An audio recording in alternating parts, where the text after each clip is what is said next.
Look, it's a little robot. I wonder what it does. Cleaning, maybe? A cleaning robot must follow a human's orders as long as it causes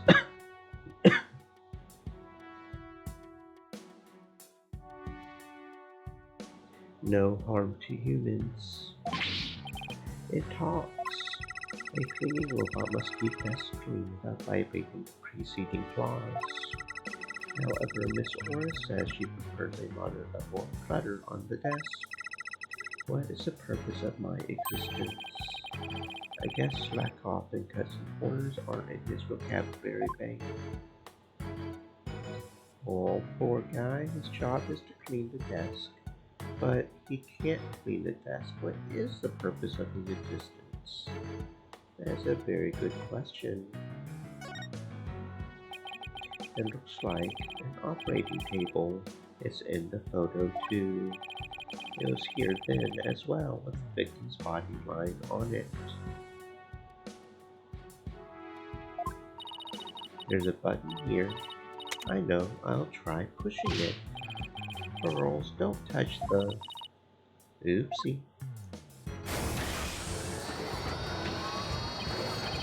It's moving. It appears to be a robot assembly device. Disassemble anything in a flash. Push the dismantle button. That sounds pretty neat. Can I push it, Mr. Nick? Please don't push any more buttons, Pearls.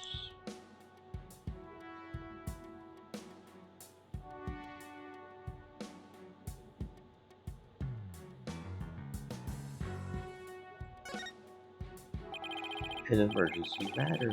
This must be the one they used during the evacuation.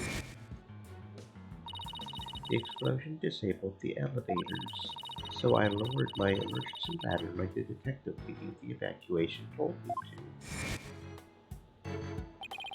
As Miss Blackquill was climbing down the side of the building, she saw the culprit inside. I wonder which would have been scarier, that or looking down.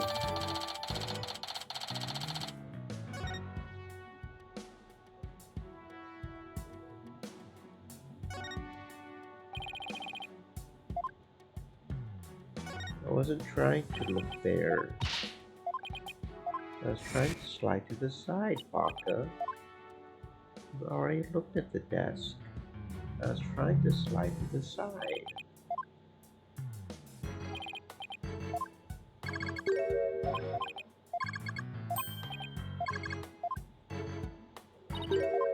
We already read that, man. There really needs to be a bit of a skip button for times like these, honestly. Yes, we're fully aware of Funko's features.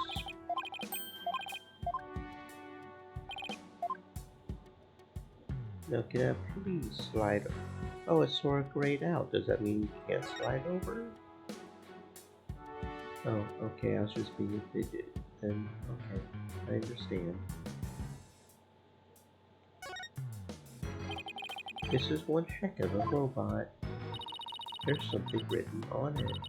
Is this supposed to be a poem? I cut down anyone who displeases me. I make the rules. I am the law. I wield the ultimate gavel of judgment. I am Judge Tron JT2. I don't believe we need to bother with that, Pearl. It's not even completed yet. He's right, Pearls. There's no sign of it in the photo from 7 years ago, either. They were building the Hope space probe here at the time. The murder occurred after the space probe had been removed from the room, so it was long gone by the time someone took this picture. But you can see the probe in this newspaper photo.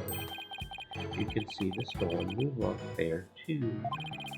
That strange black and yellow thing on the left side of the picture. Note that the same rock is absent from the crime scene photo. Not only that, but before the launch, a very valuable piece of moonrock was stolen. I hear there's lots of research into moonrock and stardust from asteroids these days. They say the results could potentially have a huge impact on all of civilization. It's like we're in a new space race with every other country out there. So the person who stole it, think it was our spy? I'm sure of it.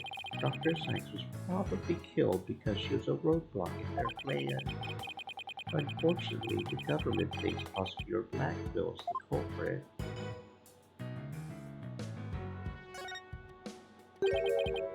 What's this? It looks like a giant power plug. It's attached to what looks like an electric vehicle charging station. That's a charging station for us robots. We come here periodically and charge ourselves up. Machines that maintain themselves, that's pretty cool. If our batteries run out and we lose consciousness, we never know what this aura will do to us while we're down. You see, nothing motivates quite like fear or hope.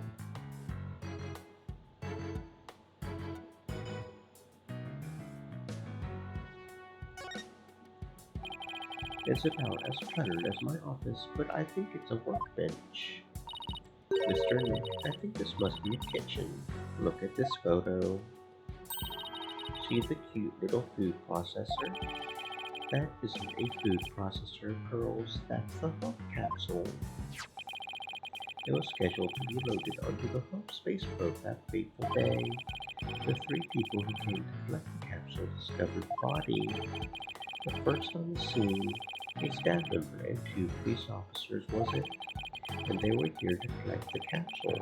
Which reminds me, so they plan to use this bag to carry the capsule. Is that right?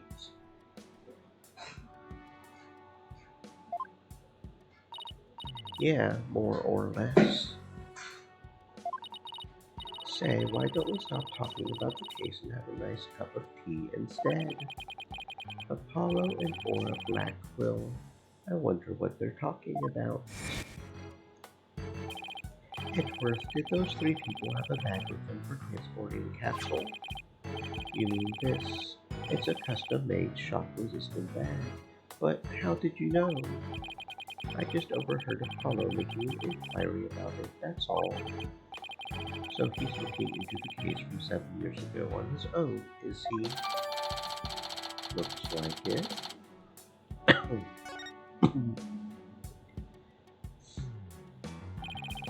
Well, I guess that's about it for this room. So what do you think, right? Any ideas? There's still a lot of gaps in the evidence, but I'll pull it off somehow. Spindash Diva said. Oh, what happened to the pillow fight game? Well, as a general rule, I try to play visual novels on Mondays and Tuesdays, and I try to play RPGs like that on um, Wednesdays and Thursdays, or Thursdays and Fridays, and then Wednesdays is alternating between the two. We didn't do that for 1 week, I think. Maybe the first week you were here, and we did a week for the Apollo Justice. Spindash Diva said. Ah, okay, I got you. But that's only because I quite literally didn't have any RPGs in my backlog that I wanted to play. So, but then Green Tactics went on sale, so we got that. So that was pretty cool.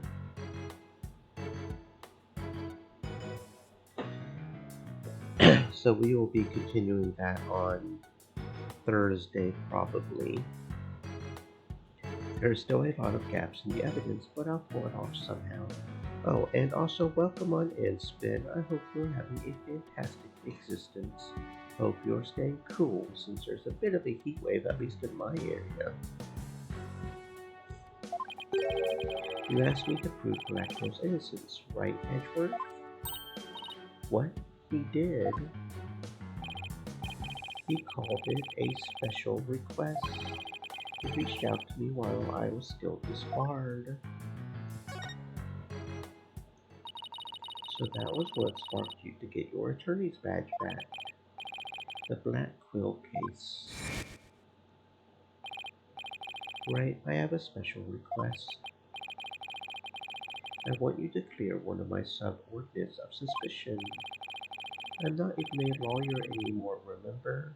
Haven't been one for a long time. That 8-year misunderstanding has been cleared up. You must be eager to return. I'm sure you're familiar with the other case that ushered in the dark age of the law. Very soon a convict will stand as the prosecutor in court. I want you to keep an eye on him. Just when I'm beginning to actually like the job I have now. Right. I'm sorry I dragged you into this.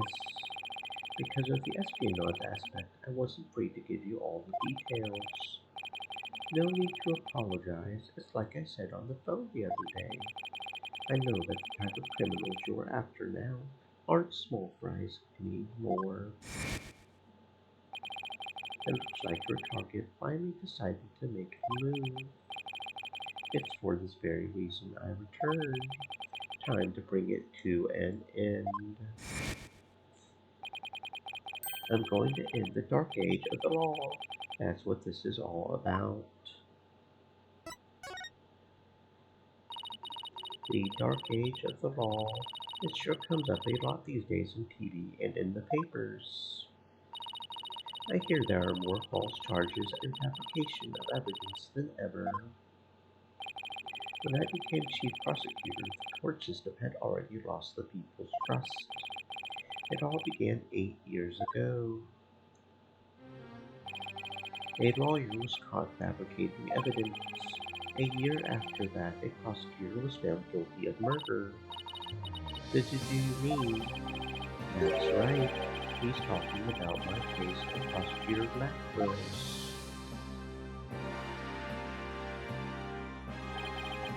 It was a downward spiral after that. Absolute nightmare. After those two cases, the mass media launched an all-out attack on the courts. Public opinion was tainted, and before long, the legal world itself was sucked into it. It's such a shame. Once suspicion forms, it's very hard to shake. Lawyers and prosecutors were supposed to trust each other and pursue the truth together. It's so sad when people begin to cast doubt. They start lying to themselves and each other. Do absolutely anything to win.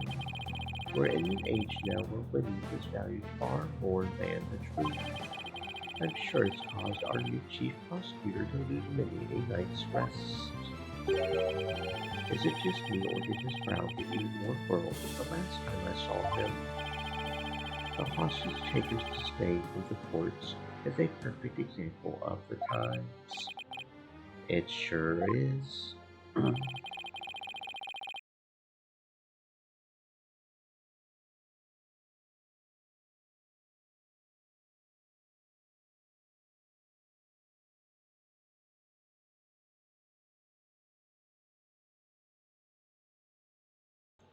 Do you have any idea who the hostage taker might be? Well, somebody who mistrusts the court system, who can manipulate robots. It can really only be Aura Blackquill. Who else but her would want a retrial of that case from 7 years ago so badly? Simon Blackquill's older sister and the owner of this room. I agree with your conclusion. Perhaps she intended to force Miss Sykes to confess. Actually, I think she had a much more horrific plan in mind for Athena. The important thing is for you to solve UR1 and prove Blackquill's innocence. And then maybe she'll release the hostages. I'm counting on you, Bright, to set that prosecutor and those hostages free. I will be counting on you in court to help me too. Of course, I'll do everything I can to help uncover the truth. This isn't an official trial. I'm more at liberty to be a little unorthodox. Mr. Wright, are you finished with your investigation? I would like you to tell the hostage taker something for me.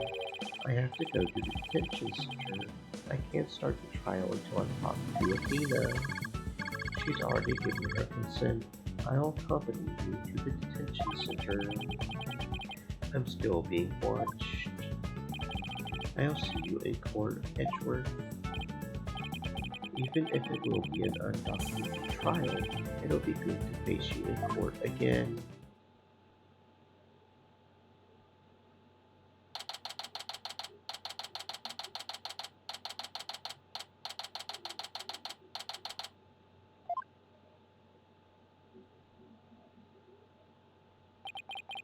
She was right by my side only a few short hours ago.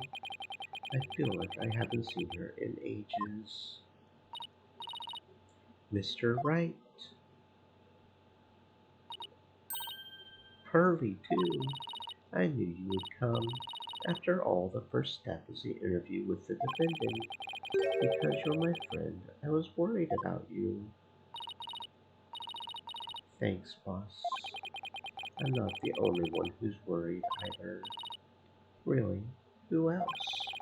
I saw Miss Woods today. She was so beside herself she came to find me. She told me you used to live in the Cosmos Space Center. No wonder you knew so much about the place. So you know, I'm sorry I didn't tell you. That's all right. There are some other things I'd like to ask you. You can ask me anything. I promise I won't keep any more secrets from you.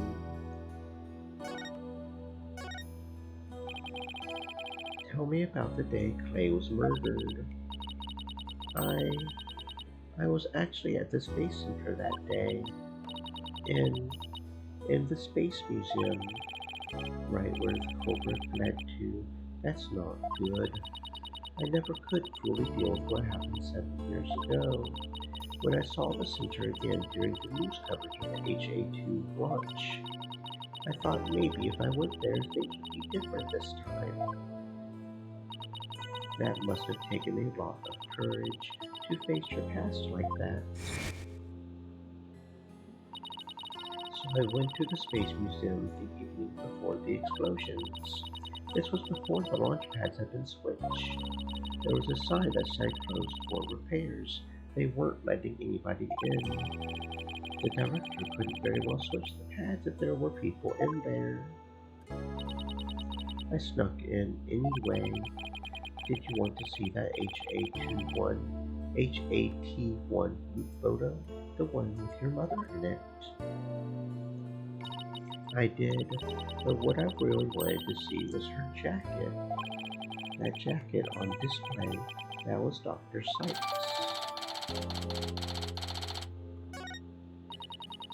I should have known it wouldn't be easy to get over such a traumatic experience. The second I saw that jacket, it all came rushing back to me.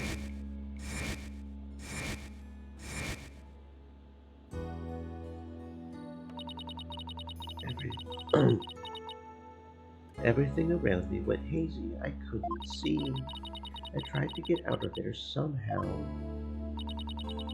I guess I passed out.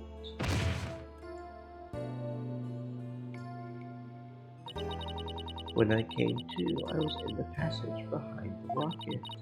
I was in the shadows where people couldn't really see me. Maybe you got confused, went the wrong way when you were trying to leave. How long do you think you were unconscious, Athena? I was out until about noon of the next day. I didn't even know about the explosions. When I woke up, nobody was around, so I just went out into boarding lounge 2. My mind must have still been fuzzy, because my memory is vague after that. I don't remember how I got home. No memory. This is gonna be tough. Which means, what if I'm the one who killed Clay? I think that's enough of that, Athena. Let's talk about something else. So, during the entire incident, she was unconscious in the Space Museum. Of course I believe her. Will anybody else? What kind of research was Dr. Sykes, your mother, doing? Machines that could tell people's emotions by the tone of voice. my special ability. Someday, when people travel to distant planets, their companions will be robots. So she said they had to be able to understand how their human companions felt. Robots that could understand people. I was just a convenient subject for her research. All she ever did was work. She never paid any attention to me. Sorry about that, dredging up all that old stuff. No need to apologize. I guess her home life was complicated. By the way, Miss Wood said something about you always wearing headphones. She always wore these big, heavy-looking headphones. She said her mother made them for her as part of her research. I had to wear them every time I went out. I hated them so much. She wouldn't listen. What were they for? She gave me some kind of explanation, but I don't remember now. It was too difficult for a little kid to understand. Let me say this one thing. I don't think your mother only thought of you as some handy subject for her research. I want to believe that. Just about the only things my mother left with me with are Widget and this earring. It's beautiful. It's made of a piece of real moon rock she had for research. Maybe she did love me in her own way. I'm sure of it. I'm really sure she did, because that's what I want to believe too. I had better ask her a little more about her mother's research. I should show her that paper I found in the robotics lab.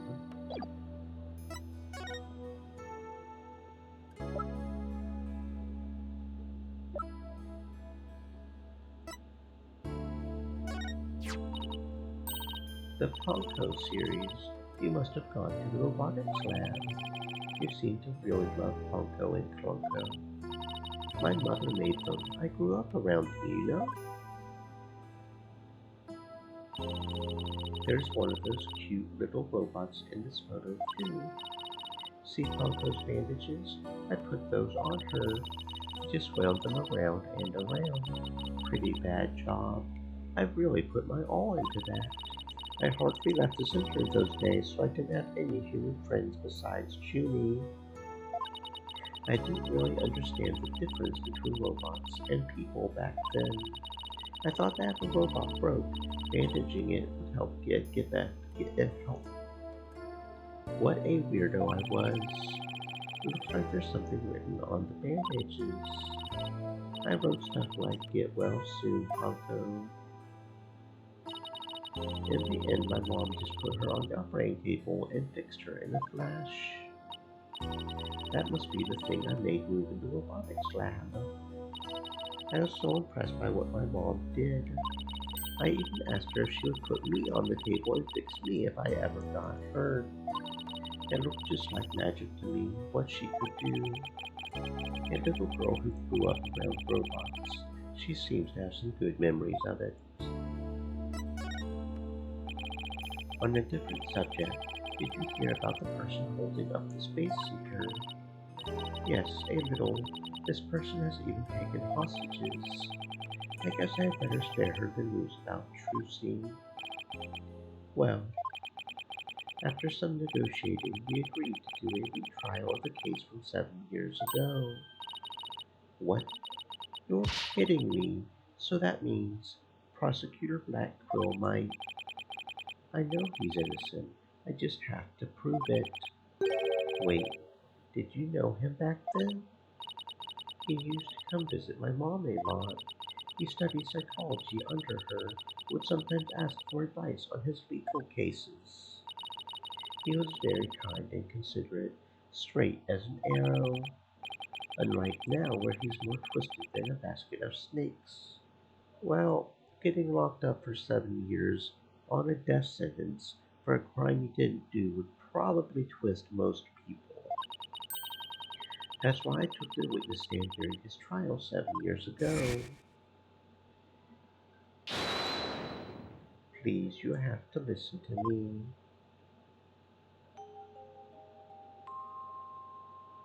He didn't kill her. His heart is screaming that he didn't kill her.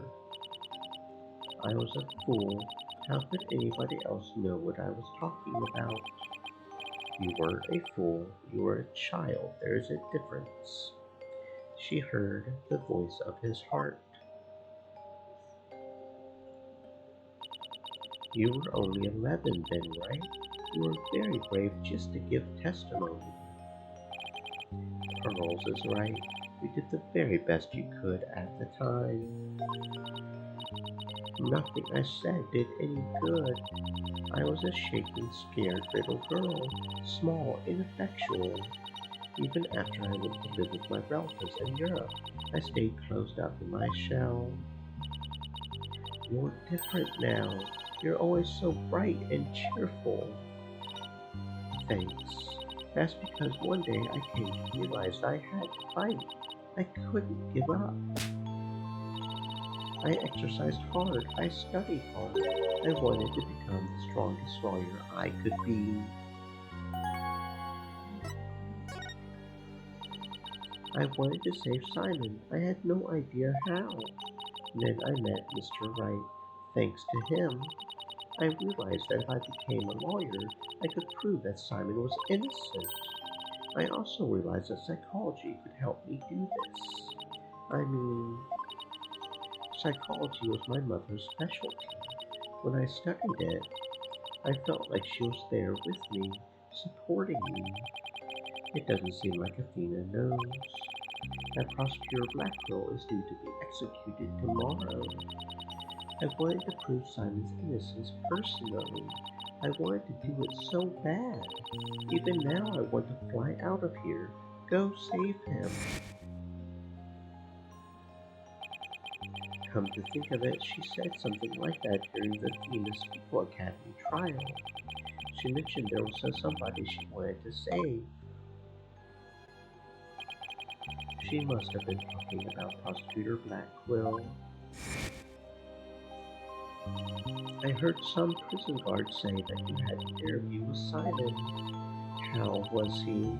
What did he say? I can't tell her.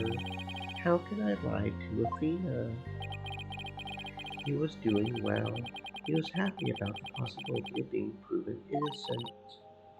He was? I wonder if he smiled like he used to back then.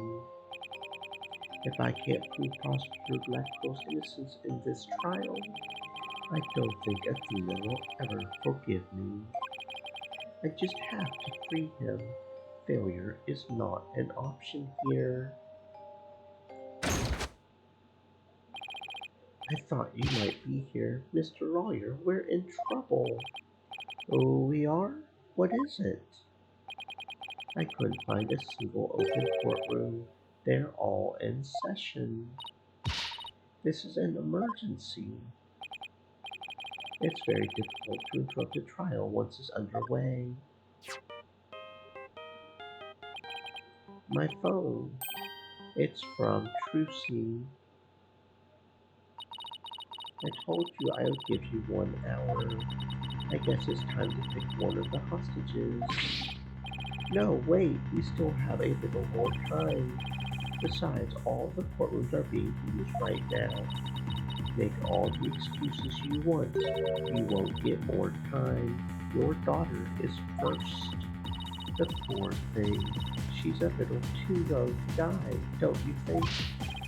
Don't you dare hurt her. There has to be something I can do.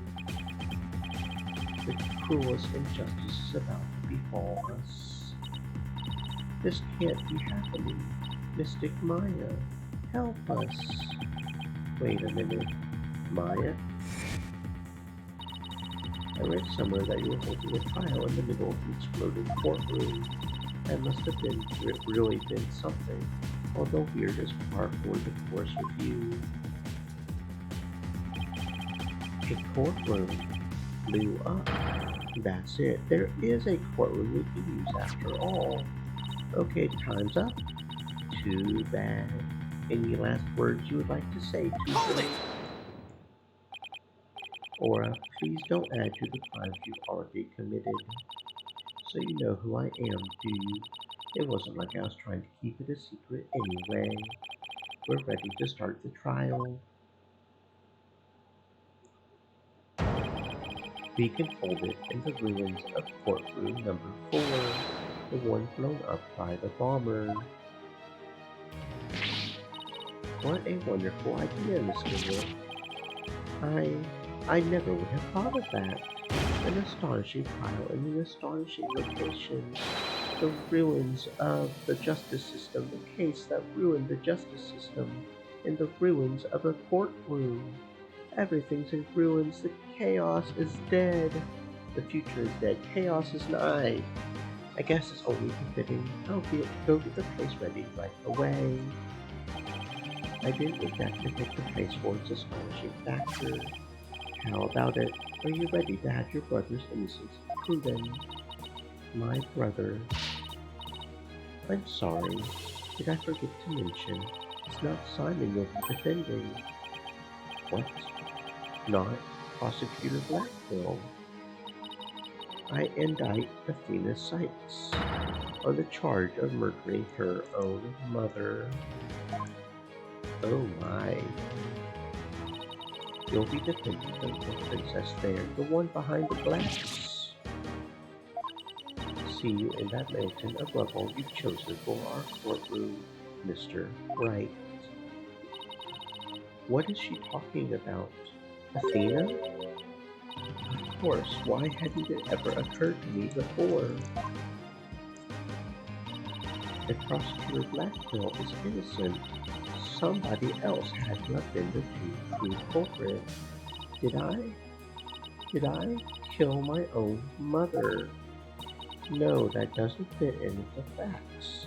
Because you didn't threaten the current case. The case that recently happened is connected to the one back then.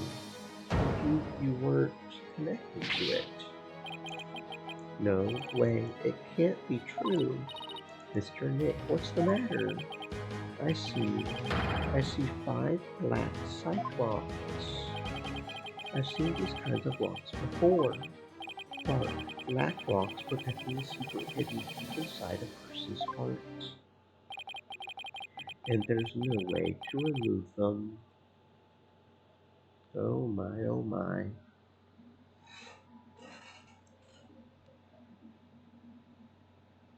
To be continued.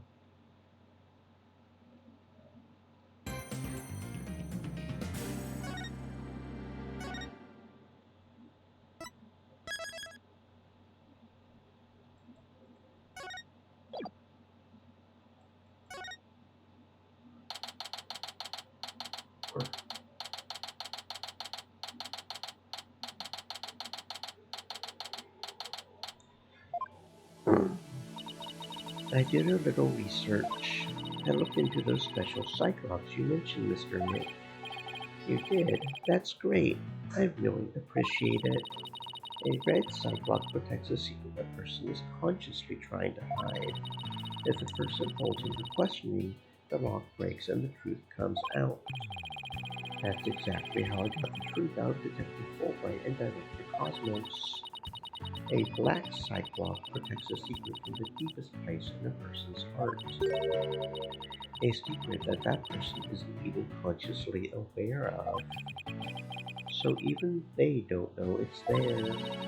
Athena isn't trying to keep anything from you on purpose.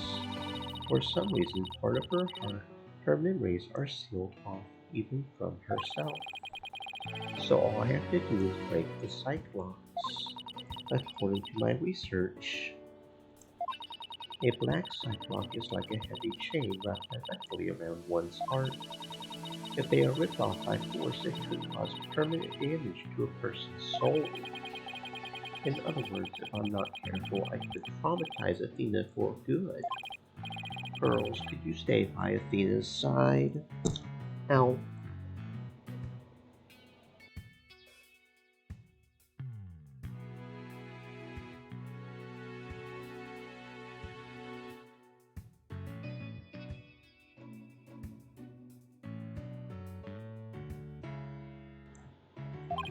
She must be suffering under the weight of such a heavy burden.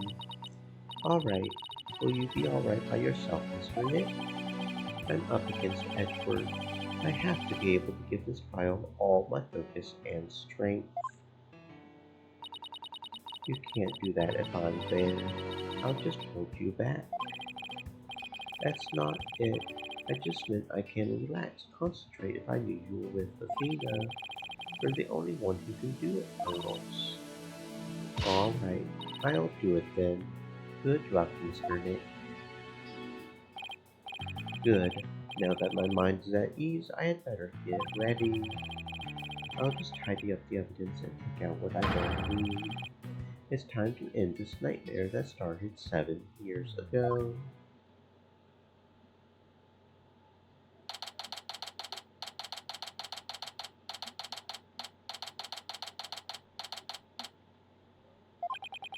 Defense, prosecution, judge. There are even people in the gallery. The roof has been completely blown off. The walls have collapsed. Today, this ruin is my battleground.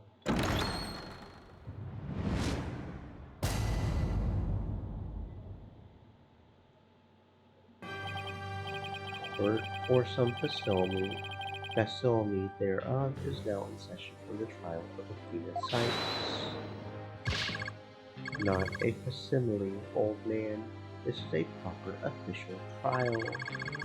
Take this more seriously, or you'll start hearing the bones of the hostages snap. Please try not to upset Miss Blackquill. I'm begging you. Court is now in session for the very serious, very proper trial of Athena Sykes. This is no trial, it's nothing more than a ridiculous farce. What did you say? Edward, did you not hear what I just said to his honor? However, this ridiculous farce has a very important meaning for our legal system. Recall the case of the UR1 incident in which a prosecutor was found guilty of murder. That case ushered in the odious dark age of the law. I see what you're after. If we can find the real truth behind that case today, precisely, the darkness will be dispelled. Glory shall be restored to the court system.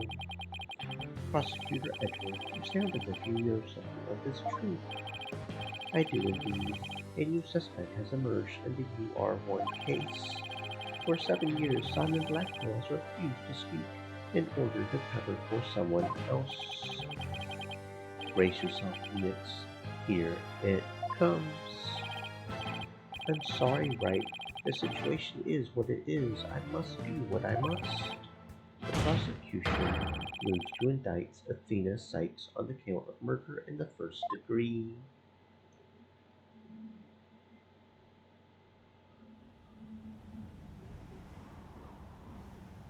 Regardless the circumstance, I intend to question the defendant with all I have. For that is a part of my creed.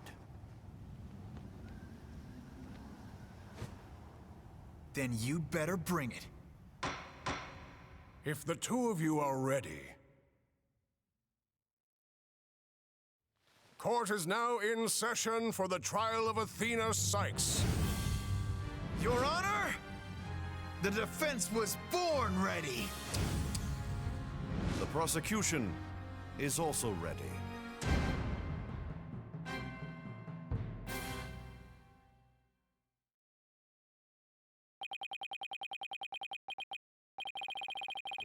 There's immense tension between us. It's like we're picking up right where we left off. It's my duty to clear Prosecutor Blackquill of false accusations. In this insanity, I have no intention of losing Miss Sykes either. She's a very promising young lawyer. I know without a doubt that Athena is innocent. I don't think Prosecutor Blackquill did it either. Come on now. My chair, my poor poor old chair. I really need to get a new one.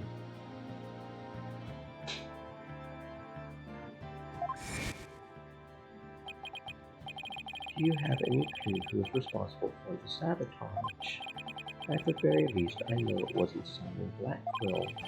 I don't know enough to identify the true culprit. It's clear what that person is. Put it simply, a spy. The true culprit is a spy. It's going to be hard to convince anyone of that, but I barely believe it myself. I don't have a choice if I want to save Athena and Blackquill and expose the spy. Now then, Chief Prosecutor Edward. No need for the Chief Prosecutor bit, Your Honor. I am here as a civil prosecutor.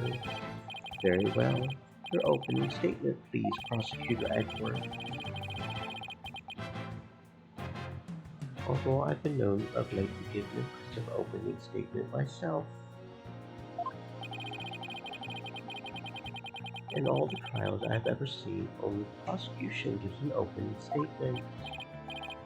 Of course, you're right. I was just joking, just having a little fun. So he wasn't doing them just out of fear. Interesting. Let's start with a brief overview of the UR1 incident.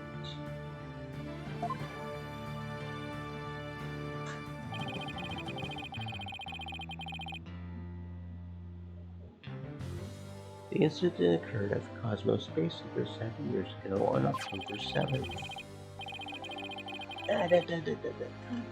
Back here. The victim, psychologist Metis Sykes, was killed in the robotics lab on the 4th floor. Athena's mother, Simon Blackquill, a young prosecutor at the time, was found guilty of the crime. There were two deciding factors that led to his guilty verdict. One, Blackquill was the only person in the corridor to the lab at the time of the murder. Two, this photo, which captured the moment of the crime. Very incriminating evidence indeed. It would appear that the only conclusion is that Prosecutor Blackquill did indeed. Are you kidding me? I'm not accepting any conclusion of the kind. His opening statement is over. Now hurry up. Call the witness. Excuse me, Miss Blackquill. We must follow proper procedure for these things, you know? Perhaps we should heed her wishes, Your Honor. She is the trial sponsor, after all. Besides, the courtroom is chilly. Sitting far too long can't be good for your back. You are very kind to show such concern for the welfare of the elderly. As skilled as ever at playing the court puppeteer, I see. The prosecution calls its first witness, a witness who decided to bring forth new testimony after 7 long years. New testimony? Just who is this witness anyway?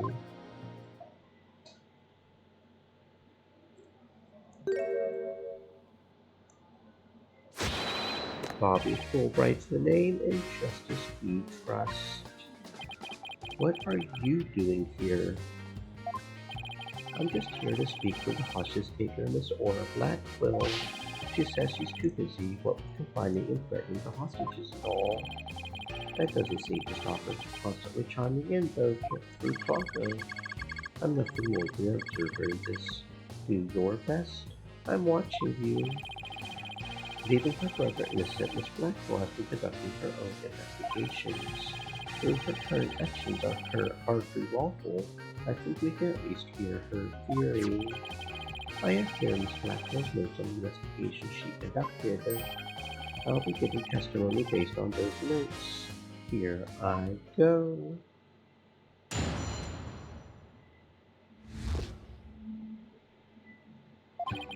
Simon isn't the murderer. He was trying to cover for someone else. Someone else was at the scene at the time. At the time, they say Simon committed the murder. I mean, if he really was out to steal that moonwalk, then why the rolling case? Because he was using it to hide someone inside. That's why. The only person small enough to fit inside that case was Athena Sykes. That's Miss Blackwell's theory. It totally goes in the face of the official ruling.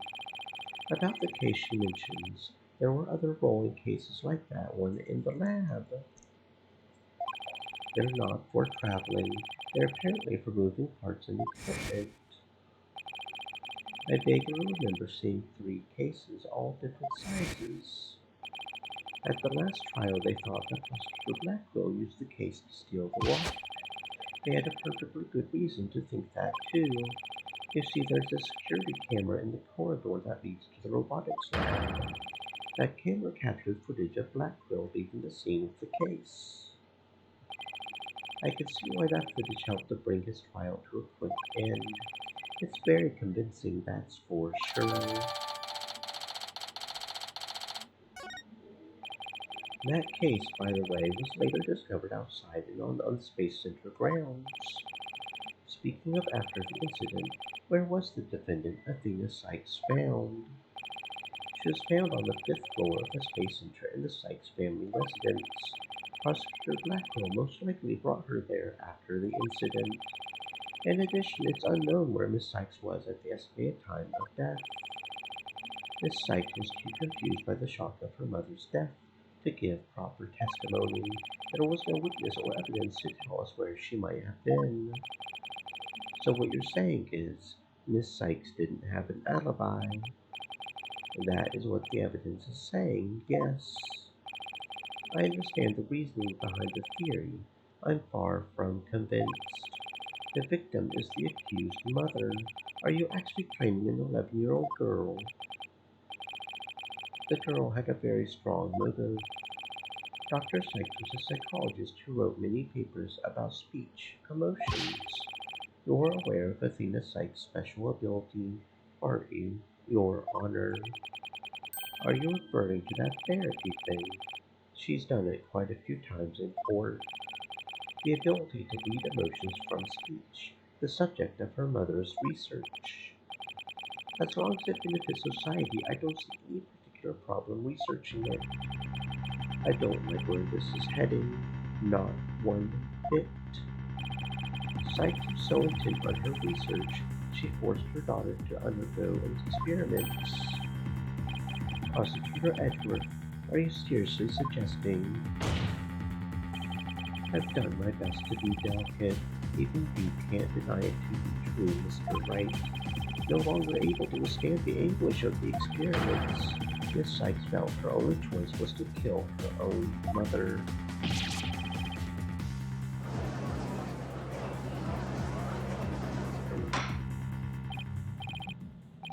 What a tragic story.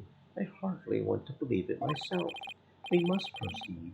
Mr. Wright, if you could, Detective Fulbright, please refer to the notes.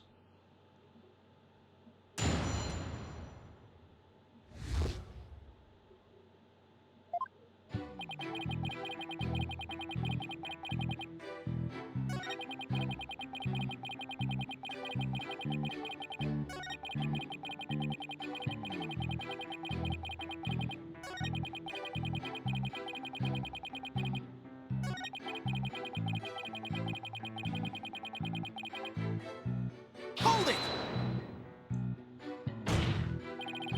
That's nothing more than conjecture. It's hardly the only possibility. In that case, what do you think Prosecutor Blackwell had in that case? I think it was the moon rock. Objection! There were 3 cases at the scene. Prosecutor Blackwell used the largest one. The moon rock was egg-shaped and only about 8 inches in diameter. It wouldn't have made any sense to use the largest case there just to move that rock. Objection! Be that as it may, it doesn't prove Miss Sykes was inside. Then let me ask you this. Can you come up with a better theory of what was in this case? Well, Mr. Wright, can you? Give a guy some time to think. Let's see, should I try to bluff my way through what could have been in that case? I know exactly what Prosecutor Blackwell carried from the scene. I just have to find something else that was missing, right? No sweat. I'd be very interested in hearing your theory, if it's true, that is. This is a crime scene photo taken after Prosecutor Blackwell left, correct? All we have to do is compare this with this photo of Prosecutor Blackwell to see what's missing. If he took something with him, then it should be in one of these photos. Maybe luck don't fail me now. Alright then, Mr. Wright, let us hear your theory. What did Prosecutor Blackwell take from the scene of the murder? Take that! Please notice that there is a robot part on top of the cart in this photo. However, in this photo, taken after the crime, the robot part is gone. In other words, this part is something that was taken from the scene of the crime. You do appear to be right. I don't see it in the second picture. It's just a piece of junk. How important could it be?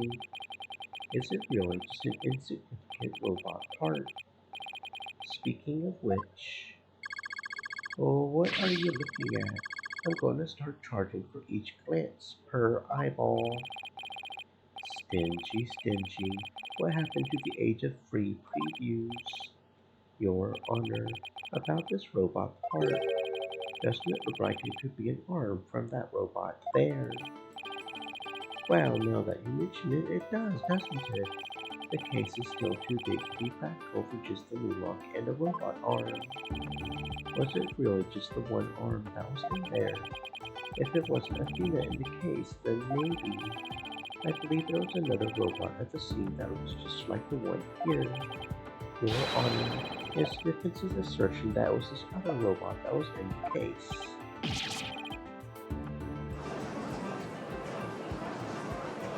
Objection! We can't be certain that part belonged to a robot. Yes, it looks like the arm of the one before us. It could be something else entirely. Besides, it's wrapped entirely in bandaging, making it difficult to verify what it Objection! is. I know for a fact that it is a robot arm. I can even tell which robot it belonged to just by looking at it. With this information, we can investigate whether it was there at the time or not. Mr. Wright, I thought you were more of the technology illiterate type. When did you become such an expert? I feel somehow abandoned. Not to worry, Your Honor. I still know next to nothing about machines. I know this piece of evidence proves which robot the arm belonged to.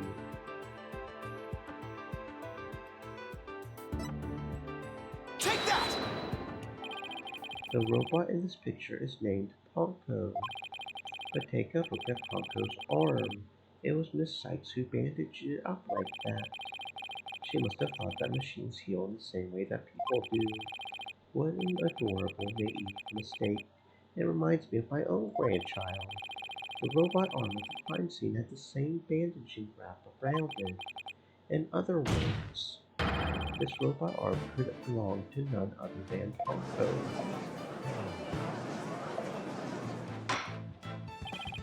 Order in the court. Prosecutor Edgeworth, what do you have to say to this? I can see that the robot is about the same size as a child. It cannot grab its knees and curl itself up into a ball. Even if it was the largest of the cases, the robot couldn't have possibly fit in there. The case does come up to about mid-thigh of Prosecutor Blackwell. I see your point. The robot is much taller than that. They've got me there. So then, did Prosecutor Blackwell make Ponko fit in the case by... Of course Ponko would fit. All Prosecutor Blackwell had to do was dismantle her. Once taken apart, the robot could have easily fit inside that rolling case. It appears to be a robot assembly device. Disassemble anything in a flash. Push the dismantle button. That sounds pretty neat. Can I push it, Mr. Nick? It sounds rather violent. Mr. Wright does have a point there. Objection! Except that there was a body on the table where robots are dismantled and assembled. There would have been no room to take the robot apart. Objection! What if it wasn't done on the table? What if the katana was used instead? You mean the sword? Yes, Your Honor. Miss Blackwell, I'd like your opinion as a woman of science. Isn't it true that the katana could have been used to take the robot apart? I suppose so. Their joints aren't made of a very tough material. A blade could slice through them. Thank you for your expert opinion, Miss Blackwell. Thanks to you, we now know that the existence of the severed arm in this photo proves that Punko was taken apart. In addition, since the rest of Punko is not found at the scene, we can conclude that the true meaning of this photo is very different from the original interpretation. You can't mean. That's exactly what I mean. This photo does not capture the moment of the murder. It's instead a picture of the moment after the robot was sliced apart. The blood you see where the arm was cut off is transferred there by the bloody katana. Most likely the rest of Punko is scattered around Prosecutor Blackwell's feet. Not hearing this. Therefore, what was transported inside that case was not the defendant, a robot. Miss Sykes never was at the scene at the time of the murder.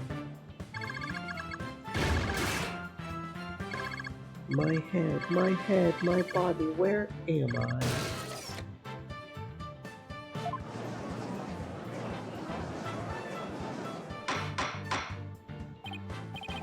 Order in the court.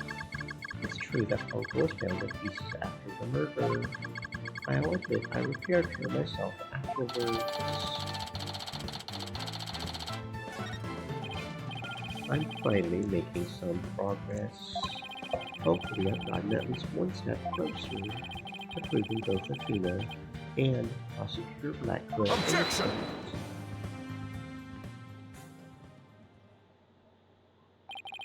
Well played, Mr. Wright. You've made your point abundantly clear. I can see that it wasn't the defendant inside the bowling case, but the robot.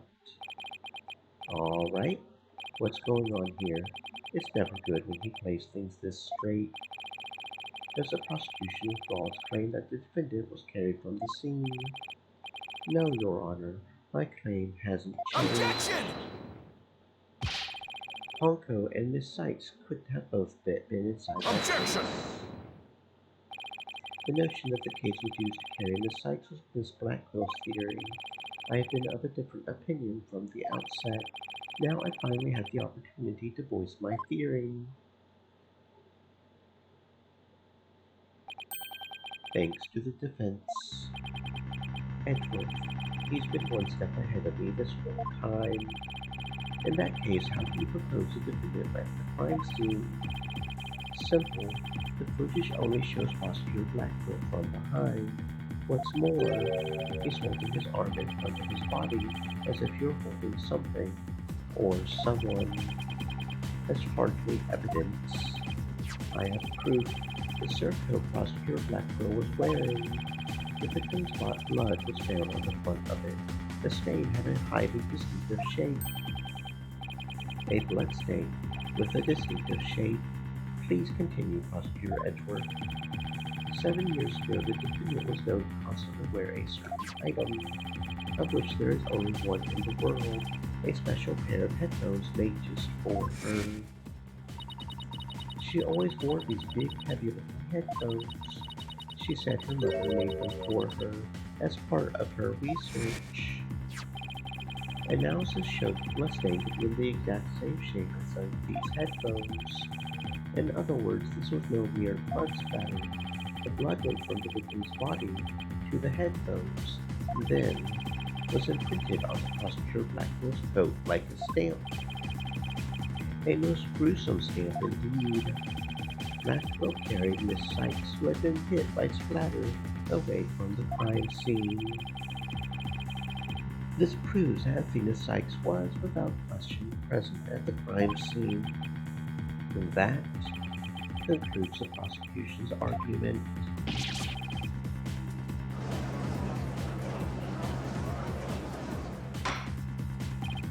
warned her. If the defendant was indeed at the scene, it deepens suspicion against him. Objection! They've also shown that the robot was there at the scene as Objection! well. I hope you're not making the ridiculous claim that a simple robot was the real murderer. I don't really think that, no. You can't say the possibility isn't there. Detective Fulbright was the robot questioned at the time. No, I don't see any record of it. I believe it was considered unrelated to the case. As it turned out, the robot was actually integrally related. Integrally. Your Honor, the defense would like to call Ponko to the stand. A robot witness.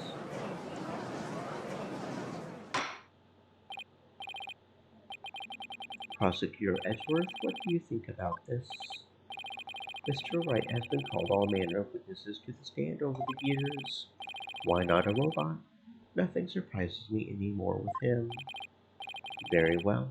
I will allow the witness. Bailiff, please summon the robot named Ponko.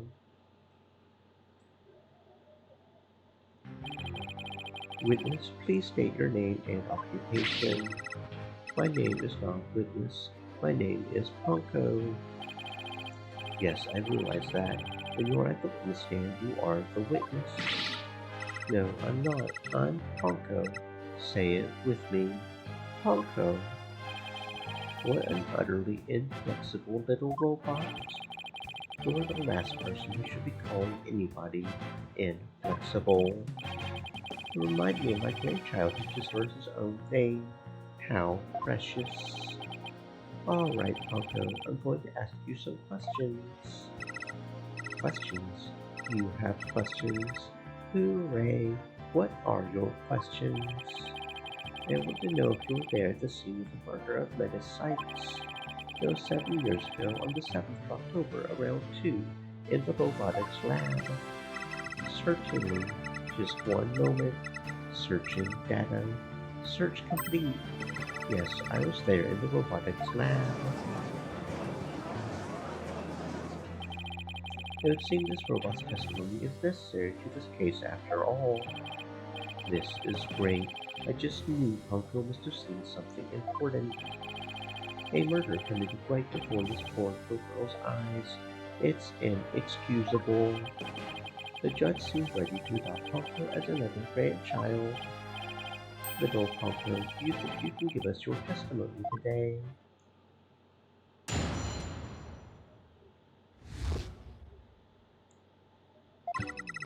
I went to the robotics lab at about 2 for my regular recharge. Just as I was about to charge up, Athena came in and hugged Mommy Menace. Then Mommy Menace fell down. After that, I was recharging, so I don't know anything. After I charged up, I was cleaning the room. Mr. Simon came in. Then an error occurred. There is no data after that point. Well, it sounds like the defendant was, without question, at the scene. However, it doesn't appear that the witness saw the actual moment of the murder. I disagree. His testimony shows that the defendant did indeed commit the crime. What? At the end of the day, we mustn't forget that this witness is still a machine. Being a robot, its understanding and capacity to express itself are limited. So what are you suggesting? The witness's statements need to be interpreted. For example, the terms hug, then later fell down. Adults don't usually fall down after being hugged by a child. They don't. What this witness statements are telling us is that the defendant stabbed the victim with the murder weapon during this moment.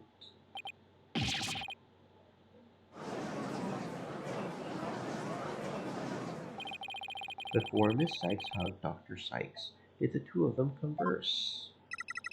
Yes, they did. They spoke to each other very loudly. I don't know what they said. Athena is usually so quiet, so I was surprised. Spoke very loudly. We can interpret this to mean they argued. I see. Murder after a heated argument. Then the victim fell down. I agree that it does sound like a reasonable interpretation. Ponko doesn't seem to remember anything that happened after that. When I am recharging, I go into sleep mode. I remember everything before that. I have a very good memory. You may as well admit defeat now, right? A cross-examination would be useless. But don't be ridiculous. A cross-examination is never useless. Until now. Think about it. Robots don't lie. This robot is both an important witness, valuable evidence at the same time. Nevertheless, I will have my cross-examination. I see you haven't changed. You never were one to worry about wasting time. Very well. Even if it may be a waste of time, you may proceed, Mr. Wright. I'll show you both just how fruitful any cross-examination can be.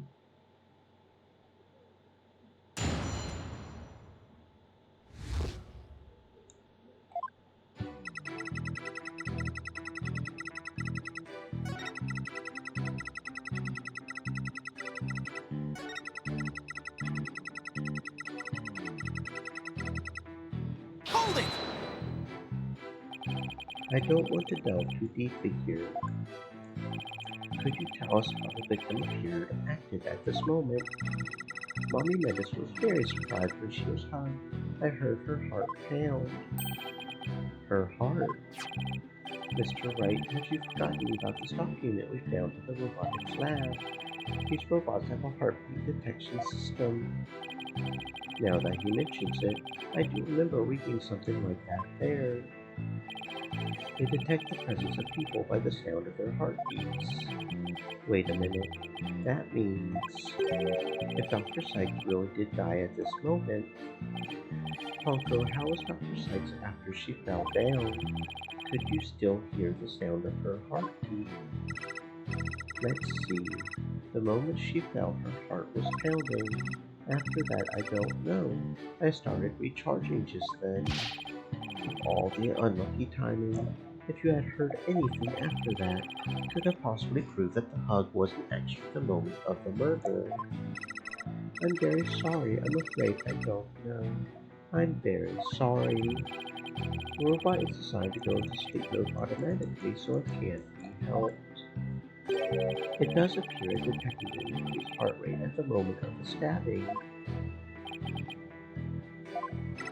After Mommy Metis's heart started pounding in surprise, she fell by the window.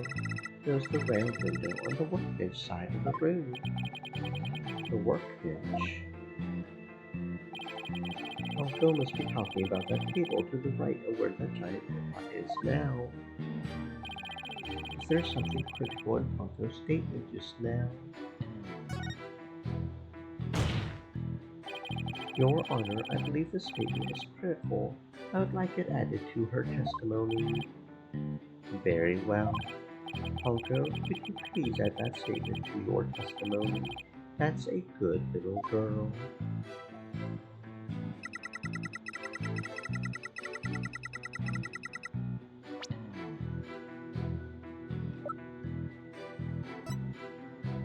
Objection! Ponko, your statement may have just inspired a breakthrough. I was helpful. I am so happy. Just to be sure, let's go over it again, okay? The victim fell near the window on the workbench side of the room. However,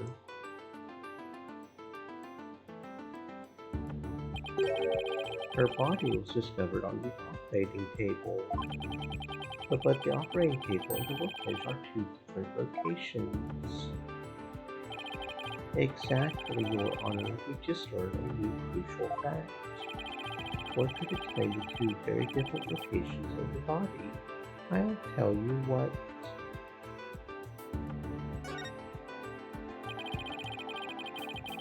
An 11-year-old girl couldn't have moved the heavy body of an adult.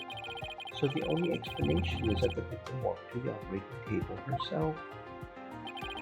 In other words, what Ponko observed near the workbench couldn't possibly have been the moment of the murder.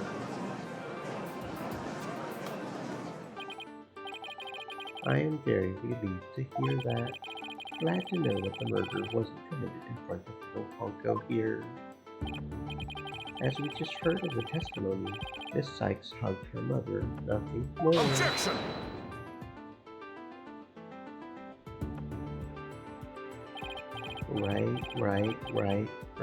Right. It's been 8 years. You're still just as green as ever. Green? I can't recall ever seeing Mr. Wright in anything but a blue suit. Blue's my favorite color. What can I say? If the defendant couldn't move the body herself, she could have had it moved for her. Miss Sykes and Dr. Sykes were the only ones there.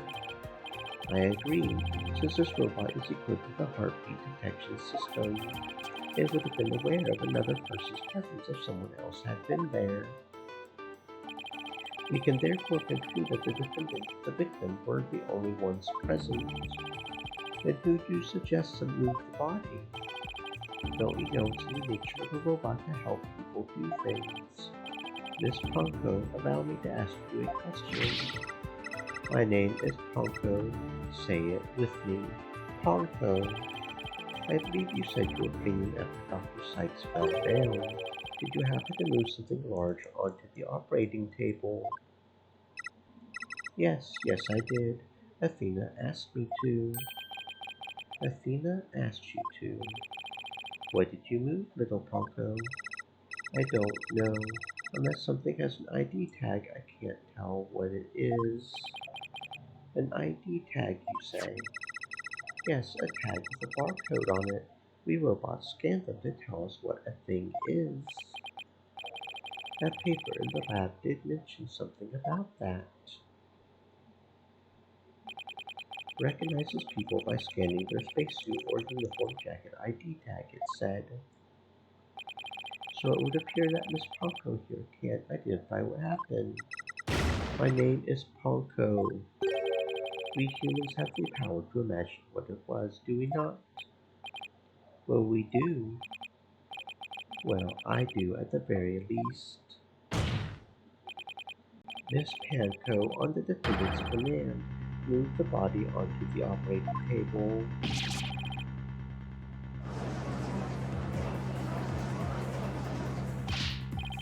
Ponko, did you really move Dr. Sykes' body?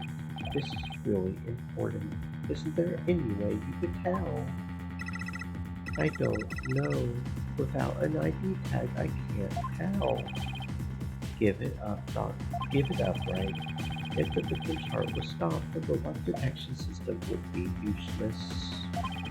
Furthermore, Dr. Sykes usually wore her white coat while she was working. She kept the jacket with her ID tag on it draped over a chair in the robotics lab. Only wore it for special occasions. In other words, the victim wasn't wearing her ID tag at the time. From the robot's point of view, her body was simply just another object. Objection! Ponko is equipped with a facial recognition system. If she really did move the victim, she would have recognized the body as Dr. Sykes. She didn't, so that means... Objection! A face can easily be covered with a piece of cloth, a mask, or anything else for that matter. With her facial features hidden, the robot would be able to tell it was Dr. Sykes. He's right.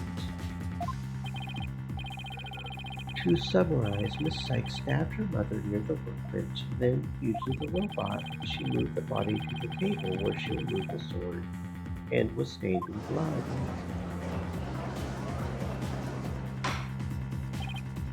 Order.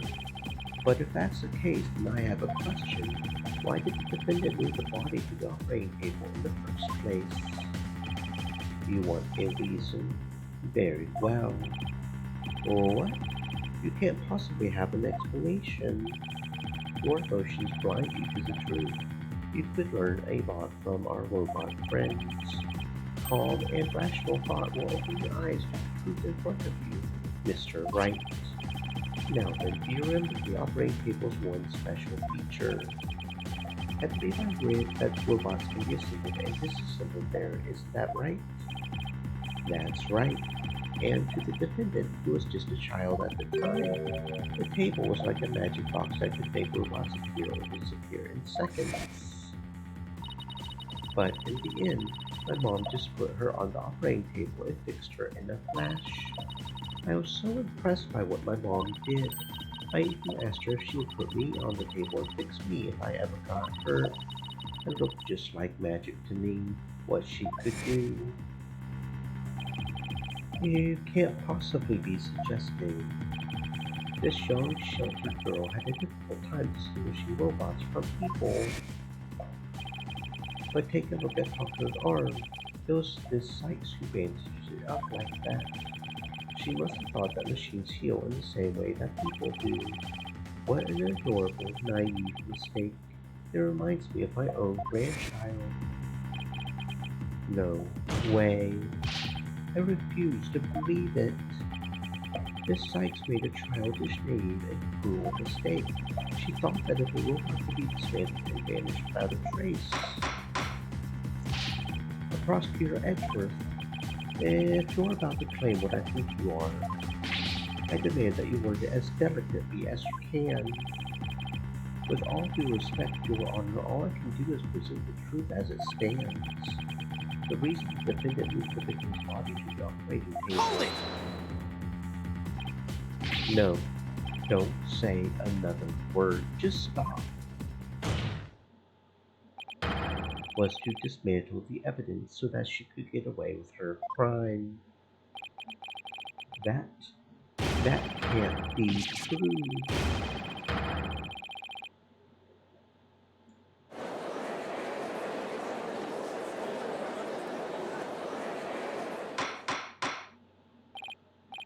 Order in the court. Order in the court, I say. Edgeworth, she was just a little kid. How can you say such a horrible thing? Horrible?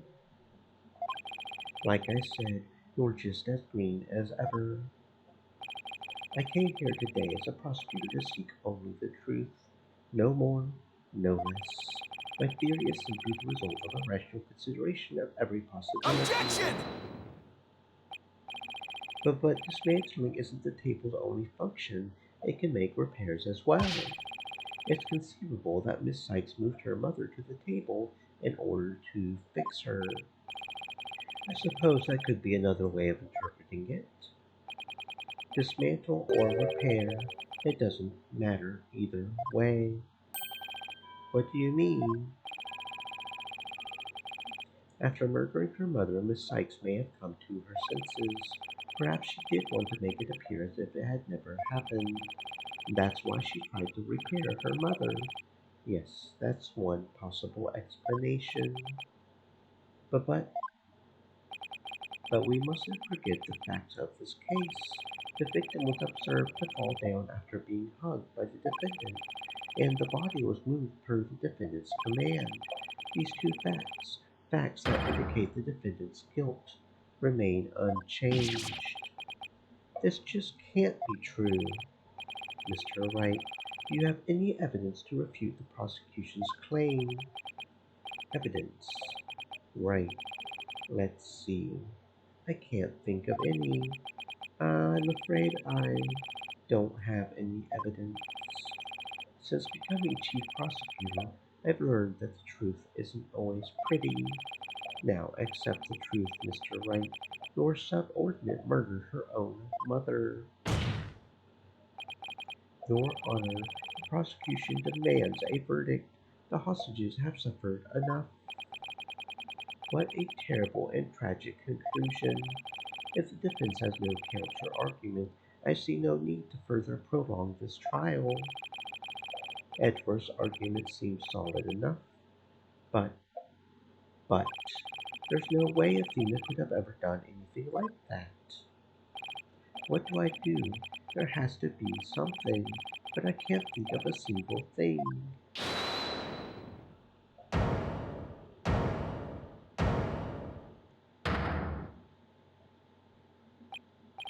The prosecutor Blackwell. This is quite the farce you are conducting here. I could die from laughter. Prosecutor Blackwell, what are you talking about? What I'm talking about is that your argument is based on an entirely false premise. Could go on. We're listening. Could this be the miracle I need? But what is Prosecutor Blackwell trying to pull here? 7 years. For 7 long years. This case has been on my mind. Not for an instant did I not think of it. I'm the one who killed my mentor, and don't think you can open that back now. Your baldness, I will take you to the stand, and I won't take no for an answer. Of course, Prosecutor Blackwell. Please go ahead. Stream Elements said, "Stay moist, my friends. Hydrate." I went to the Cosmos Space Center with the intention of killing Dr. Sykes. But when I got to the robotics lab, I found Athena there instead. I would not be swayed from my purpose, so I waited for Dr. Sykes to return. And then I committed the act. How cathartic it was.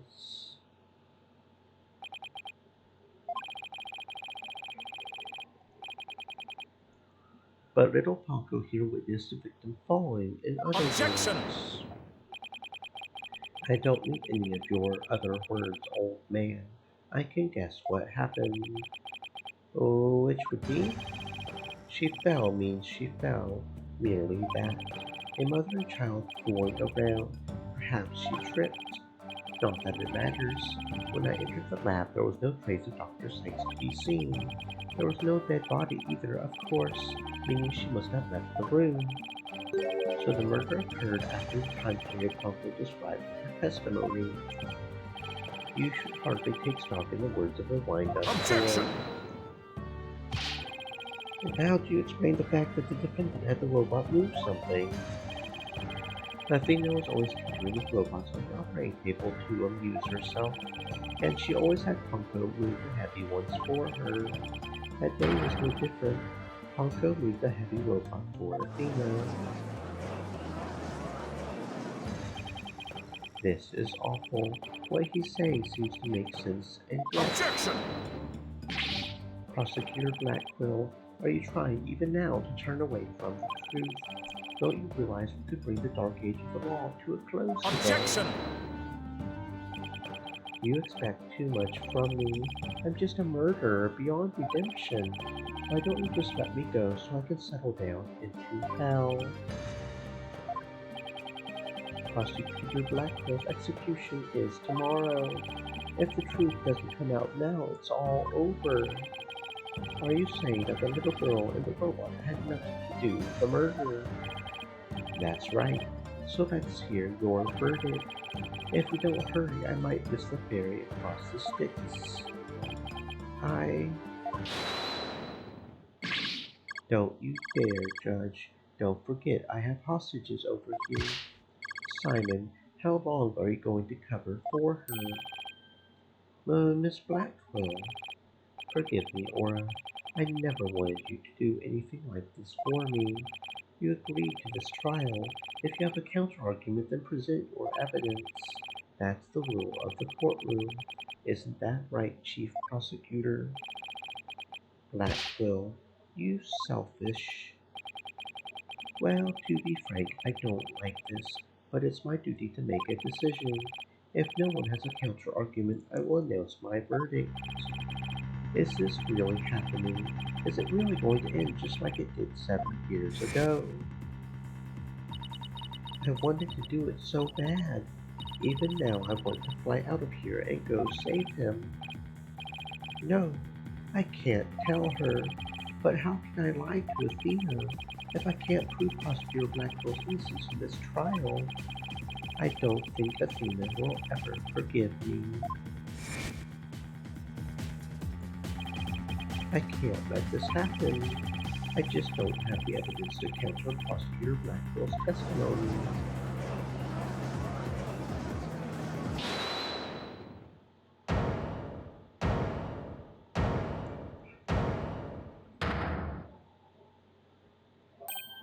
Athena, what are you? Are you feeling okay? I can hear it. I can hear the voice of his heart. He's hiding something. If he really is, I could sure use Athena's help here. Her power might be just the thing to get us through this. Objection! Sykes, Dono. No need for you to chime in here. Just accept that you're innocent. Objection!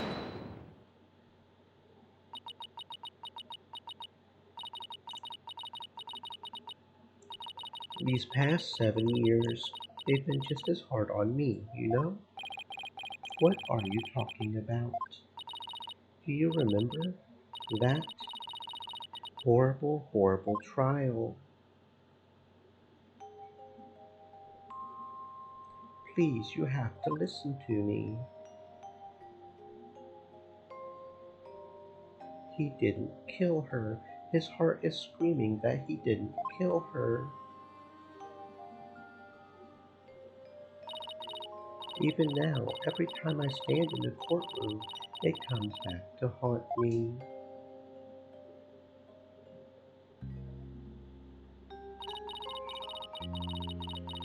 Not being heard, no matter how hard you try, feeling so helpless.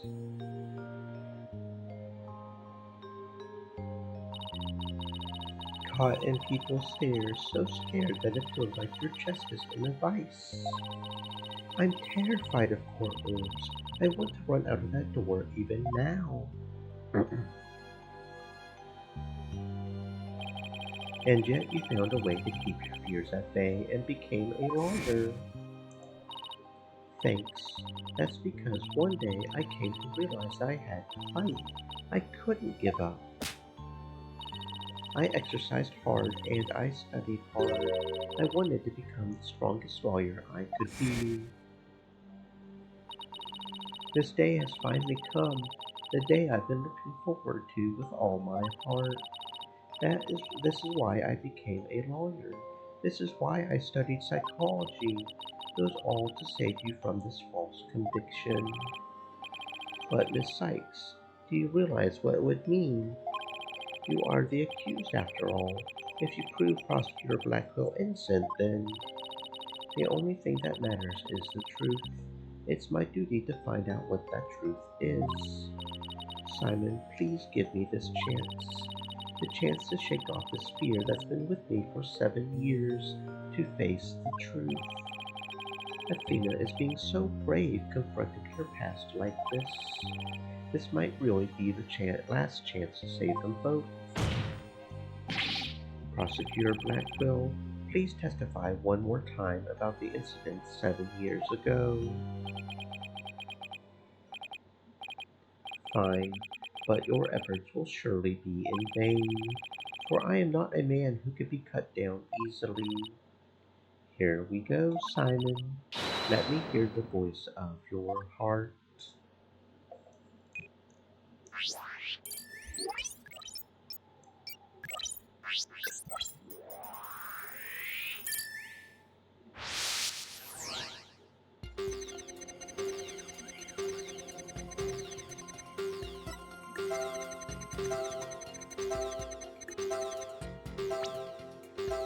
Got it!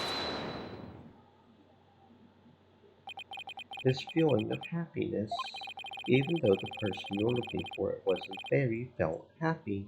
Why is that? Simple. When I was looking for Athena and hadn't found her yet, I grew worried. So when I saw her in the robotics lab, I was happily relieved. Merely that. Just now you said that you went to the Space Center to kill Dr. Sykes, but the first thing you did was look for her daughter instead.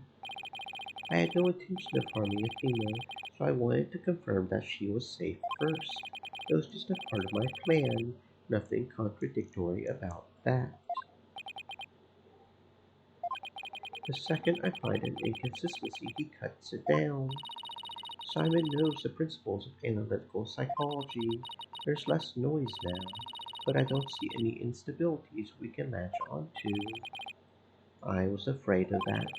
We'll just have to keep chipping away at him, then bit by bit. Could you update his testimony, Athena? You got it, boss.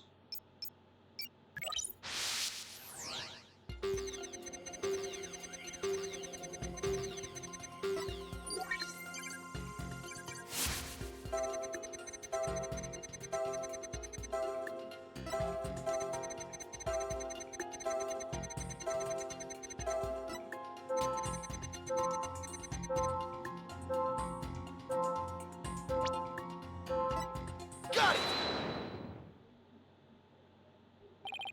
Not even you can falsify your emotions, Prosecutor Blackquill. What? When you said that you killed Dr. Sykes in your testimony, you felt sadness. Why would someone who had lain in wait for it to kill her be sad at her death? Such an obvious attack. Yes, I felt sadness, but it wasn't for her. I felt sorrow for Athena and her circumstances. He can't be talking about that, can he? That was just a convenient subject for her research. Dr. Sykes was so intent on her research, she forced her daughter to undergo experiments. My objective was to save Athena from an obsessive scientist who treated her own daughter like a research subject. Oh, what? I went to the psychology lab first. That's where I would usually find Athena playing. But that day was different. I heard someone crying in the robotics lab next door. Was Athena being subjected to yet another experiment? I thought as I went to see. Conveniently, Athena had cried herself to sleep, so all I had to do was wait and kill. So that's why he was relieved when he saw Athena. Is this story really true?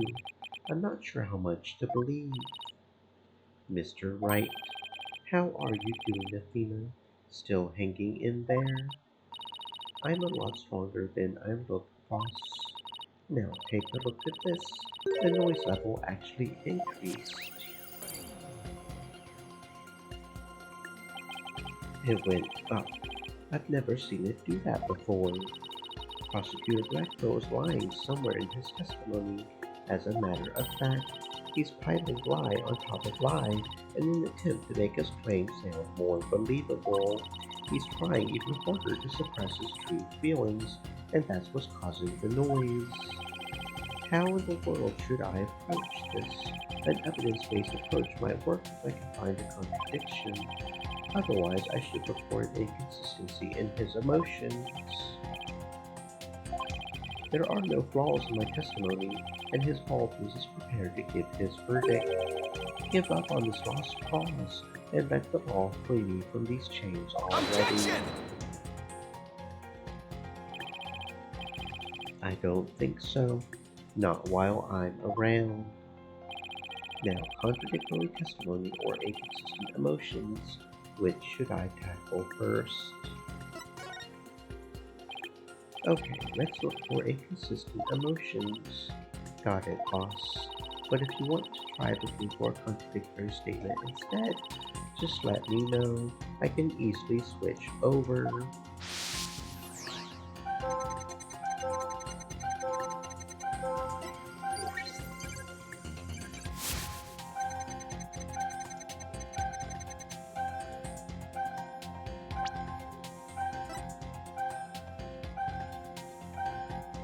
Got it!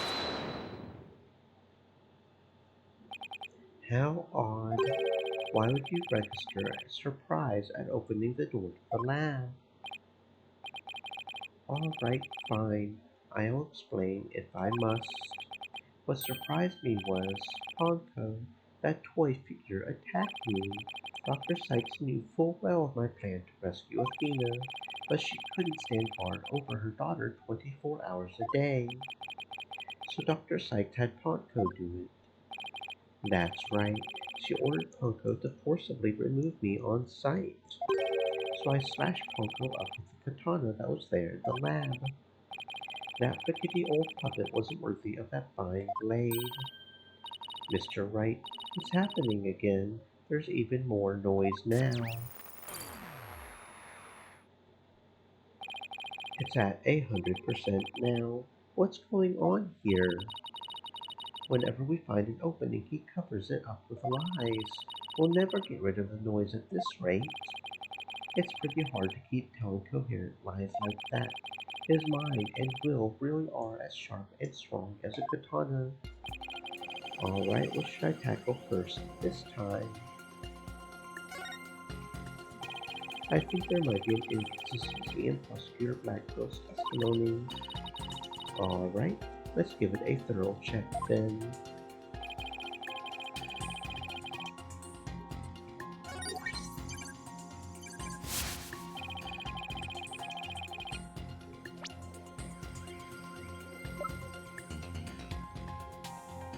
Objection!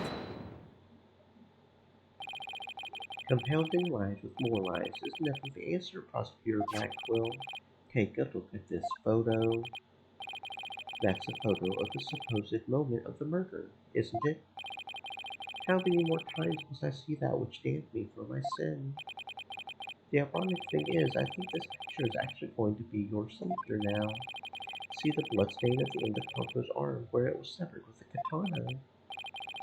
I hope you aren't claiming it's the robot's blood, Mr. Wright. No, most likely the blood was transferred there from the bloody katana. The katana already had blood on it, so then it must have been the victim's blood. That's right, but if that's the case, we found a glaring inconsistency. You said in your testimony that you cut up Ponko, and then you killed Dr. Sykes. But in spite of that, the victim's blood is already on Ponko's arm in this picture. What? But that couldn't be. Exactly. In order for the blood to have transferred from the sword to Ponko's arm, the victim must have been stabbed first, before the robot was slashed. In other words, Prosecutor Blackwell, your entire testimony is nothing but one giant ball of lies. Tell the court the truth, Prosecutor Blackwell. Now. You have no idea what you're doing. His voice, there's so much discord. I'm feeling not just one or two, but a bunch of rampaging emotions here. It's hard to describe. It's like a violent whirlpool or something. Phoenix Wright, you will pay for this. Never have I been forced to reveal so much. For the rest, I'll take to my grave. Prosecutor Blackwell, you are on the witness stand. You're obligated to tell the truth. Isn't that the rule of the courtroom? All these complex emotions, they seem to be flowing from one source. I think whatever he really saw that day is what's causing these feelings.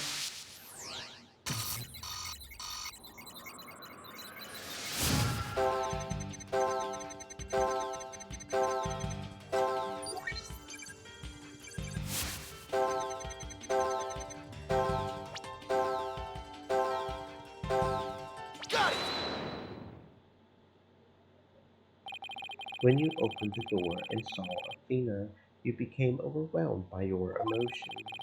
Isn't that right, Prosecutor? You should know better, and though it's pathetic, I admit I'm terrified to speak of it. Prosecutor Blackwell, Miss Sykes is innocent. I will always believe that with all of my heart. Now you can't find it within yourself to believe in me too? Athena is innocent. Can you honestly say you believe that to be true? Right, Dono? I give you my word. Now tell me what you really saw when you opened that door. Curse you, Phoenix Wright.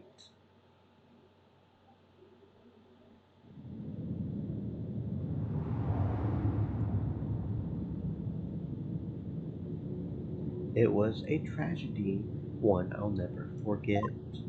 When I arrived at the lab, Dr. Sykes was already dead. She was lying on the operating table, while the bloody katana lay on the floor, and standing between the two, covered in blood, was Athena. She smiled with a far-off look in her eyes, as she sweetly said,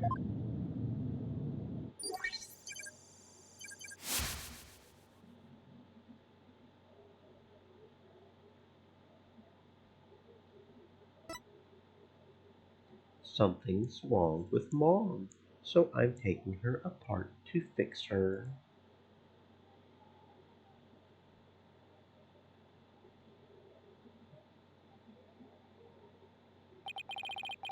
That's what I saw, and now you have it, the truth that you so desperately wanted.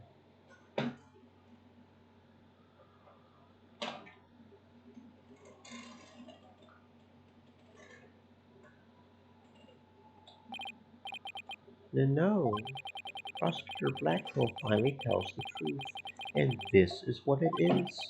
It's beyond devastating. I tried to take my mother apart. I, I.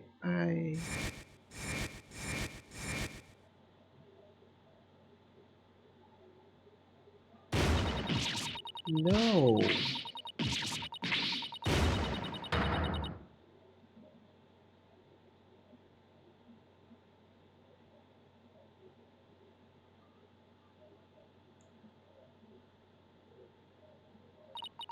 So it was me.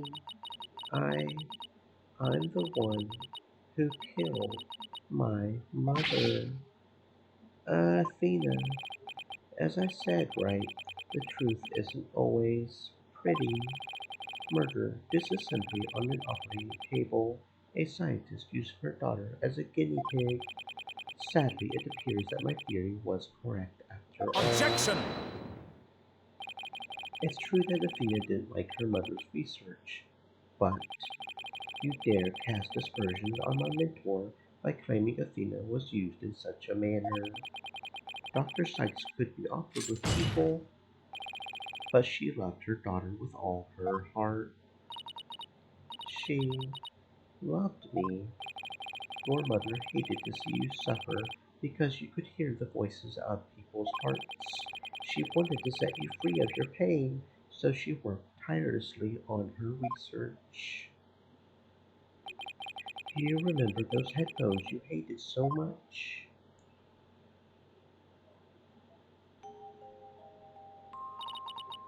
Yes, my head hurt every time I wore them. No, Athena, it's just the opposite. They emitted sound waves to nullify emotional input from the voices of people around you. Your power was much stronger than it is now, and those headphones were what enabled you to carry on with everyday life. No, that can't be true. Then why? Why would I have done something like that to somebody who loved me so much? Her love for you was real, that I can guarantee. That's why I knew that what happened had to be some kind of mistake. I couldn't let you be punished for it. So you took the blame yourself. You and your mentor are more alike than you know. Honko was a witness when I put it in the case, held Athena close, and vacated the lab. I threw Honko away in the boarded man's trash chute, and I hid the case on the Space Center grounds. It would seem that we now have all the facts of this case. No, not yet. It can't end like this. Objection! Do not disgrace yourself, Mr. Wright. The truth has been revealed. Or are you the type of man to turn your back to things that disagree with you? I'm not. But this? I can't give up now. If I have to say something, anything, even if it's abrupt, I've always managed to pull through that way in the past. I have to make it work. The defense is prepared to present evidence. Mr. Wright. Yes, Athena? It's okay. You can stop now. I don't want you or anyone else to suffer any longer for my sake. Athena, what are you saying? I killed my mother. That's the truth. It's just like Prosecutor Edgeworth said. We have to face it, no matter how much it hurts. I admit my guilt.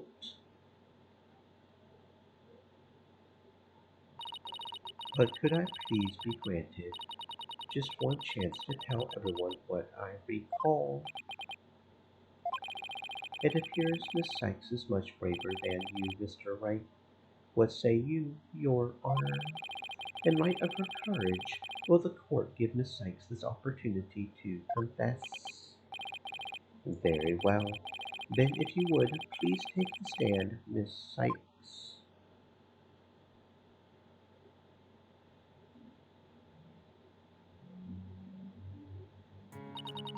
Thank you for letting me do this, Prosecutor Edgeworth. And thank you, Mr. Wright and Prosecutor Blackville, for letting the truth be known. Now we can finally move forward, and everyone's suffering can come to an end. Athena, Prosecutor Blackville will be cleared, and the dark age of the law can come to an end. Yes, admit your guilt and bring everything to its conclusion. I killed my mother. My memory is still a little hazy, but there's no question I remember it. I remember the weight of the weapon in my hands, and the feeling of it stabbing in deep, and I remember the warmth of her blood as it flowed down the handle onto my fingers. Your Honor, please find me guilty. I dare say these are all memories that no one but the murderer would have. I see. Thank you for your confession. I believe this trial has gone on long enough. But before we conclude, does anyone have a counter-argument? Objection!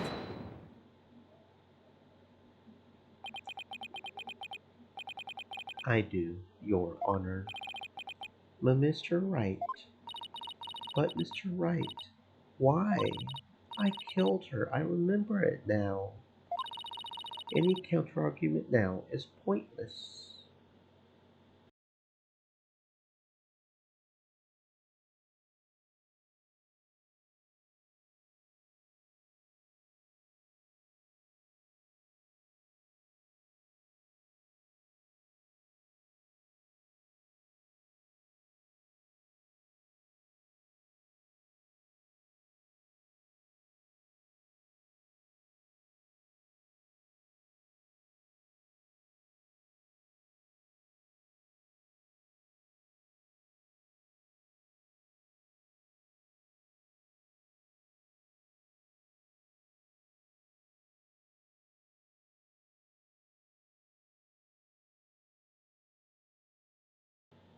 Objection!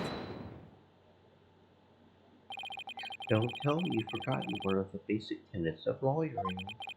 Always believe in the client to the bitter end. Athena, you are not a murderer. Objection! I said that you never changed, but could you have actually regressed in these 8 years? I won't stand for your childish emotionalism getting in the way of the truth. Emotionalism? Don't lecture me on the matters of the heart, Edgeworth. Because I can see straight into a person's soul.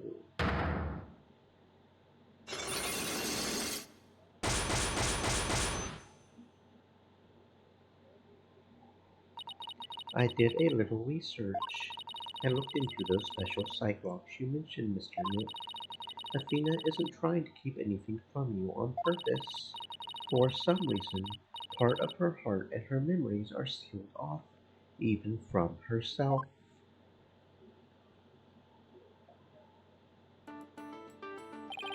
There's still a chance. Somewhere deep in Athena's heart, there might still be a memory that not even she knows about yet. It might be like looking for a grain of sand somewhere in the cosmos. But still, that memory might contain a new fact that could prove her innocence. I hope for everyone's sake that you are not just bluffing, Mr. Wright. Now then, is there or is there not a problem with Miss Sykes' confession? My memory is still a little hazy, but there's no question I remember it.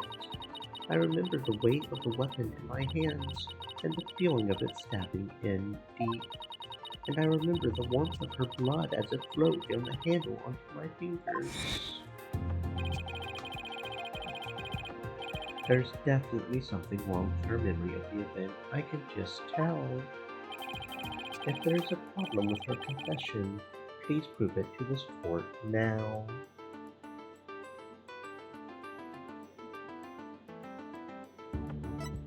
Take that! Isn't that the katana the defendant used to kill the victim, Mr. Wright? I respectfully and vehemently disagree, Your Honor. But I remember it. I remember holding the weapon and getting blood on my fingers. That's exactly my point. If blood really did get on your fingers while you were holding it, there should be blood on the handle. Please focus on the handle of the sword. There's not a trace of blood on it, and therefore, this is clearly a contradiction of the facts. You're right. Oh my. Objection! The defendant must have simply confused a portion of her memories. She mentioned it was hazy to begin with. We can't mull over every minor detail. Objection! But she also said there's no question I remember it, a fact we can't ignore. In that case, why don't you explain what this contradiction with her memories means? But gladly, just give me a sec to think of something. I want to say that Athena didn't stab anyone, but she said it herself that she remembers the feeling of committing the act. Think, Phoenix. Think. What could the contradiction with Athena's memories mean? Miss Sykes had blood flowed down the handle, but the katana's handle is spotless. So, doesn't it follow that the defendant must have used a weapon other than the katana? What are you up to this time? This is it. This time I found just the thing to end Athena's nightmare for good. The weapon that took Dr. Sykes' life was the katana. That much is for sure. So if I can show a possibility that Athena didn't use the katana, it could help me prove her innocent. A different weapon, you say? What weapon would that be, exactly? Right. Of course he would ask that. I can see your floundering, Mr. Wright. Did you speak without thinking again, as always? How does he do that? Now I can't back down. Not here, not now. That's right. I did, because it's so obvious it doesn't require any thought. What did you say? Okay, so maybe that was an exaggeration, but there has to be something. Was there some other blatant weapon in the robotics lab that day? Maybe there's something in one of the crime scene photos. Wait a minute, there is something. There's a high probability that that was in the lab. I don't have that particular weapon here in evidence right now, but I do have a piece of evidence just like it. Other than the katana, this is another blade that may have been at the crime scene. Take that! But that's the murder weapon in the Clay Turan case. Yes, this is the knife that took Mr. Turan's life, but there must have been a knife just like this at the scene 7 years ago as well. Tool kits containing utility knives like this one are issued to Space Center employees, and a robotics lab especially would naturally have one of these Objection!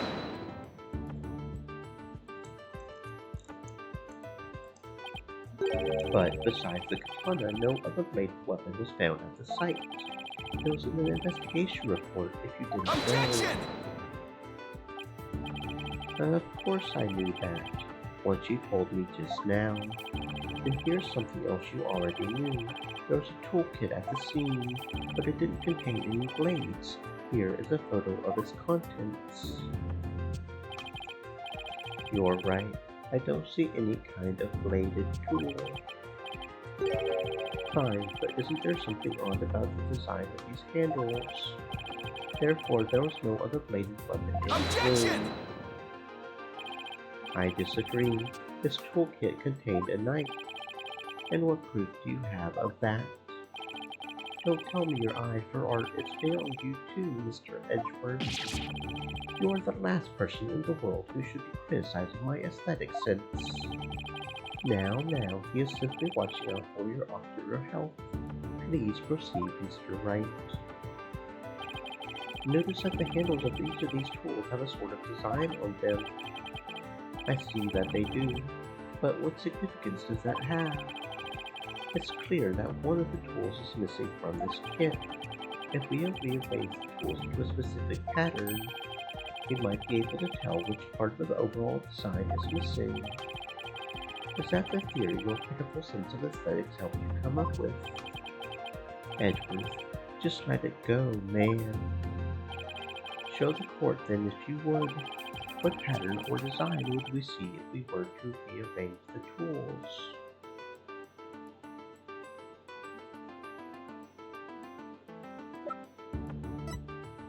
Take that! What design is this supposed to represent? The GAXA logo, Your Honor. It's all on the Space Seekers documents and pamphlets. As you're aware, JAXA is a program that operates the Cosmos Space Center. Look how brightly the JAXA logo shines in the sunlight above the entranceway. I really dig the stars and rocket motive that it's got going. JAXA, huh? Isn't that the new name of the Federal Space R&D program? I think I see it now, but... Yes, with just the tool shown in this photo. The red A part of the logo is missing. And this is where the murder weapon from the Tran case comes into play. If we were to place the utility knife in the open slot,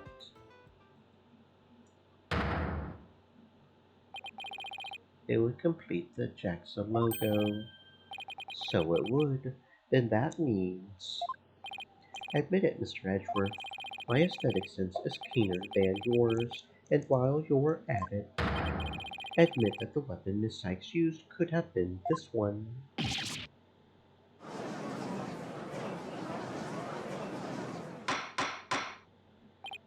Order in the court. Miss Sykes confessed to having a memory of stabbing the victim. Admittedly, Miss Sykes most likely did stab someone using the utility knife. However, the weapon used to kill Dr. Sykes was a katana. Therefore, the act of stabbing that Miss Sykes remembers couldn't be that of Dr. Sykes. Very well. Let's suppose for a minute that Miss Sykes did use the utility knife. Tell me, how does that change anything? Come again? What if the katana was only being used as a decoy to conceal the true murder weapon? What if the real weapon that took the victim's life was the utility knife? Don't be ridiculous, or are you changing the premise of your entire argument? I'm merely offering a hypothetical situation derived from your logic. Miss Sykes could have put blood on the katana to make it look like a murder weapon, and then concealed the knife on her personage until Black Pearl carried her away. That does clear up the contradiction between Miss Sykes' memories and the evidence.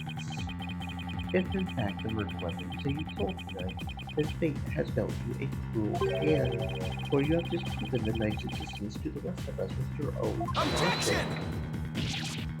logic. The prosecution's attempting to lead the court. Objection! You're the one attempting to lead the court, Mr. Wright, by forcing us to forget the facts of this case. Need I remind you that there were only 2 people in the lab at the time of the murder, and that the defendant herself recalls stabbing someone with her own hands? No. It matters not whether the murder weapon was a katana or a utility knife, as long as you know that the victim and the defendant were the only ones there. You cannot escape the fact that it was Athena Sykes who killed her own mother. I don't believe it. Why? Why does this keep happening? Every time I find a contradiction, it vanishes, and the suspicion keeps coming back. It's almost as if, now you're finally starting to get it. Your contradictions keep vanishing because the charge is true, and the suspicion keeps coming back to the defendant because that's where it belongs. Phoenix Bright, when will you open your eyes and accept the truth?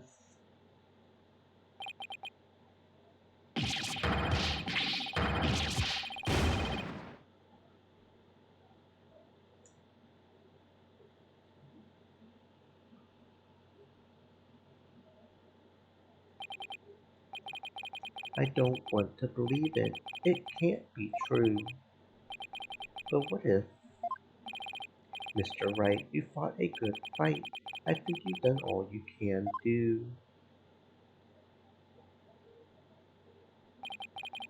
Is giving up really the only option?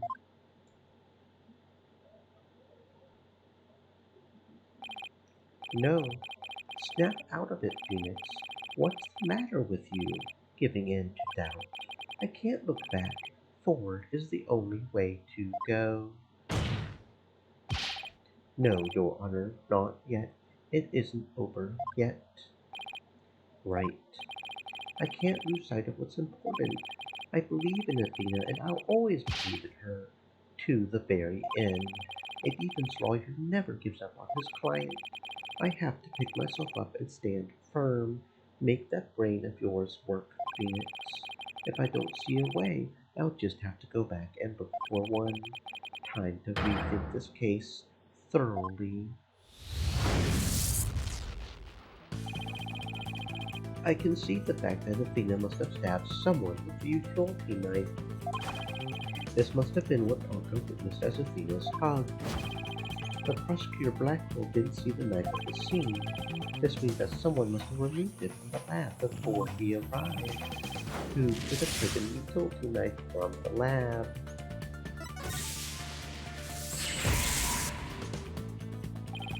If I trust in Athena, then I have to conclude there was a third person at the scene. But according to Ponko's testimony, Athena and her mother were the only two there. So then how did this third person manage to escape Ponko's detection? I know, this person must have fooled Ponko's facial recognition feature by covering.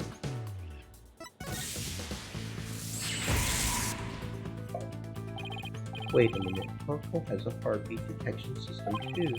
Even if they covered their own face, Ponko would have still detected their presence. But she wouldn't have been able to tell who they were. Wait, that's it? The culprit could have covered their face and chosen which person to avoid detection.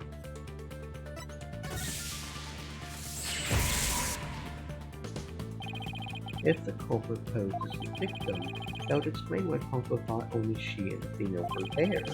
All they had to do was take advantage of Ponko's basic recognition features. The culprit used this in order to pose as the victim.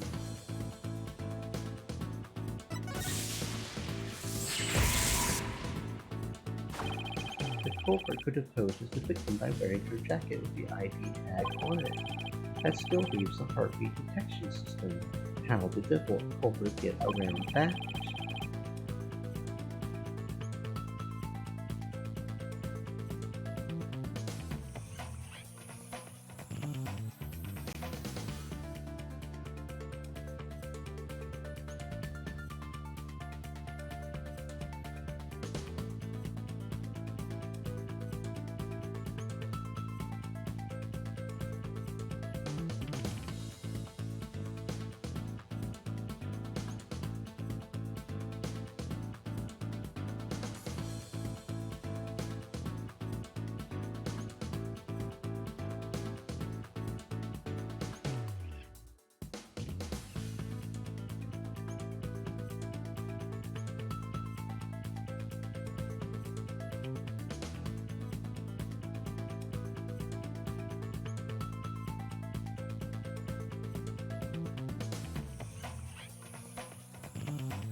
It wouldn't have worked if Ponko could detect the real Dr. Sykes' heartbeat too.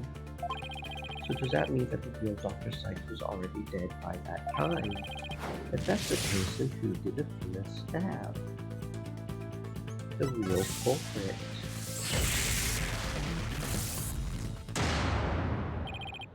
That's it. The person Athena stabbed wasn't Dr. Sykes. It was the person who murdered her and then pretended to be her, the real culprit.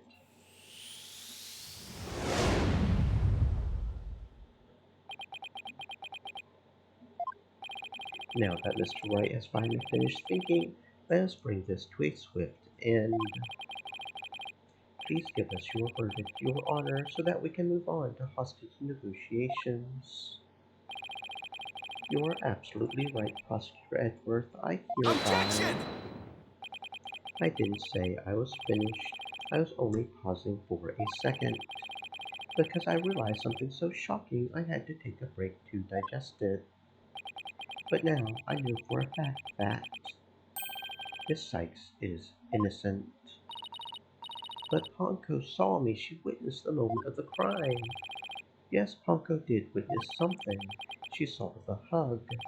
In other words, the moment you used the utility knife.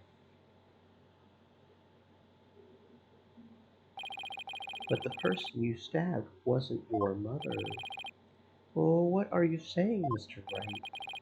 The answer is simple. The person Miss Sykes stabbed was a third person posing as Dr. Sykes. What? Objection! Do you really expect us to swallow that, Mr. Wright? According to the robot's statements, there was no third person there. Did you really think I wouldn't see through the ludicrous grab of Objection! time? After all we've been through, Mr. Edgeworth, I'm disappointed. Don't you know by now that this smile of mine means I have absolute confidence? You make that pose all the time regardless of facts. Ponko's strange malfunction. Mr. Tran, you look pale. Shall I help you to the sick bay? Mr. Tran, but that's Apollo you're talking to. This hunk of junk here is mistaking Apollo for Clay. Maybe Apollo is possessed by Clay's ghost.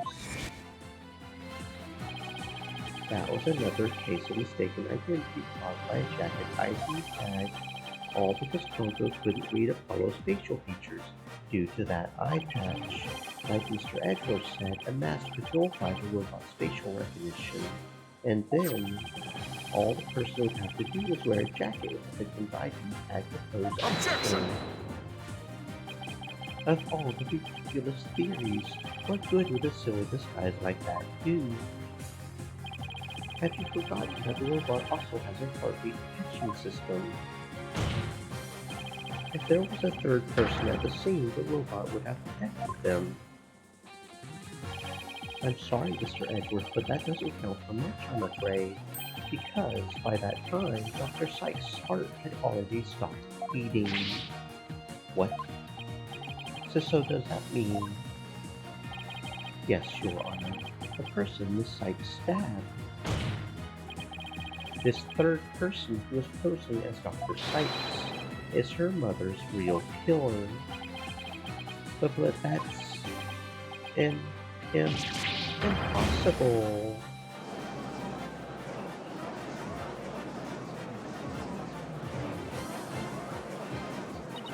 A mask? The person I stabbed was wearing a mask. Order in the court. Miss Sykes, did you say something? A mask. Yes, I remember a... Athena, what is it?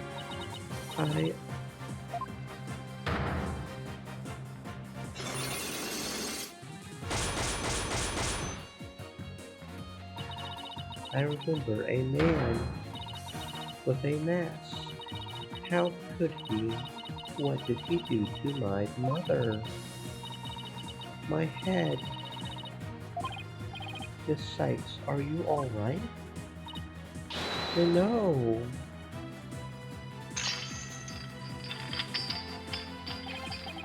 The Black Cyclops. They're flaking.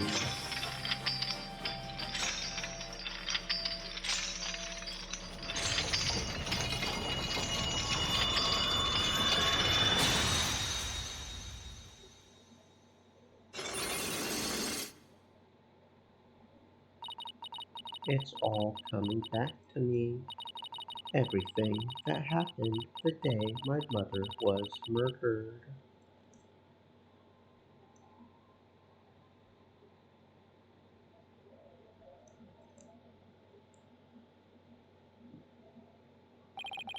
They're gone. The Black Cyclops are finally gone. You didn't really stab your mother, did you? It's all right, Athena. Just tell us what you saw that day. I was drawing a picture. When I was done, I went to show it to my mom. I opened the door, and then... It's all right. I'm right here. You're safe, Athena. She was on the floor by the workbench with the katana sticking out of her. There was a handkerchief over her face, but I knew it was her by her clothes. And there was a man there. A man. Quiet, Your Honor. Go on, Athena. He tried to attack me. In a panic, I grabbed the knife that was there, and he dodged at first, so I only got his clothes. But I tried again. And this time, you got him, didn't you? I did. I remember it clearly now. The knife went into the back of his hand. And then he kicked me, and I passed out.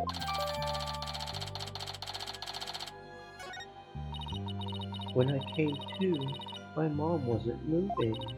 I had to do something. I had to fix her, I thought. So I asked Ponko to move her to the operating table.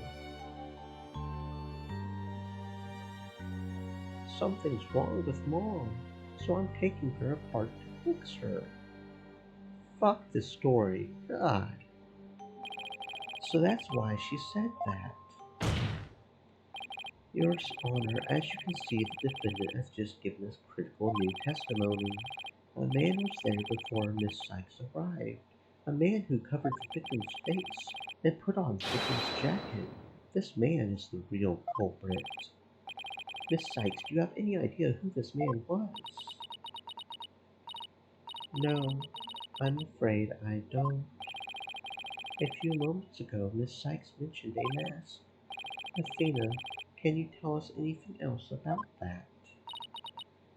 Yes, the mask. It was my mom's Japanese theater mask. I think it was the one hanging on the wall of the lab. This mask hanging here on the wall? It was kind of spooky, that mask. My mom used to tell me that a no mask even has the power to turn an ordinary human being into a phantom. A phantom? It would seem that a new suspect has emerged, and that means that all suspicion against Miss Sykes has...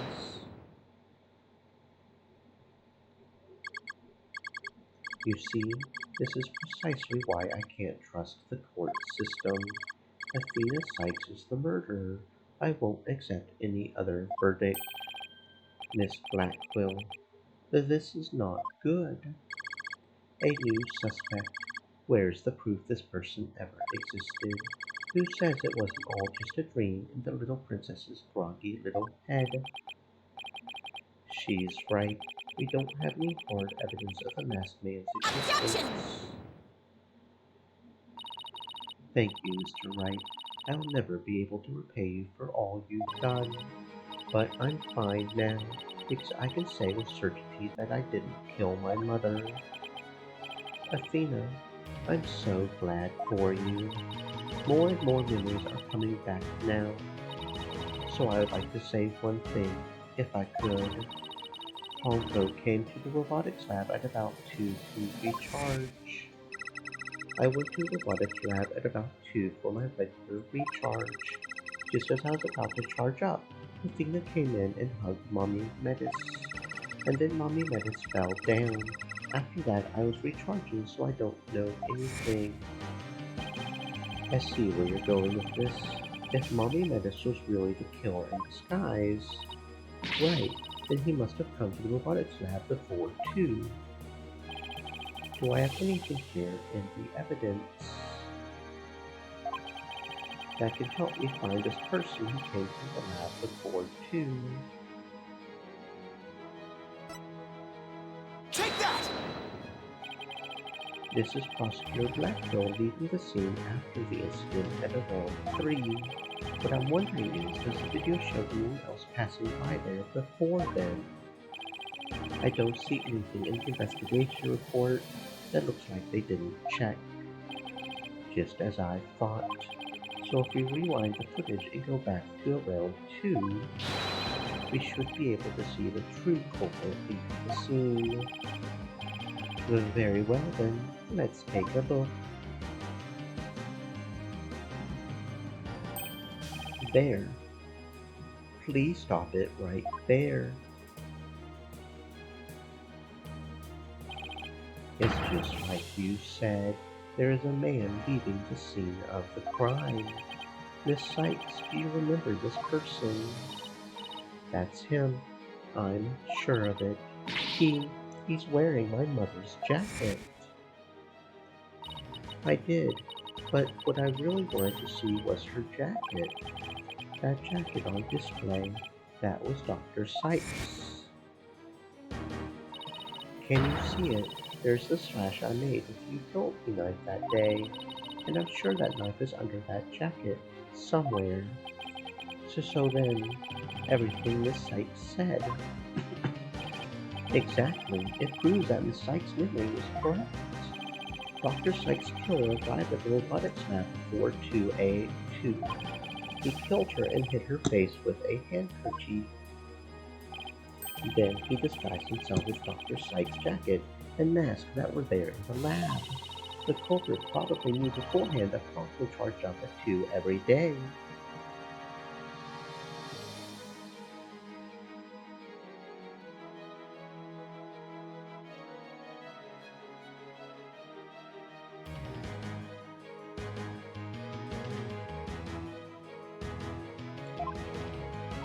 So he waited for Ponko to come to the lab for her regular recharge. By leaving Dr. Sykes' jacket on, the culprit tricked Ponko into thinking he was Dr. Sykes, thereby making it look like she was alive up to that point in time, all to disguise the real time of death. Objection!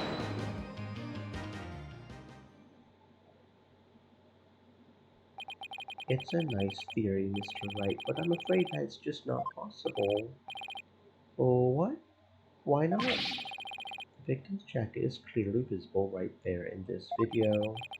And that right there is precisely the problem. The ID tag on the jacket at the scene confirms beyond doubt that it belonged to the victim. If the person who left the lab truly was wearing the victim's jacket, then how could it possibly have wound up back at the crime scene? What's going on? That doesn't make sense. Edgeworth's right. If the culprit was wearing the jacket, how did it get back to the lab?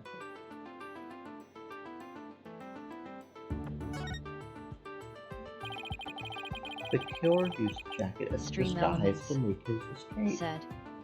Stay moist, my friends. Hydrate. But in order to conceal that fact, he had to get the jacket back to the crime scene. So the culprit simply returned to the robotics lab later and planted it there. Contradiction resolved. Objection! Except that would have been impossible. The only people who came to the robotics lab after the killer were Prosecutor Blackwell and the people who reported the body, and they claimed that the jacket was there when they arrived. So, when do you propose this mysterious man of yours had the chance to return the jacket? A puzzling question indeed. When did the culprit have the chance to bring the jacket back? The only time the culprit could have returned the jacket was when the body was found. Mr. Wright, do you realize the implication of that argument? I do. Most people, when they come across a murder, focus their attention on the body. The culprit could have taken advantage of that split second to plant the jacket.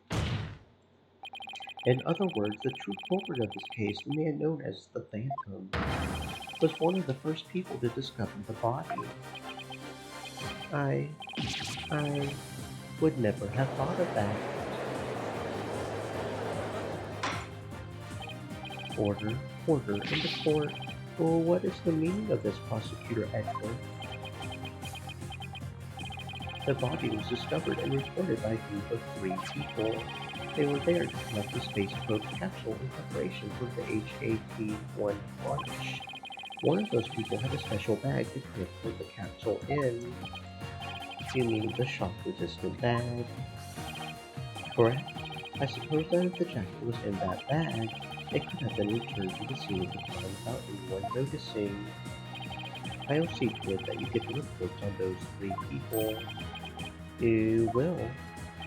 We should also check the facial recognition database for that robot. If this person felt the need to hide his face with a theater mask, it might mean that his facial data was once obscured. The Prosecutor Edgeworth, does this mean? I have to admit, I believe Miss Sykes' memories to be credible. You win, right? Not that this was ever an official trial anyway. Do my ears deceive me? Prosecutor Edgeworth, are you actually conceding? Is it true, boss? Does this mean I can't believe it. It's over. I won. I proved that both Athena and Prosecutor Blackquill are innocent. Your Honor, I see no need to further prolong this trial. Objection! Hold on, Mr. Wright. Have you forgotten who's in charge of this trial? That's right. I'm the one who's supposed to say I see no need to further prolong. Not you either, Your Honor. Now, silence. The little princess who was truly beloved by Metis, and who repaid that love with death. All these years, hating Athena was the only thing that's kept me going.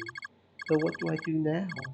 Can anybody tell me? Necrus Dark Goddess said. Chaos Raid. Chaos Raid. Chaos Raid. Chaos Raid. Galax Moia. Well, come said. on in, friends. Chaos Raid. Thank Chaos you very Raid. much for the Chaos raid. Raid. I Chaos hope Raid. you guys are having a Nova Drake fantastic existence. said. I Chaos am Jade. Raid. I am a turtle Chaos Raid. unicorn. I Chaos am a Raid. bit slow, but Chaos we Raid. get there eventually. Everybody has something special about them after all. A little magic. What were you guys playing? Were you guys winning? I hope you were. Unicorn Turtle. We're just playing said. Apollo Justice. So Necrus _ and we're Darkotis. kind of Stream Elements. Said. we're kind of in Look a who's decided to come concluding swimming area. with us. So if you don't This is want their major channel. spoilers, you might want to leave. I think we're about at the end www.twitch.tv/necrus of Dark Goddess. Dual Justice. Necrus Dark Goddess. Alien said. Isolation. Alien Ooh. Isolation. The sexy the terrifying xenomorphs. Yes. So I hope you won and got murdered the yeah. Anyway, oh, didn't mean to move that over. You move back over there. Miss Nova Drake Blackquill. said. Tackle hug the unicorn turtle. Oh, She's no. not fast enough to escape. No, I'm not. I'm not fast. That's part of being a turtle. But why would I run from a hug anyways? I think this is still active. It's been a while since it's been used. Unicorn Turtle said. Yeah, it's still active. Okay. Hug at Nova Drake Miss 2031. Blackquill. Stream Elements. How unlike said. you, Aura. Hugs are Metis bestowed was upon deeply thee. passionate about her work, and she chose you as her partner. Isn't that? Shut up, Simon. You know exactly how I felt about her. Her respect as a coworker wasn't all that I wanted. Then what did you want from her? Did you really just go there, Your Honor? Or, there is something I wanted to say, if you will lend me an ear. I have in my possession a lead on who Metis's murderer is. You do? Right, Donal.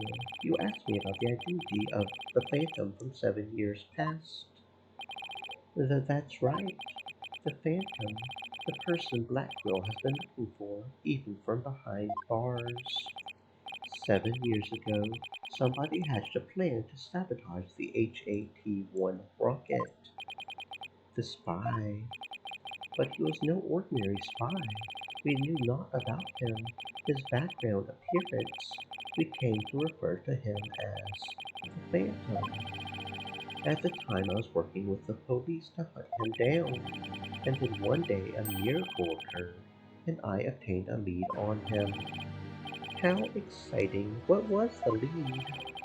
A recording of the Phantom's voice, but the quality was too poor for a proper voice analysis. Yet I had hope. Laura's coworker was a scientist who could analyze human emotions. So I asked her to evaluate the recording using analytical psychology. And that scientist was Dr. Sykes. Yes, a spy's greatest fear is to have his true identity discovered. In addition to HAT-1, Dr. Sykes' results in the recording were surely among his targets. But his search of the space heater bore no fruit, so he must have started to panic. He couldn't find them, but where could they have been? Who is to say? Wow, I bet he's never let that out of his sight all these years. How in the world did you smuggle them into prison? In the prison pocket, of course. That's how you smuggle anything into the prison, is through the prison pocket. I have my ways. What's more, my partner is especially talented at that sort of thing. Oh, you use the Falcon's prison pocket. Oh, and that's why you have the Falcon. That the Falcon is your prison, quote, buddy. I understand, so you're into Falcons, I gotcha. I worked to lure the Phantom in by spreading rumors throughout the world. I was even granted permission to prosecute cases to attract the Phantom's attention. Just try to evade your identity, you bloody butcher, became my taunt. And what about the results Dr. Sykes drew up for you? Was there any useful information? Here, you can see for yourself, but take good care of it. It's all I have left of my mentor. I will. I had better hold on to this real tight.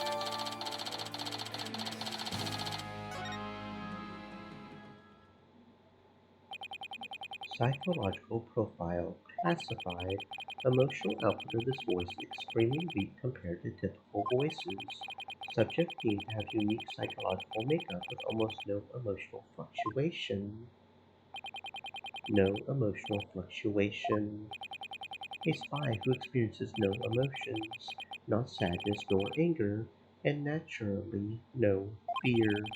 He is the very definition of a phantom, a monster with no heart. Don't you see? This creature is the rot that destroyed our lives and set what ails us all into motion. The Phantom, indeed, a fitting name for the one who has brought darkness to our world. Well then, it seems a faint image of this man has started to take shape. Based on what we have learned, I would like all of you to conduct further investigation. This is not a formal trial, but I do want to follow protocol. If I may, I would like to hand down my verdicts and bring these proceedings to an end. Whatever. Do what you want. You'll hear no objections from me. Yes, please, Your Honor. It's over. It's finally over. Very well. In that case, Prosecutor Blackwell, could you please take the stand?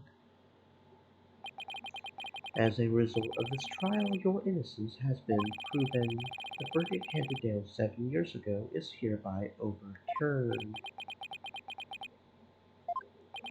And now, the defendant of the current trial, Miss Athena Sykes. Yes, Your Honor. Mr. Wright, thank you for everything. Athena, you're more than welcome. If everyone is ready, I will now give my verdict.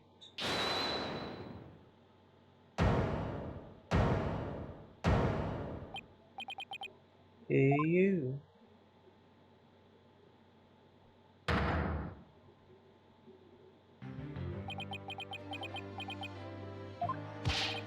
Apollo, what is the meaning of this? Congratulations, Nova Mr. Drake Wright. said. Hug at Unicorn Turtle 669. Thank you very Stream much for Elements the hug, Nova. said.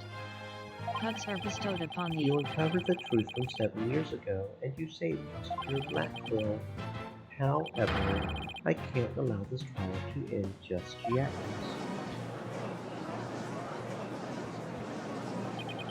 Why, Apollo? Why would you do this to us? Does he know who actually did it? He very well might. He was doing his own investigation after all.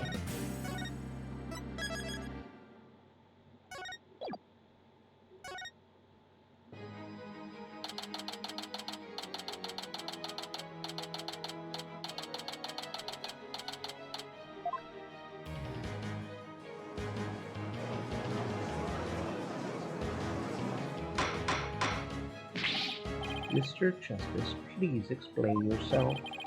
It's very simple. There isn't much to explain. The defendant, Miss Athena Sykes, might not be innocent. What are you talking about? The case from 7 years ago has been settled. I'm not talking about the past year. I'm talking about the present case. It's still not clear who killed Clay Turan. But Apollo, why would you? Miss Sykes, please listen quietly to what I have to say. What in the world is Apollo trying to do?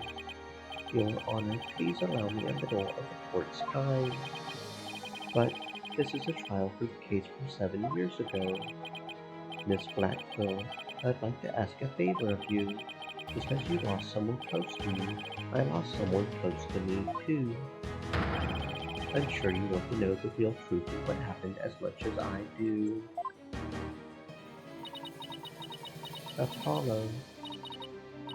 Sure, you know I'm all for the truth. Now let's see you expose the princess's guilt. Judge, I give my permission. Continue with the trial. Very well.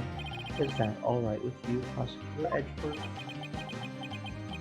The prosecution has no objections. Let's hear Mr. Justice's testimony. I'll have the police's investigation report brought immediately. Not you too, Edgeworth. I really hope it's because you have something up your sleeve. Very well. Your opening statement, please, Prosecutor Edgeworth. As you wish. Let's review the case of the murder of Mr. Clay Turan. It was made clear in the previous trial that Solomon Starbuck was not his killer. Therefore, the true culprit was someone else. On that day, this culprit waited for the astronauts in boarding Atlantic 1, when the two men made their escape out of the Space Museum. The killer attacked Mr. Turan with the same type of knife that was used 7 years ago. The murderer then escaped into the Space Museum. Next, Director Yuri Cosmos switched the launch pads. After that, the culprit exited the Space Museum and escaped via boarding lounge 2. Therefore, this trial must make clear who Mr. Turan's true killer was. In other words, we must discover who it was that escaped through the Space Museum that day. Thank you, Prosecutor Edward. Mr. Wright, is the defense ready? Yes, Your Honor. I had better rearrange my evidence. Reluctant evidence swapped. Relevant evidence swapped into the court record.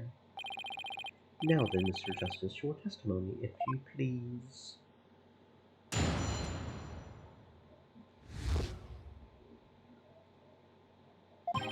I suspected Miss Sykes of the murder of Clay Turan. My growing suspicions were confirmed when this incriminating evidence presented itself. In addition, she is the only one who could have utilized the launchpad switch to escape. That is why I wish to indict Miss Sykes on the charge of murder.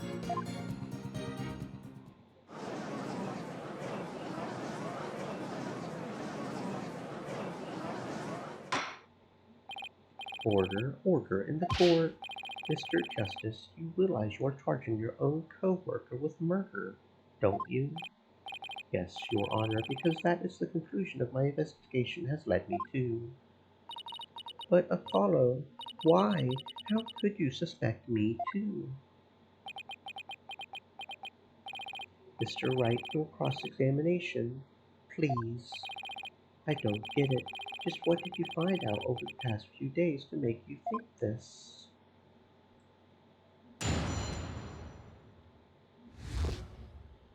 Oh shit, I just thought about something.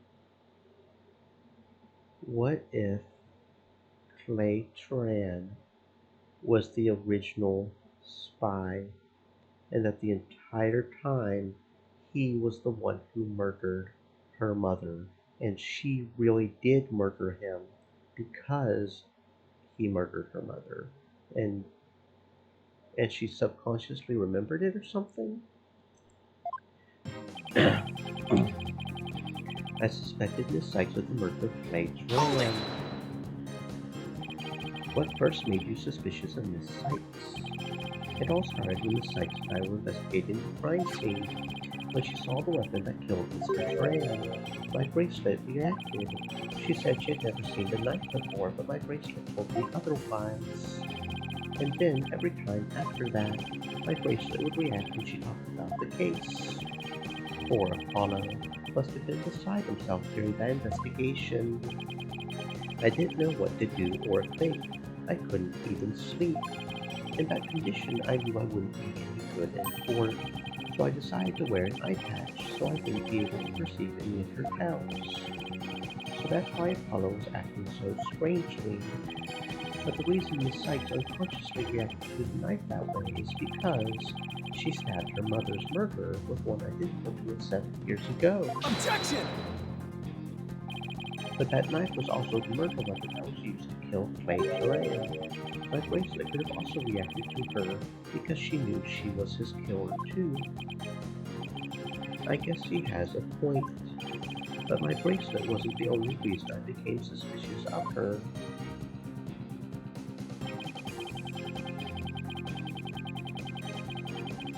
Hold it! That's the lighter that was found in the Space Museum with her fingerprints on it, right?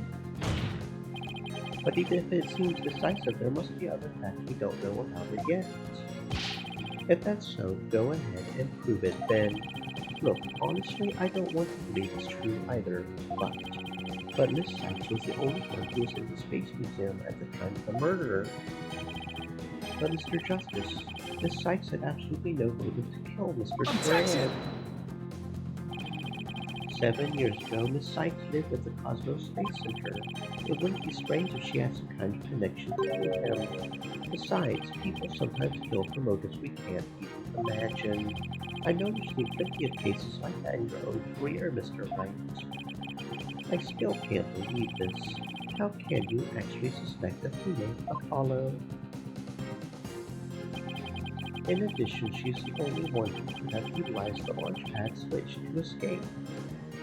Hold it! Isn't it possible that somebody else used that same escape route? I'm afraid not, Mr. Wright. Why not? Recall there is a security camera in boarding lounge 1A of the launchpad door. It's a camera that captured Mr. Tran and Mr. Starbuck, but there's also another security camera in boarding lounge 2. It recorded Mr. Tran's killer, Or rather, Miss Sykes coming out of the Space Museum. A camera and boarding lounge too. First I've heard of it, but it makes sense. Athena said she had snuck into the Space Museum the night before the incident, and then was overcome and passed out around noon the next day. I was out until about noon of the next day. I didn't even know about the explosions. When I woke up, nobody was around, so I just went out into boarding lounge too. That must have been when the camera captured her, and that's what made Apollo suspect her even more. But wait a minute. In that case, it most likely reported the true culprit as Objection! well. That's a negative on that one too, Mr. Wright. And the footage taken after the incident, Miss Sykes is the only one who appears. What? Why?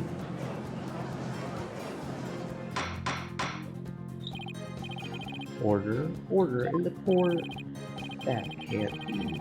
But if it is, then it is incredibly incriminating. Wasn't it you who proved in the previous trial that the way the true culprit escaped was via the Space Museum after the path had been switched?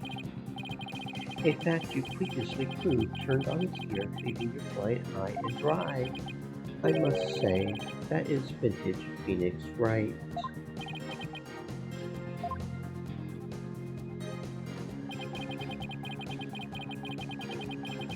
Hold it! Believing in your client to the end is a basic principle of good defense. Shouldn't you extend that same principle to your own co-worker? You're probably right. Maybe I'm not even fit to be a lawyer. However, I don't care. This case is special to me.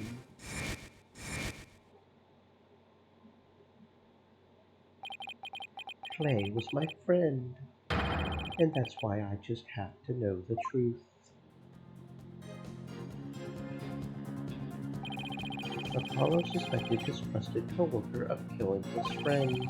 To dispel his doubts, he investigated on his own, but that only led to more doubts. Apollo must have been really struggling with this. Well, Apollo may have doubts, but... I'll say it again. Athena Sykes isn't the murderer. Then I have only one thing to say. Evidence is everything in a court. Well, Mr. Wright, I think you have the concrete proof to knock down my arguments. Your arguments have been very clear, Mr. Justice, and your facts appear to be indisputable. Well, Mr. Wright, what do you think of my theory? It looks like not even you can deny it. Miss Sykes was the only one who used the only possible escape route. Under these circumstances, there can be no other suspect but the defendant. Unless... you think there was an alternative escape route. Is that what you think, Mr. Wright? Is that what you think, Mr. Wright? Is that what you think, Phoenix? Was there an alternative escape route? Yes, of course there must have been. Just don't ask me what.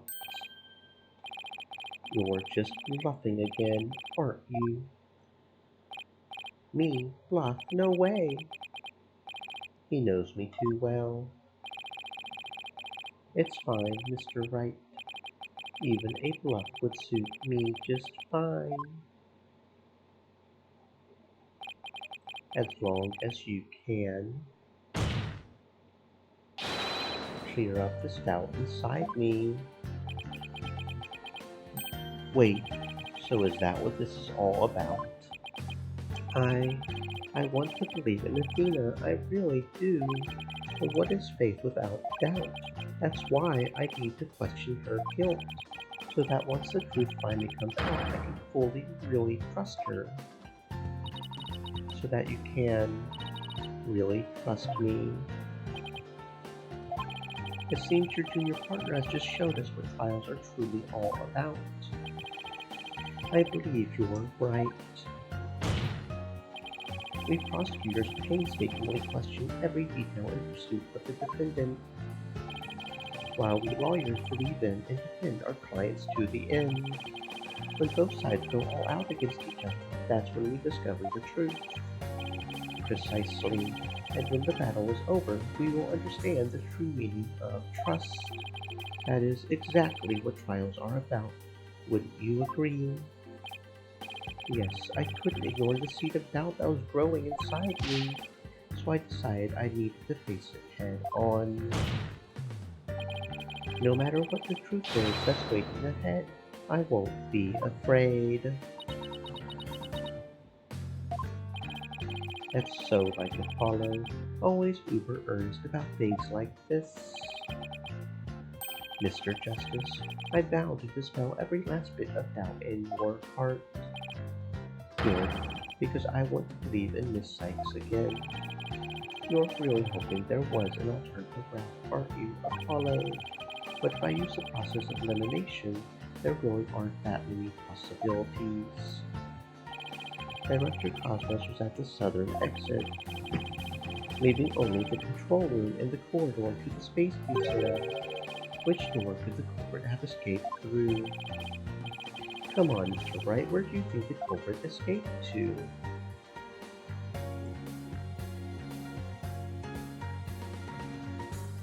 Take that! They really only could have escaped to the corridor to the Space Museum. All they had to do was use the unconscious Mr. Starbucks Prince to get through the door. It appears that all you're trying to establish is Miss Sykes' guilt. If the culprit used that route, the only exit would have been into boarding lounge 2. The logical conclusion of your argument is that the killer is none other than the defendant. I knew it. That's the only way it could be. If the culprit escaped into the corridor that leads to the Space Museum, then I guess it's true. The only exit would have been into boarding lounge 2. But Miss Sykes was the only person captured by the boarding lounge 2 security camera. I investigated the crime scene thoroughly, but the only place the culprit could have escaped to was the Space Museum corridor. There weren't any other secret corridors or anything, so that leaves us with no other conclusion to draw, but that Athena Sykes was the culprit. What could the answer be? Was there really no Spin-Diva other escape route? said. Head pat. Thank you very much for the head pat, friend.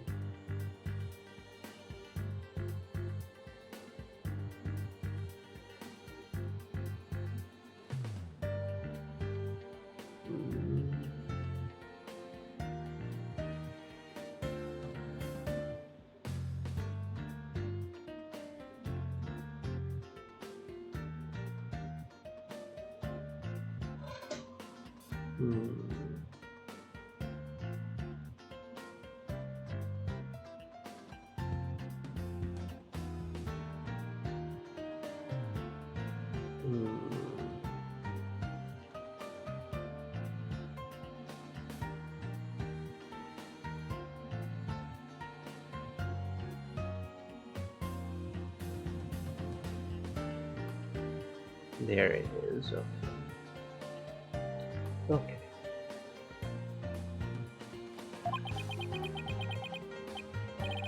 Hold on a second. What if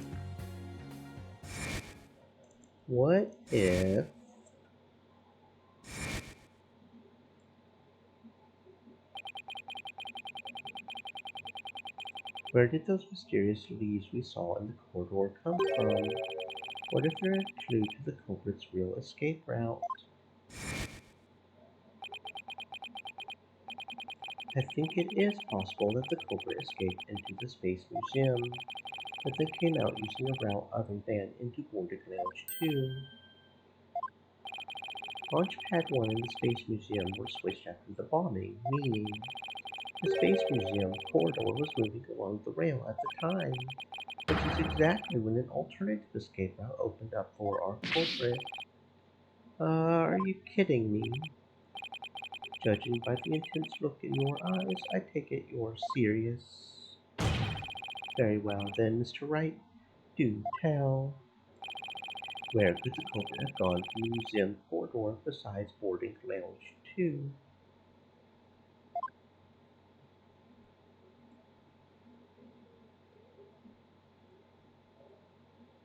Take that! We found something odd while investigating the museum corridor this afternoon, namely a few dead leaves on the floor. Considering where dead leaves come from, they point us to exactly where the culprit escaped to. Yes, I remember seeing some leaves myself. Do you mean while the Space Museum was in motion just beyond the corridor's safety door, was an alternative place that the culprit could use to escape? In other words, the culprit's real escape route was the area outside the Space Center. You're freaking insane. Objection! Do you know how impossible that would be? That corridor is level with the 3rd floor. Even if the culprit tried to leap to the outside wall of the Space Center building, they would fall to their death. Objection! Ordinarily, yes, but after the bombing incident, the culprit could make use of a certain item. And what item was that exactly, Mr. Wright? Alright, this is what the culprit used to leap to the outside wall of the main building. Take that! An emergency ladder. There was an emergency ladder in the 4th floor robotics lab, and it was used that day after the explosions to help evacuate people. Miss Blackgirl herself used that ladder to escape down to the ground level. Recall that the launch pads were switched after the ladder was lowered. The corridor would have passed by the ladder while the pads were being switched, and that's when the culprit literally sprang into action.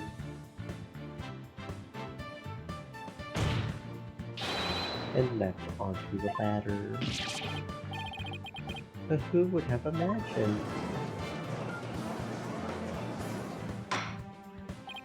Order, order in the court. Well, an alternative escape route seems to have emerged. Which means someone other than this site could have been the culprit, right? Objection! Making things up on the fly in an attempt to sway the court again, are we, Mr. Wright? Your theory has so many holes it puts Swiss cheese to shame. Alright then, name one. I have here detailed information about the Space Center. According to this, the distance between the museum corridor and the main building during movement is a full 20 feet. To 20 feet, you're pulling my leg, right?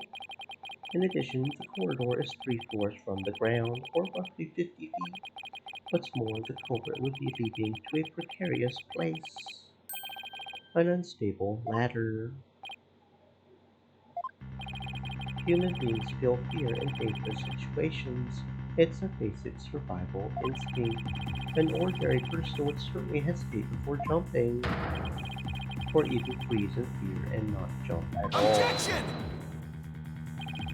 But the culprit had just murdered someone. They weren't in an ordinary state of mind. Objection! Nevertheless, why would they have taken that kind of risk? They could have waited for the switch to be complete and escaped before it. Objection! Because there was a security camera in boarding lounge 2. The culprit knew they would be reported if they left the Space Museum that Objection! way. In that case, the culprit could have hidden in the museum until things settled down.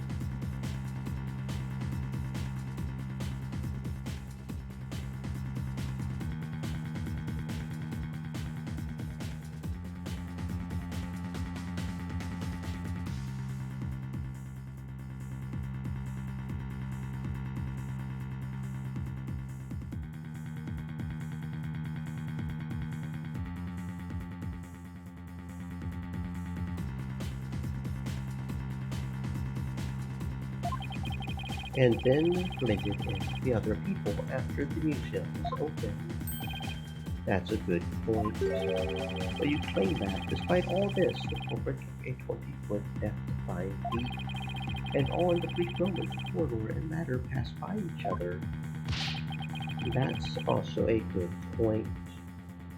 They would have needed a running start while the corridor was moving to make that jump. If their timing was off, or if they couldn't jump far enough, it would have been instant death. What kind of person would attempt something like that? Stop bringing up good points, Edgeworth. This true culprit of yours is nothing but a figment of your imagination. Why do you always have to point out every flaw? Mr. Edgeworth's right. That does sound pretty insane. The culprit would have to be someone who feels no fear, like a stuntman. But everyone feels fear on some level, right? Wait a minute. I've got it this time. I can prove that there is someone who could have used this alternative escape route. Can you now?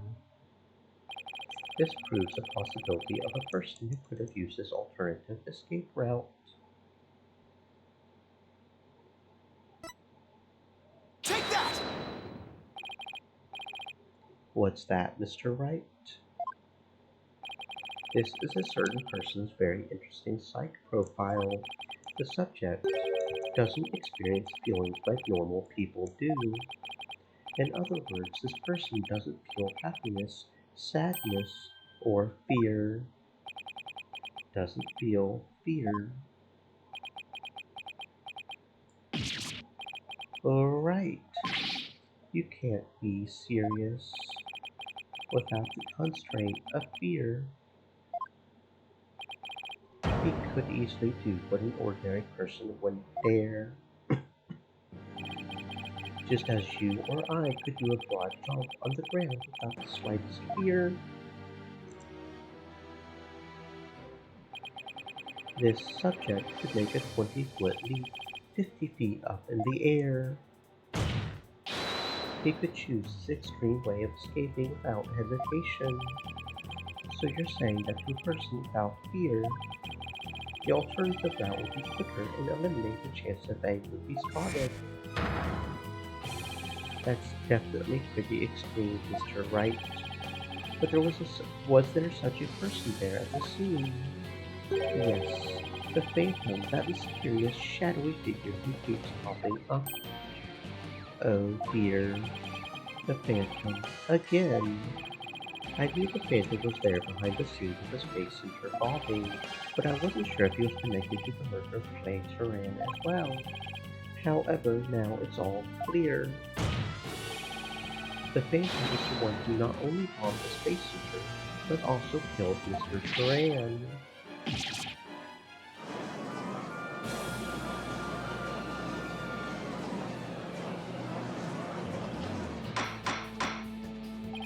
Order in the court, order, I say.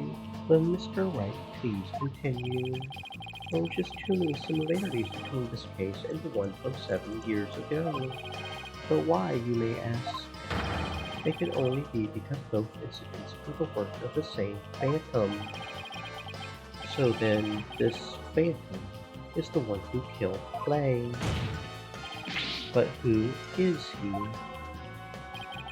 This Phantom has been haunting this case, pulling the strings in the background.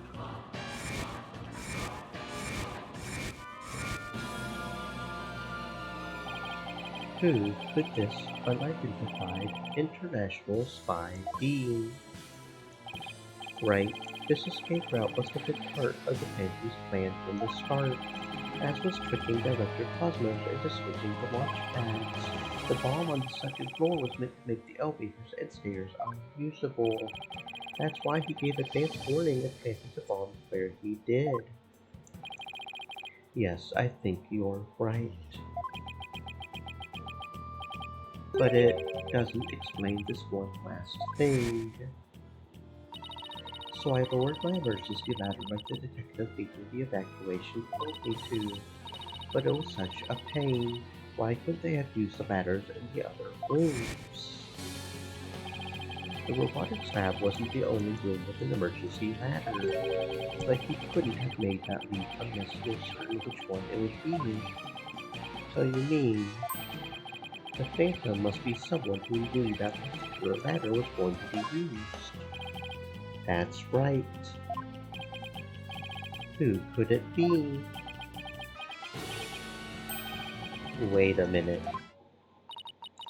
So I lowered my emergency ladder like the detective leading the evacuation told me to. There's no fucking way. There's no way, is there? Miss Blackwell lowered the ladder after being told to by the detective leading the...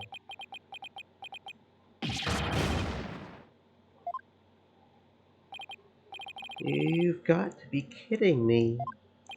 Did you figure it out, right? Do you know who the Phantom is? Yes, I do. But who is it? Who killed Clay? Our mystery spy, known as the Phantom, is none other than... I mean, there's no way, right? I mean, there's... Right? That's like the only option, though. He's the only detective. Really?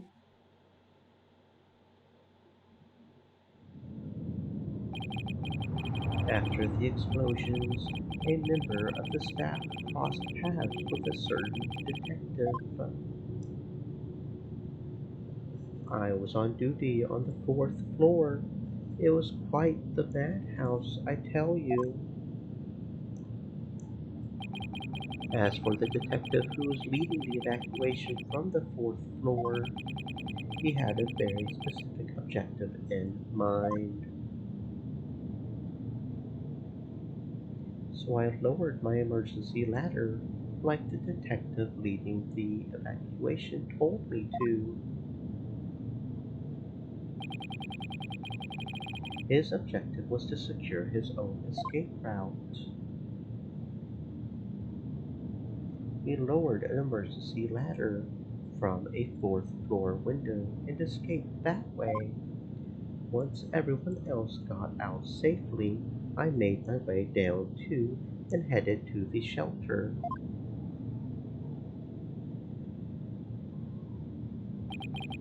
This is a detective you all know. He's even the lead detective on the current case. He appears to be a very emotional man, but his psych profile says he is without emotion. Take that!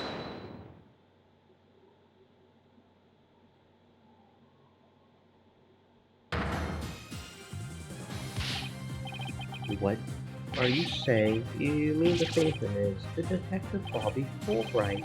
Exactly. We were all taken in by his fake persona. Detective Fulbright's real identity is the Phantom.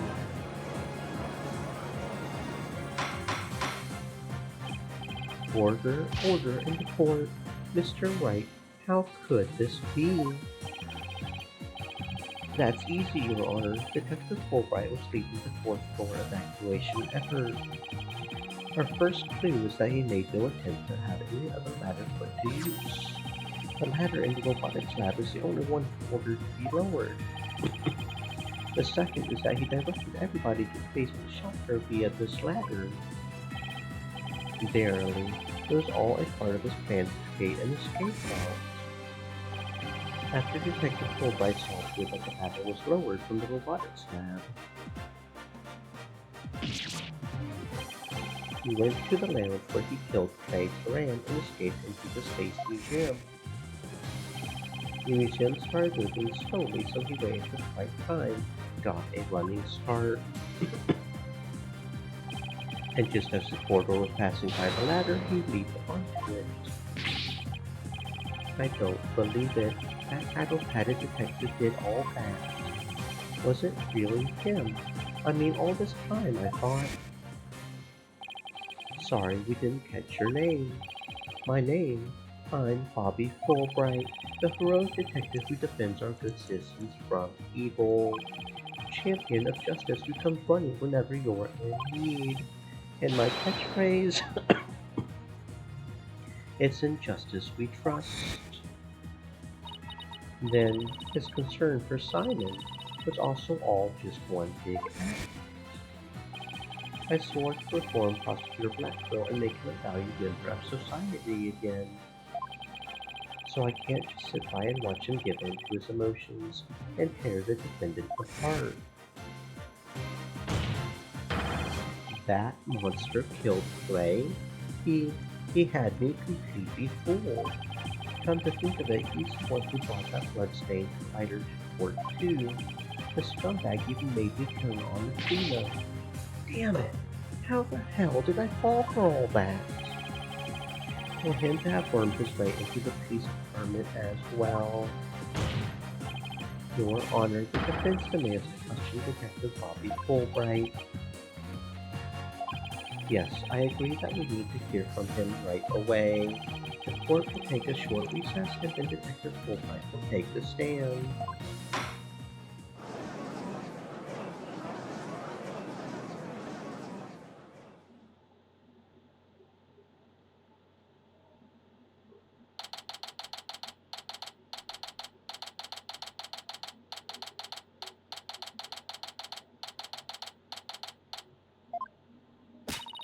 Thank you so much, Mr. Wright. If it wasn't for everything you did, I... Don't thank me yet. We still have an uphill battle to fight. You got it, boss.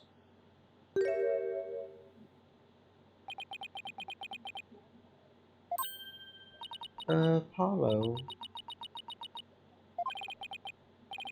Well, this is awkward.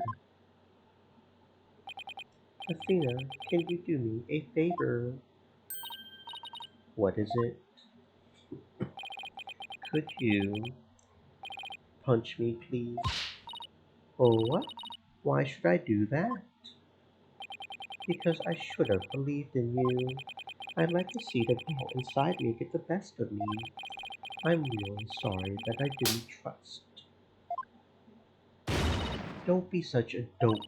I was really touched by what you did.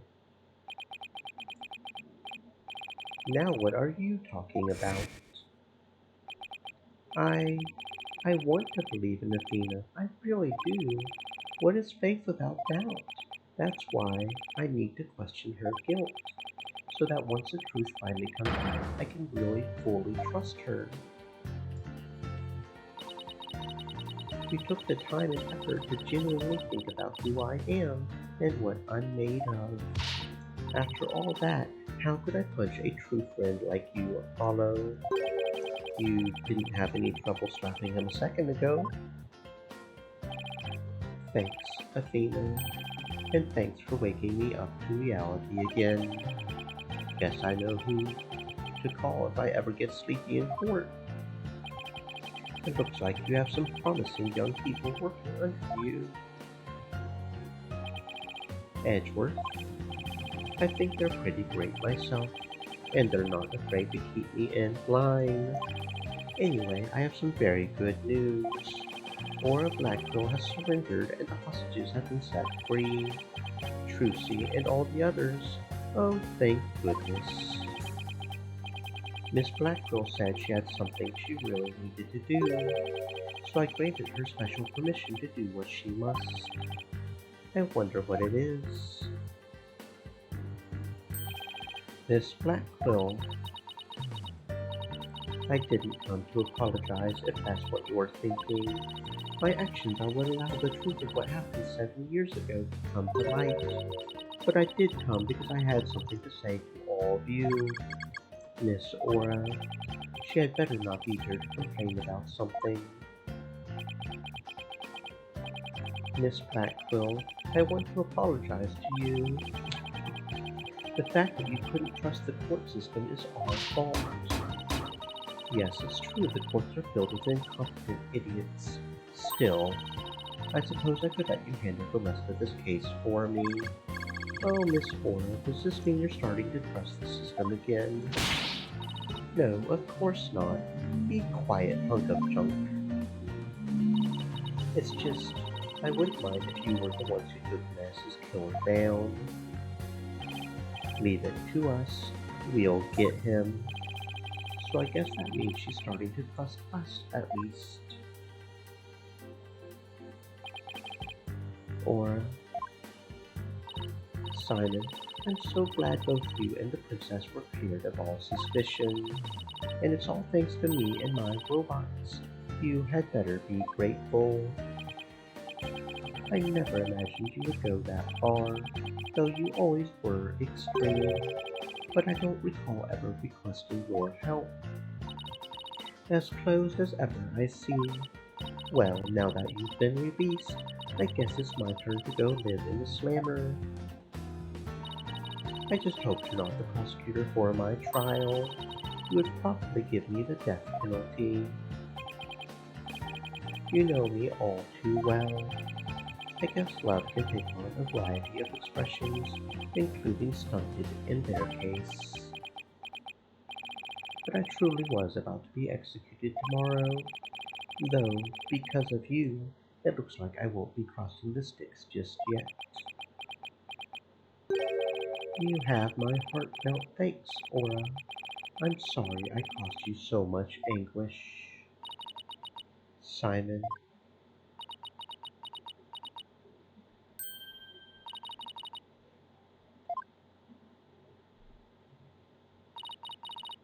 I'm so glad, Simon.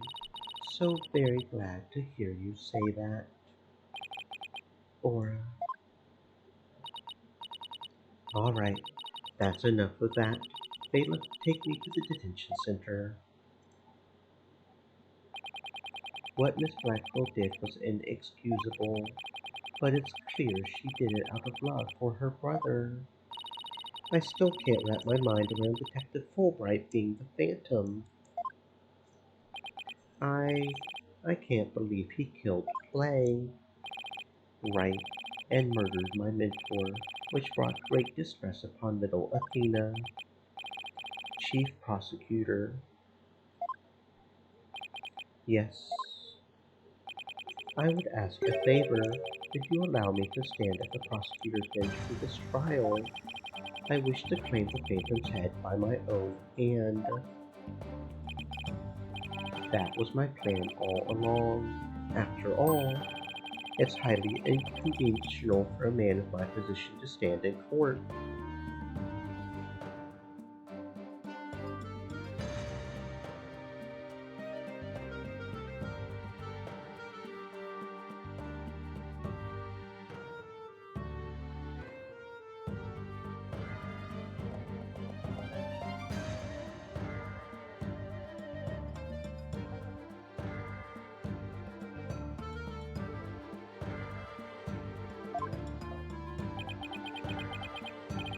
Sir,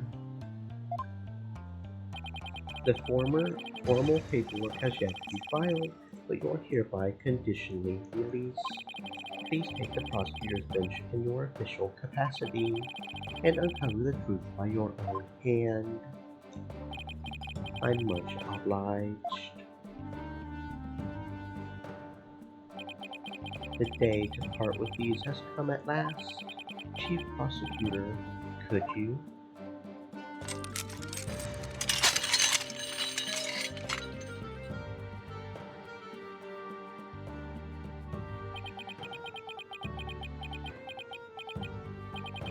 How long have I waited? Maybe it's the sense of freedom, but even the air seems fresher, the light brighter, and I will relish slashing that blackguard Fulbright to shreds without mercy. I don't have to be able to read his heart to see how happy he is. I'm so glad, but I won't cry just yet. After all, we still got a trial to finish. It's okay to cry, Athena. I promise.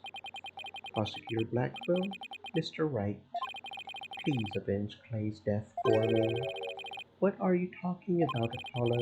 You're coming to the defense's bench with me. I am. Oh, I can't expect Athena to assist me now, can I? She's the defendant. That leaves you, Apollo. But are you sure you want me? I I took a leave of absence and everything. Well, our office is pretty short-handed, and you're all I've got. But thank you, Mr. Wright. Apollo, Athena, I can say it with all my heart now. I believe in your complete innocence, and now we're going to prove it to the world. Thank you, Apollo. I know you can do it. So, you won't be needing that eye patch anymore, right? Right, because I'm fine now.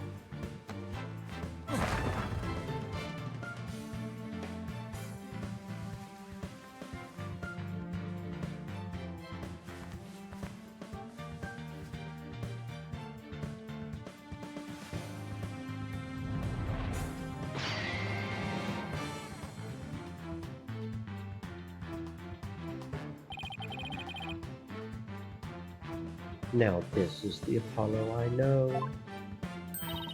Welcome back, Apollo. It's almost time for the trial to restart, so it looks like you have things well in hand. Yup, I should head back to the prosecutor's office. But why? I want to look into a few things, namely, the first people on the scene 7 years ago, the facial data registered by the robot, and Detective Fulbright's background. Sounds great, Edward. Thanks. I expect to be repaid with victory, right? Now, if you'll excuse me. Okay, you two all set to go? You bet I am. Let's do this.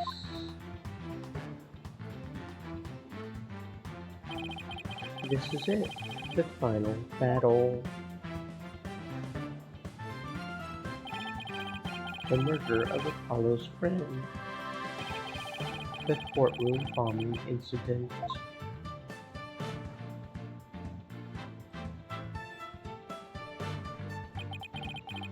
And the case that ushered in the dark age of the law 7 years ago.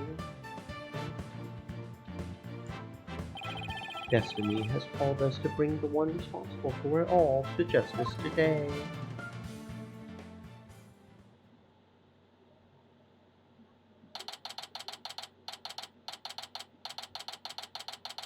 You know what I just realized? The banner for the 18-hour stream doesn't have the word hour in it.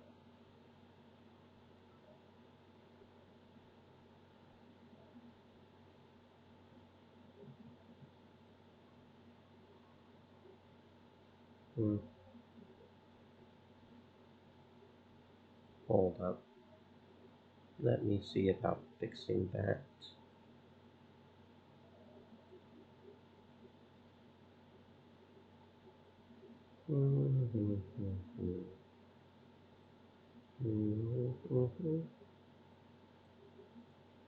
That was kind of silly, wasn't it? Like an 18 what? 18 what for 18, right? Right. Okay. Like I said, we're a little slow, but we get there. At some point. Let us now reconvene. The defense is ready, Your Honor. The prosecution has never been more ready. You know, this is the first time we've been at the defense bench together since I debuted. Now that you mention it, although back then I thought you were more loud than you were reliable. You've really come a long way since then, Apollo. You've grown Stream a lot. Elements said. Well, there have Stay been some moist, my hiccups, but I friends. guess I've done pretty Hydrate. well.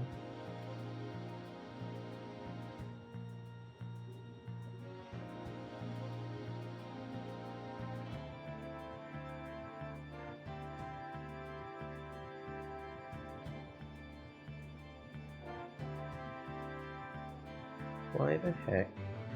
I don't know why things get weird. Okay. Anyway. He's still got that ego of his, though. Prosecutor Blackquill, with the 7-year mistake now resolved, you can finally take your rightful place. Yes, I guess we can keep the chit-chat for later. The bailiff, please bring in the witness immediately. Even with those handcuffs off, Prosecutor Blackquill seems to be pretty much the same. 7 years of croakiness doesn't go away so easily, I guess.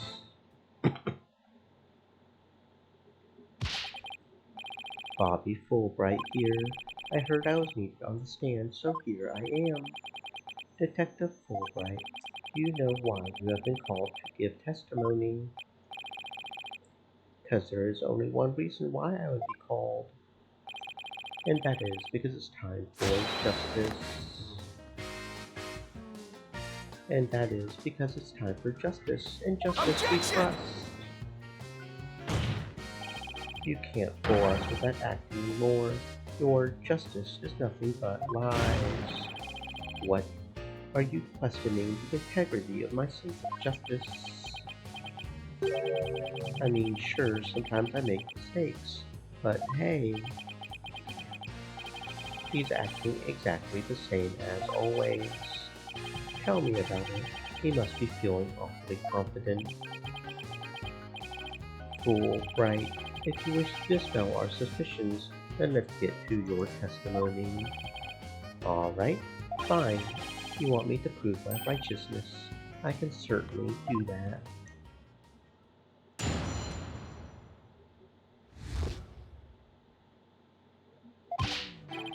I am the very embodiment of justice itself. I won't have you make me into a villain with your far-fetched arguments. And this bit about the escape route is only a theory. You don't have any proof. What we do have is proof that Athena Sykes is the culprit, this writer with her prints on it. So you're saying the suspicions against you are completely false, and that the defendant is the real culprit. That's right. Mr. Lawyer's escape route is totally circumstantial. He doesn't have any proof that I made a big leap onto a ladder. We don't have proof. You are correct about that. However, you don't have any proof for your claim either. I guess you're right. But you can't define justice with evidence. You can define it anyway. Justice just is. Objection! Don't make me break out a dictionary on you. Please don't throw the book at me. Tell me the painting didn't just make me set up a stupid pun for him. Let's just try not to lose focus, alright? But my justice is crystal clear. What's not clear are your eyes. Wake up and smell the justice. Silence!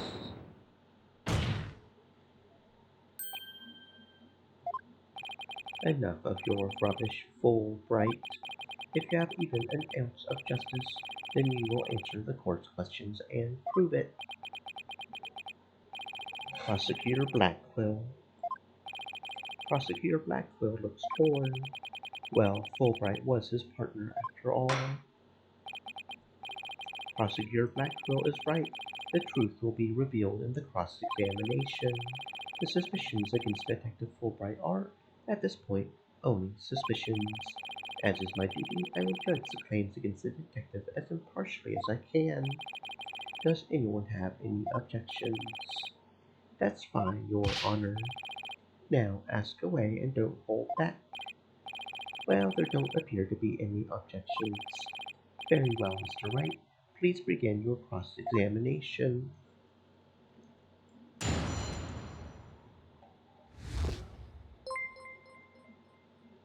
Thank you very much for the follow.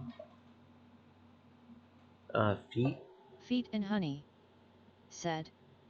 Yum. Yum. Is that what you're into, huh? Well, you know, you do you, I suppose.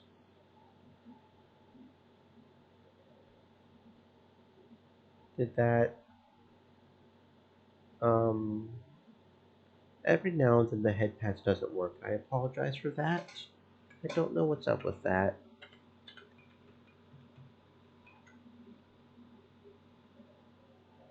Or is it without an S? There we go. There's your head pat, friend. I'm sorry the thingy didn't work, but we got the head pats either way. Welcome on in, Pete. I hope you're having a fantastic, tasty existence. I am the very embodiment of justice itself. I won't have you make me into a villain with your far-fetched arguments. And this bit about this Gabriel is only a theory. You don't have any proof.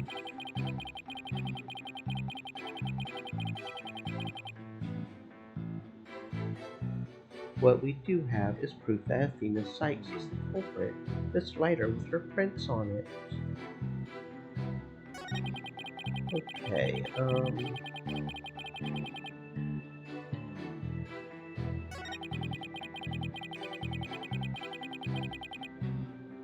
Hold it! my arguments are hardly far-fetched.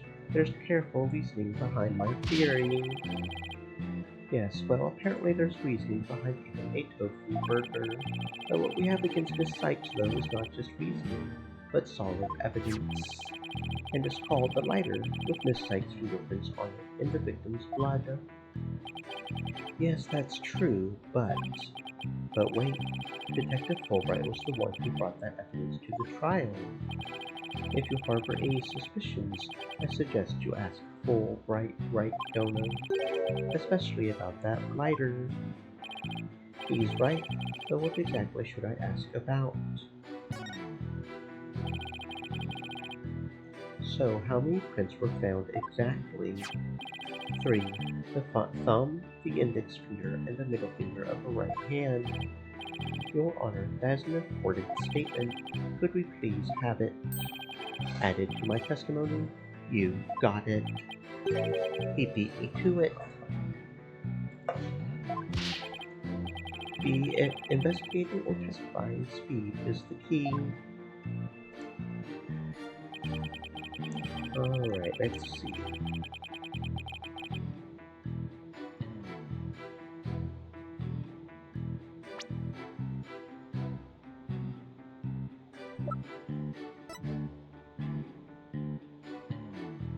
Objection! You say the prints were from a right hand, is that correct? That's right. Very clear prints.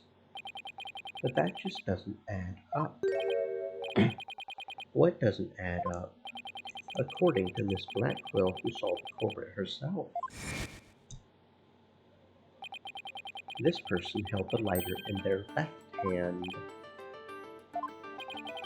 So here's the dilemma before us. Why are the prints on the lighter from the right hand instead of a left? You're right. It doesn't make sense, does it? Your Honor, this lighter can hardly be called incriminating evidence. The witness's claims don't even hold water. Detective Fulbright, I hope you have a good explanation for this. I just can't understand it. They're definitely right-hand prints. But then why are they inconsistent with Miss Blackwell's statement? I've got it. Oh, what have you got, Detective? The mirror. The witness must have seen a reflection of the culprit in the mirror. Go on. Miss Blackwell was looking in through the window of boarding lounge 1, wasn't she? I believe so. If you mean the little window in the back and to the right of the room, that's right, and across the room on the opposite wall. A large mirror. I do remember seeing it. So are you saying? Yes, the culprit Miss Blackwell saw must have been a reflection of that person in the mirror. I see. In that case, right and left would appear reversed, wouldn't they? Now do you see? That's the logic of pure justice. Objection! But your argument is only conjecture. You don't have any proof that what Miss Blackwell saw was a Silence! reflection. Right, Dono. You would sooner make yourself than him like that. Put some more muscle into it. That's right. Besides, the lighter couldn't have been in the left hand. And why not? Miss Blackquill said she saw an Earth emblem on the lighter, didn't she? That emblem is only on one side of the lighter. You're right, there's no emblem on the other side. Exactly, as blank and smooth as the judge's fine scalp. If the culprit had held the lighter in the left hand, they would have covered the emblem. What's more, this is the kind of lighter you flick open with your thumb before lighting, so if the culprit had held it in their left hand with the emblem out and visible, they wouldn't have been able to open it, let alone light it. But if they had held it in their right hand, they could easily open it and light it. This all means that the culprit was definitely holding the lighter in their right hand. Come back, my beautiful contradiction. It appears you planted a flower that bears no fruit. See how it withers before my flower of justice. He's tough. He's managed to discredit almost everything I've proven up to this point. In justice we trust. Now do you see, I'm not this phantom you've been talking about. I mean, are you sure there really is a spy? I bet they're just a figment of your imagination. It's so sad. So very sad. But I'm afraid Miss Sykes is the culprit. Hold it!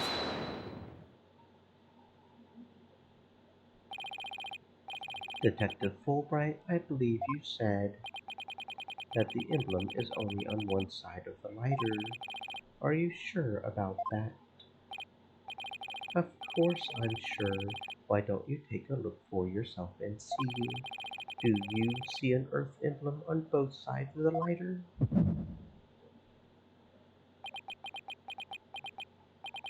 I knew it. You're lying, Detective. Pardon me. You mean... Yes, my bracelet reacted to a statement about the emblem. He's definitely hiding something big. And I think if we use my talent, we might be able to figure it out.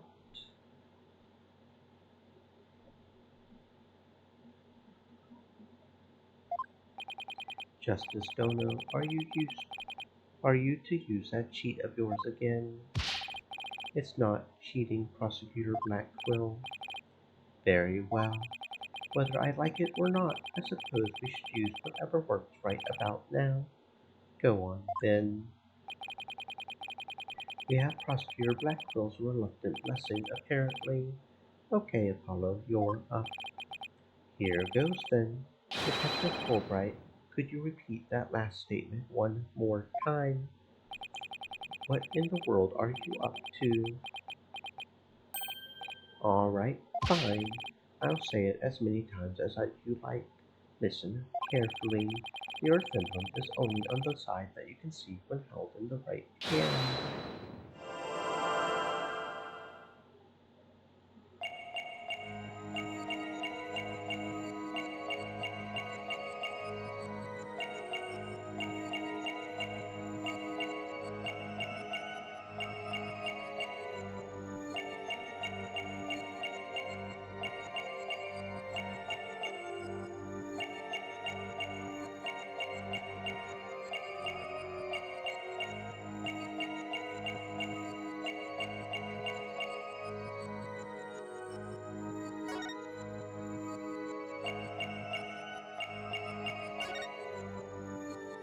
Gotcha!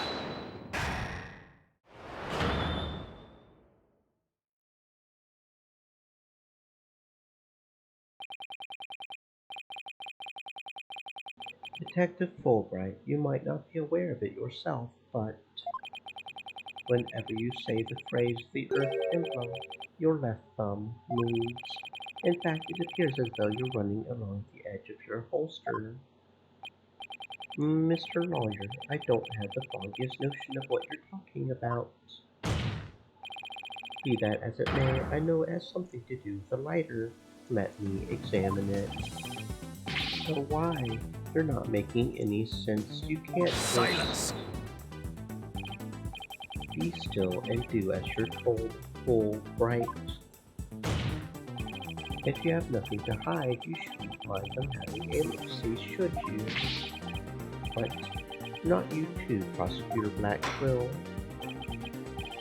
I'm not sure what this is all about, but if Prosecutor Blackwell insists it must be something important, I will allow the defense to examine the lighter.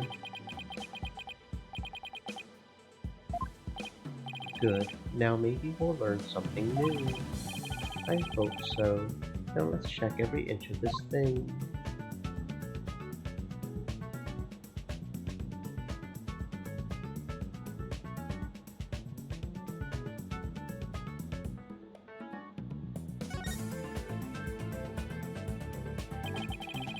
So this is the Earth emblem Detective Fulbright was talking about. See anything noteworthy? Hey, look at this. The emblem's actually some kind of button.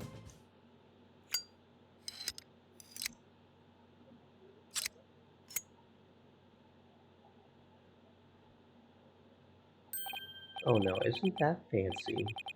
It transformed into something. A handle, a trigger. Is this what I think it is?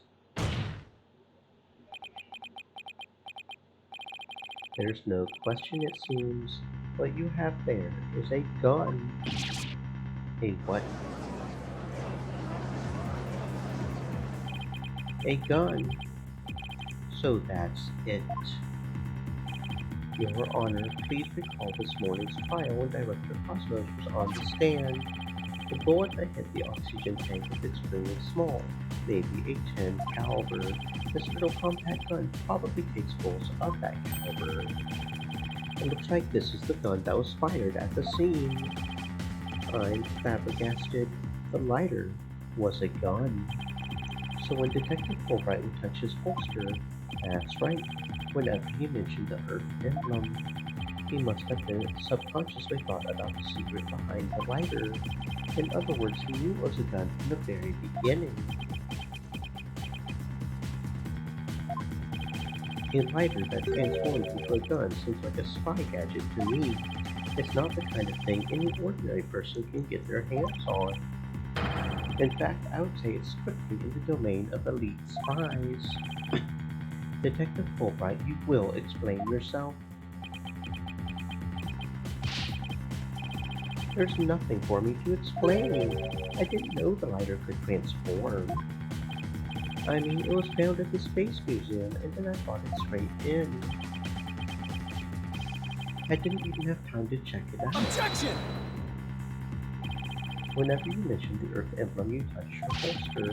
You subconsciously did that because you knew it was a gun. Accuse me all you want, but where is your proof? Do you have any evidence that I knew the lighter was a gun? Not exactly. And whose prints were on it? Miss Sykes' prints. It proves that she's the culprit who fired the gun at the scene. It would appear that the detective is right. Are you guys really trying to prove your client innocent or what? Although it pains me to do this, now that we are where we are, I have to make the following assertions, coming from the prosecution's side.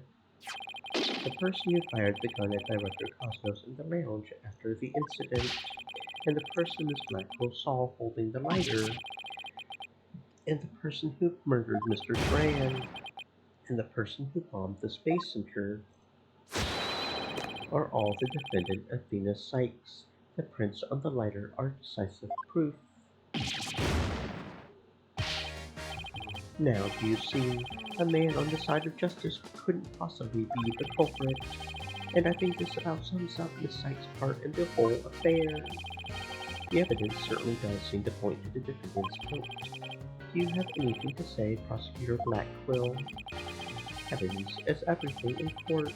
Therefore, Fulbright's claims stand firm. But calm down, Apollo. He's just saying that because he has to as the prosecutor. Mr. Longer, our job is to pursue criminals in the name of justice. You shouldn't cast suspicion on people based on something as dubious as a habit. In fact, you have a bad habit of showing up in court with an awful case of phantasm, Objection! says the man who wears sunglasses at night. If it's proof you want, it's proof you'll get. I'll prove that the slider is not Miss Sykes, but yours. Sounds like you've hit on something, Apollo. It's just, if the prints on the lighter are the basis for accusing Athena, I think we should reconsider the credibility of the evidence itself. You mean you think the slider might be forged evidence? That's right, it could all be part of Fulbright's bigger plot. Did he do anything out of the ordinary while I was off on my own? I can definitely think of a few things. It is indeed. Have a look at this. What's this? A lighter.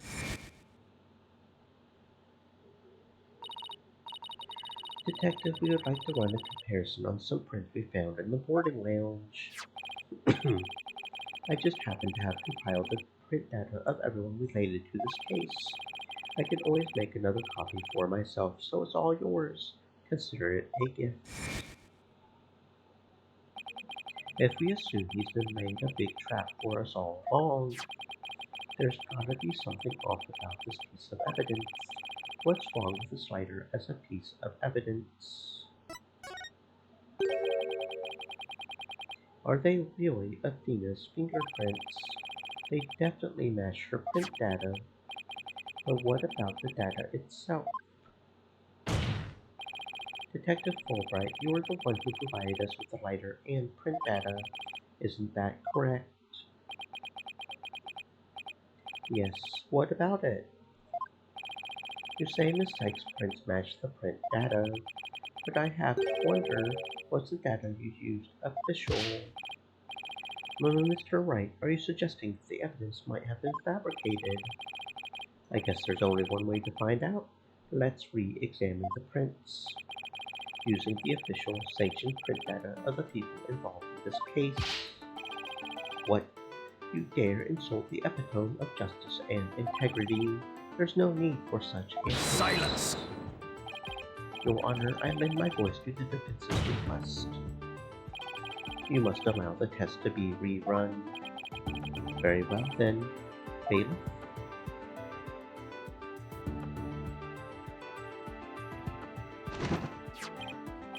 It appears that the official data is here, and the results? It's just as the defense claims. This proves that the prints on the lighter do not belong to the defendant. Yes. The fingerprints actually belong to the victim, Mr. Clay Turan. Those were Clay's fingerprints on the lighter? I see. Come to think of it, wasn't it you, Fulbright, who collected the victim's prints? I personally removed this glove during the investigation. We had to get his fingerprints to confirm his identity after all.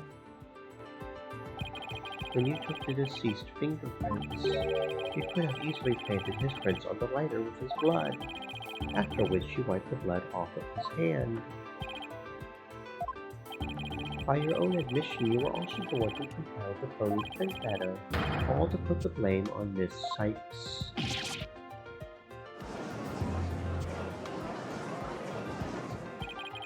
This boy must have been to distract us from the Phantom who was behind everything. You were out to create the impression that the Phantom wasn't the true culprit. So does this mean Detective Fulbright really is the Phantom? Remember the killer's escape route?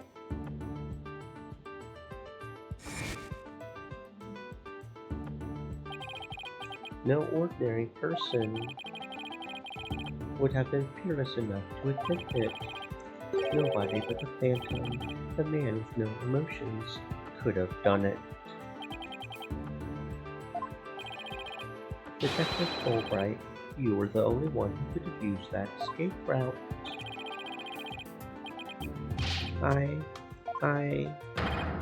Fulbright, are you really the Phantom?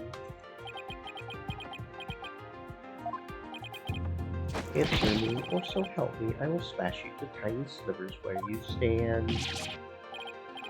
Alright, I'll talk. I confess.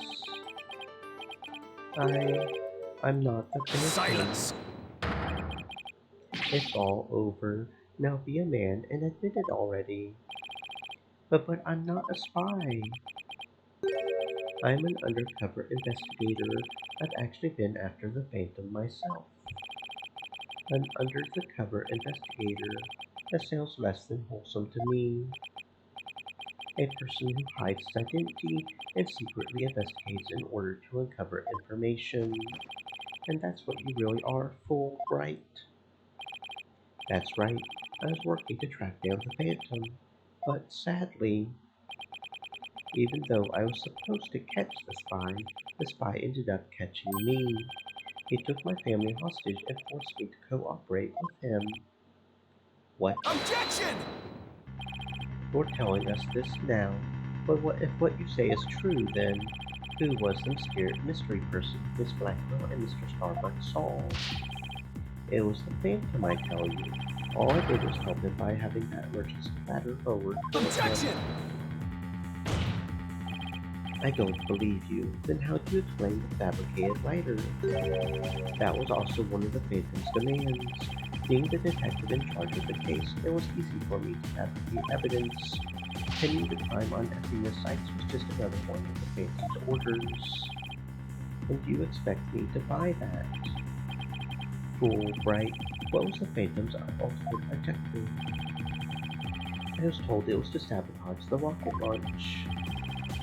Someone who didn't want the launch to happen must have given them the order.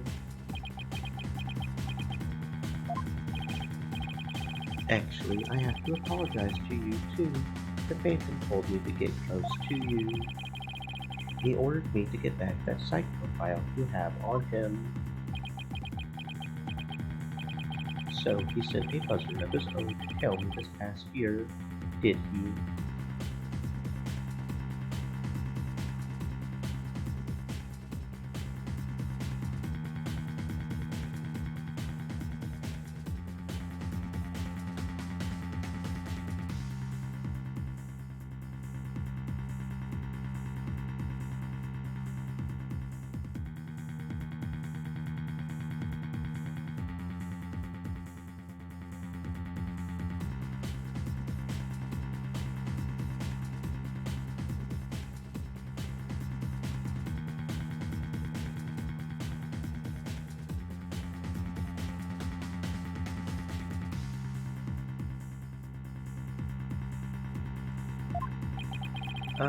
I haven't been a champion of justice. I've just been a pawn of evil. A pawn of the Phantom who stole the moon rock and killed Dr. Sykes 7 years ago.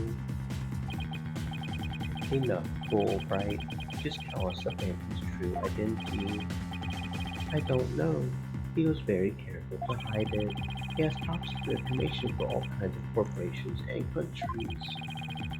So there's a number of organizations that want him dead. If people believed I was the Phantom, I could be killed on the spot. Why, I bet even now. There are assassins lurking nearby. This case is about the Phantom after all. With the ceiling blown off, I suppose you are vulnerable to a sniper shot in this courtroom. Just 2 seconds ago, Fulbright was treating Athena like a criminal. Does he really think he's going to lie his way out of it now? But on the surface, everything does seem to make sense. This could be bad, Mr. Wright, if we can't find a flaw in his logic. He's right. After we've come all this way, we can't let Fulbright wiggle free now. There, I finally told the truth. Now I hope you see how foolish it was to think I was the Phantom.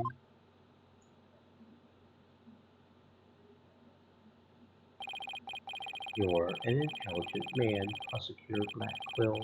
You believe me, right? I believe you. I don't think you're the Phantom. What? How can you say that, Prosecutor Blackquill? It's obvious he's the Phantom. Silence! Evidence is everything, right, Dono?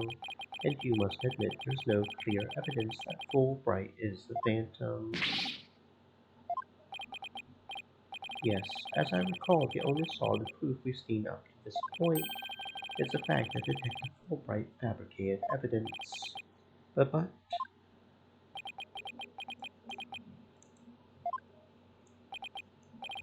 I've known Fulbright here for a year now, and all this time he's been quite intent on rehabilitating me. I don't believe his efforts were a lie. But Prosecutor Blackwell, this fool truly thought he could reform a death row inmate like me. He went so out of his way in his efforts for me, he actually became quite a nuisance, really. Prosecutor Blackwell, you believe me? Please tell me Prosecutor Blackwell hasn't really been taken in by this big pony. However, even if it was against your will, you still acted as the Phantom's accomplice. You'll have to pay the price for that. Throw yourself at my mercy, and don't you ever betray me again. Have you got that? Yes. Thank you. Oh, thank you. So such a bond of trust is a rare and beautiful thing. In any case, it looks like everything has been resolved. I can now hand down a not-guilty verdict with confidence. Very good. I'm very glad to hear it. It's all over. Everything's been cleared up, and Miss Sykes will go free as well. Mr. Wright, we can't let the trial end here. If we do, the Phantom, the man who killed Clay, will get away. I know, but what do I do? I don't have any proof that Detective Fulbright is the Phantom. Is this it? Is he going to get away just like that? Now, if you'll excuse me, my next investigation awaits.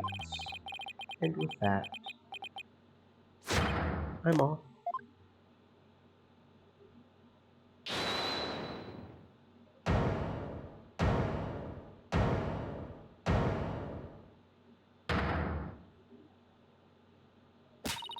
The defense. No, wait, not the defense.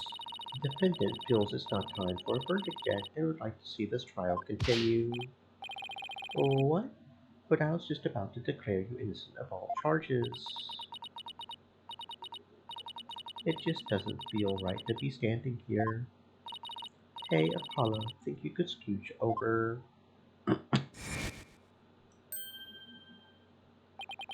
Athena, what are you doing? Hope we don't get held in contempt of court. I have some questions for you, Detective Fulbright. Are you relieved that you are no longer under suspicion of being the Phantom? Are you grateful to Prosecutor Blackwell for what he's done for you? Of course I am, and I'm truly grateful from the bottom of my heart. Athena, where are you going with these questions? I have yet to hear a single emotion behind any of Detective Fulbright's words, boss. The suspicion against him has been cleared up, but he's not feeling happy at all. What does that mean? We may not have any evidence, but the heart doesn't lie. That's it. With your special ability, we just might be able to stop him. Your Honor, the detective has been deeply traumatized by our accusations. Yes, well, even before all this, I thought he was a rather odd fellow.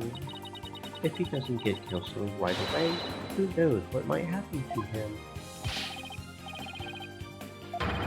Prosecutor Blackwell, can you believe the nonsense the defense is spouting?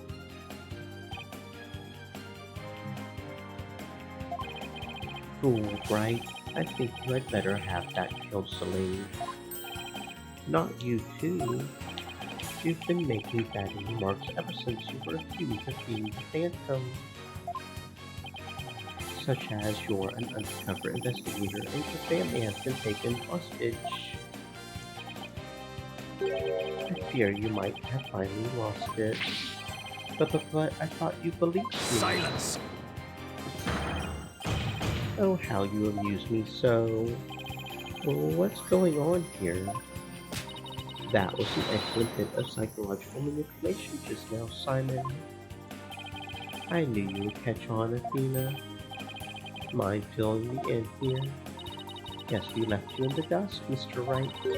Simon was only pretending to believe Detective Fulbright, because he knew I would notice that there was a lack of emotions, like joy or relief in his response.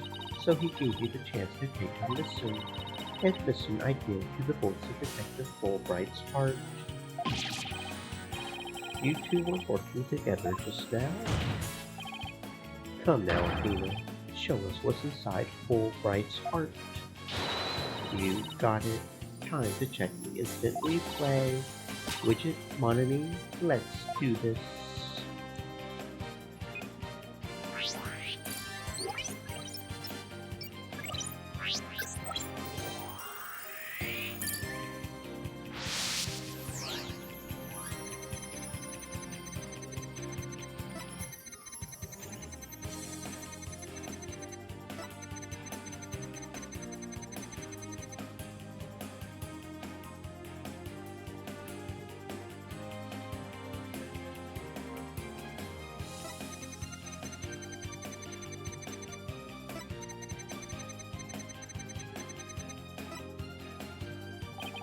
Even with all his over-the-top expressions and gestures, he's registering no emotion at all.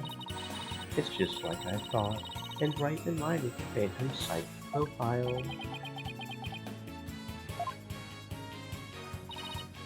Detective Fulbright, this lack of emotion proves you're the Phantom.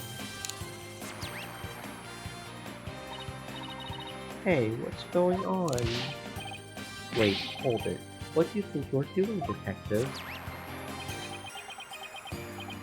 Thank you for the head pat, Morier. I don't know why it suddenly decided to break. It looked like it worked earlier. But, thank you for the head pat, friend. Welcome on in. I hope you're having a fantastic existence. Me? I'm not doing anything. He's trying to hack into the new Facebook program. I can't do anything with it like this.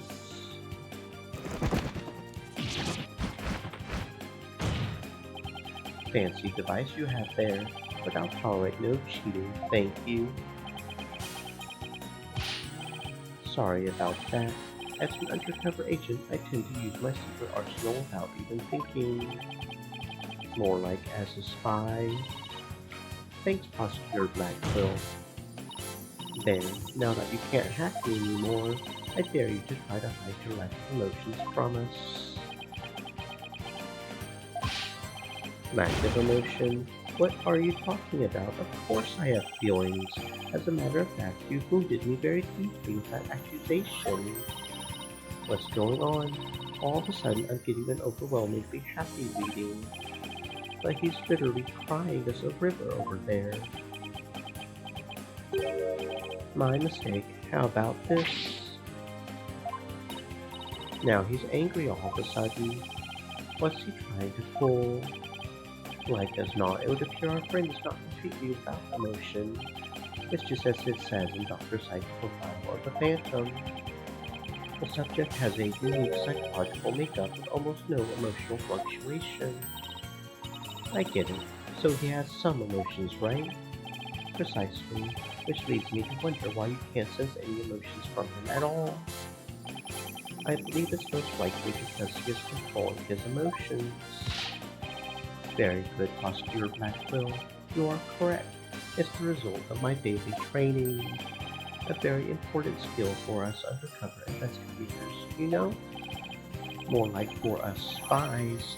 Seriously. But I wonder why he suddenly showed several strong emotions. Wait a minute. I think I know. I sense there's a feeling you're trying to hide your exaggerated emotions, Detective. A feeling I'm trying to hide. That's a good one. You're the ones who have been saying I'm the fake because I don't have any emotions. I was just trying to show you the range of deep emotions I truly possess. And you have no objections to me analyzing you, right? No, analyze away. I will state it again. I am not the Phantom, and be forewarned that your analysis will have no effect, because you are about to see what an undercover agent can really do.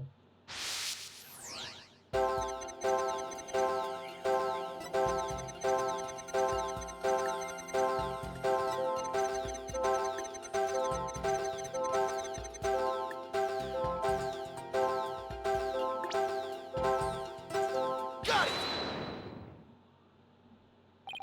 I found it. I found the one emotion you're truly feeling. What? Hidden in the middle of that chaotic storm, I saw one emotion that never disappeared. When you talked about the moon rock, you felt a fear that wouldn't fade. Fear. A fear that a man with hardly any emotions feels. And it was a response to that moon rock. Detective Fulbright, I presume you feel fear concerning the moon rock because... Of course, that's it. Enough, Fulbright. Just tell us the Phantom's true identity. I don't know. He was very careful to hide it. He has top secret information for all kinds of corporations and countries, so there's a number of organizations that want him dead. If people believed I was the Phantom, I could be killed on the spot. Why, I bet even now there are assassins lurking nearby. This case is about the Phantom after all. Detective Fulbright, I think I know why you would feel afraid. You are afraid that the moon rock will somehow reveal your identity. If its identity were revealed, you would be killed immediately. That's certainly enough to make even the Phantom feel afraid. Me? Afraid? I don't know what you're talking about. So there really is something about the moon rock that would reveal his identity. Apparently so. Wait a minute.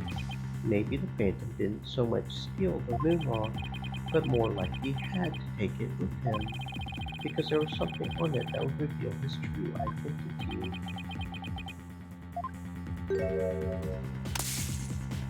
Hold it! Where do you think you're going? Me? I'm not going anywhere. Is it just me, or is he going to use that weird watch thing to try to get away? How many more of those toys does he have? And where can I get myself some? Detective Fulbright, you will answer honestly to this court right now. Why do you feel fear in connection with the moon rock? In justice we trust, not emotions, Mr. Lawyer. Evidence is everything. I'm the Phantom because I'm afraid. Don't make me laugh. And what was that just now? But all human beings have hearts and experience emotions. Sometimes analyzing a case from a psychological perspective is the best way to find the truth.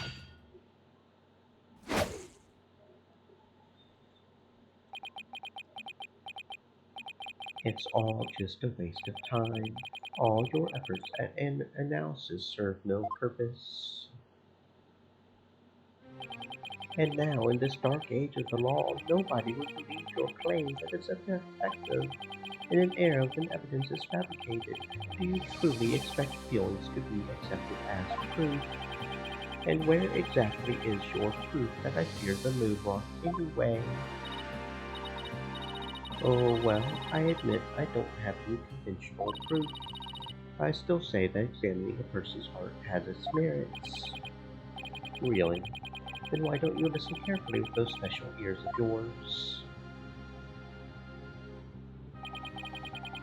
Listen to the voices of the hearts of the people in the gallery.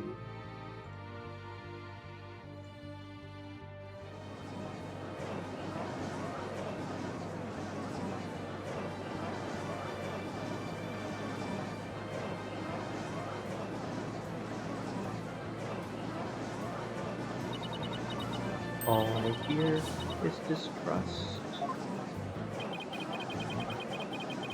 As you can see, the people are on my side, because all they see is a strange little girl who's in a weird little machine. It's not like I use analytical psychology to falsely accuse people. Who's got Athena doubting herself. Miss Sykes' analytical psychology has breathed new life in the courtroom. It has freed the hearts of many witnesses. And has been key in getting to the truth. What nonsense!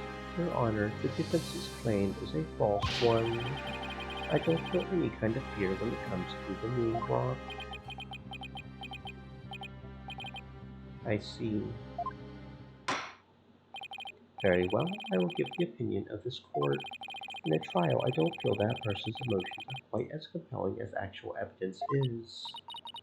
But Your Honor... There, you see? Nobody believes you and your trumped up charges. However, I do believe Miss Sykes' analysis can contribute to making the truth clear. I have seen her do this firsthand several times already. Surely you jest. So does this mean you'll accept my findings in this trial, Your Honor? Yes, I believe your claim, Miss Sykes. I think there is merit in examining why the witness feels fear in regard to the moon rock. That is the court's opinion on this matter.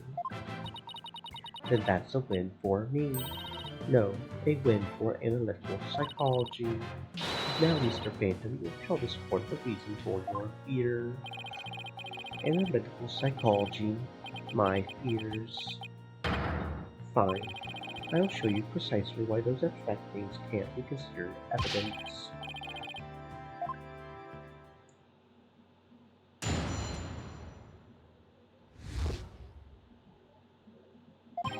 I felt fear when I thought about the moon rock because it reminded me of the Phantom. Yes, I'm very afraid of him because he took my family hostage. What reason could the Phantom have to be afraid of the moon rock? None. None at all. So the very fact that I'm afraid of the moon rock means I'm not him. In fact, I'm on the side of justice. And there you have it. Now do you see why I'm afraid of the moon rock? Sure, you sound convincing enough. But so does any 2-bit con artist. It's all meaningless in the absence of evidence.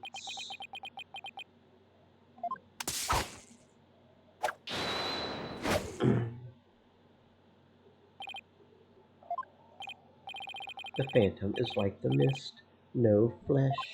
My sword alone cannot cut it, right, Dono?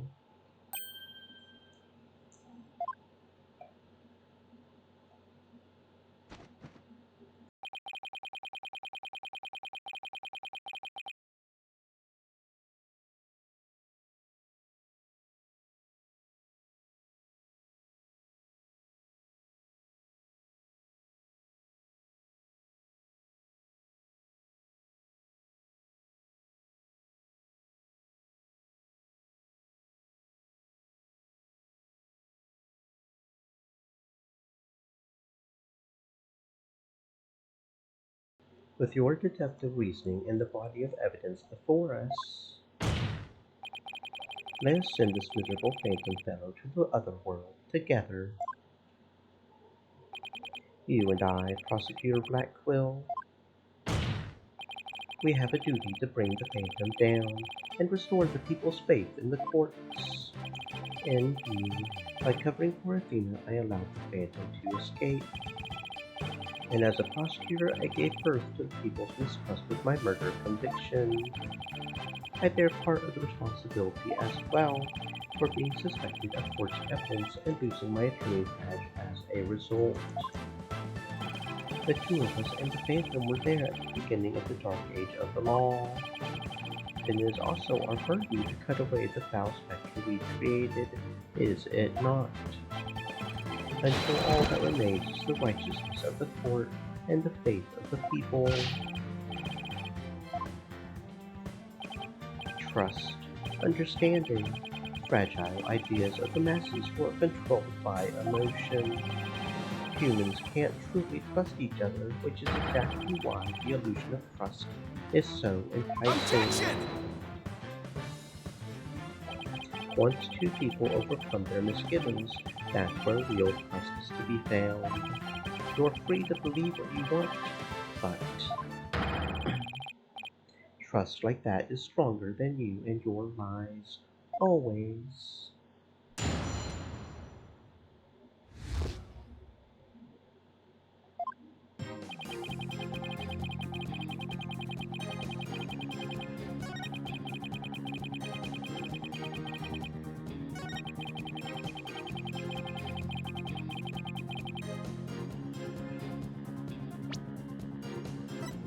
Objection! Detective Fulbright, I assume you know what this is. Of course, that's the knife the Phantom used to kill Clay Turan. That's right, and the exact same type of knife Miss Sykes used 7 years ago when she stabbed the Phantom's hand. Yes, that was discussed earlier as I recall. He dodged at first, so I only got his clothes, but I tried again. And this time you got him, didn't you? I did. I remember it clearly now. The knife went into the back of his hand. Miss Sykes then stated that she remembers the culprit bleeding. It's my theory that the culprit's blood got on the moonrock, and he was afraid that if the blood was analyzed, his true identity would be revealed. That explains why the Phantom had to remove the moonrock from the crime scene. You mean, if we ran the analysis now, we would know who the Phantom is? Yes, I suppose so. But unfortunately, the moonwalk in question is missing. That may be so, but I'm certain I can explain what happened to it in great detail. Yeah, you can. Of course not. You don't actually expect us to believe that, do you? Because you don't fool me. What this court needs is a bully-free zone. The infamous sword of the beguiling luck. Its edge is without compare. Come now, ready it with me, and show us just how finely it cuts. Your Honor, this is an outrage. I mean, this is an outrage. Go on, right, Dona. Let's start with something that's been bothering me for a while. Now the culprit supposedly removed the moonwalk from the lab. But in this video of him, it's nowhere to be seen. You're right. But here's something to consider. What if the Phantom hid the moonwalk somewhere at the scene of the crime? Good thinking, boss. Security was super tight at the Space Center back then. All of that in spite of the Space Center having very strict security in those days. All personal effects were examined thoroughly coming or going. You couldn't even smuggle a withered old leaf through those checkpoints. Does this mean that the moonwalk is still somewhere in the Space Center? In the name of justice, I proclaim that's impossible. And why is that? The Space Center was searched from top to bottom, and especially the lab, but the moonwalk was never found. How could I forget about that? A sad but true fact. We still haven't a grasp on how it was done, but the Phantom made the moonrock vanish into the ether. There's no way it just disappeared. Logic and evidence tell us otherwise. The Phantom didn't have the moonwalk on him when he left the lab. Yet a federal police search didn't turn up anything, and it never turned up in the 7 years after that either. The Phantom made the rock disappear without physically removing it himself. But how? There must have been a way. Think, Phoenix, think.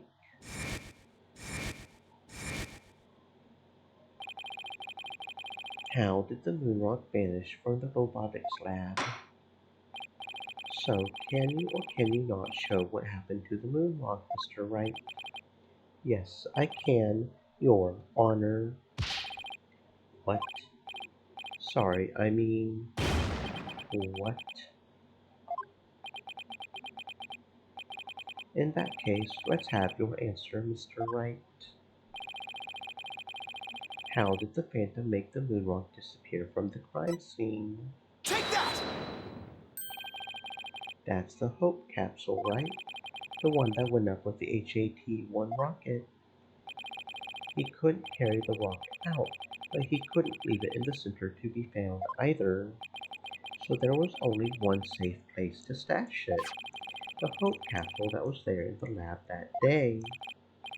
Yes, and the team must have loaded it onto the Hope space probe eventually. But if that's what happened, then the moonrock would have been launched up into space along with the rocket. Preposterous. It would mean that for these past 7 years, the moonrock was... Exactly. The Phantom got rid of the moonrock in the most cosmic way he knew how. It was out there in the depths of space, aboard the Hope space probe.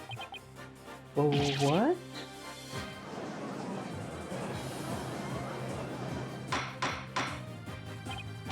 Order in the court. I understand now. The Phantom's original scheme was to sabotage the HAT-1 anyway. The villain, he used his primary objective to conveniently kill 2 birds with 1 stone. That's right.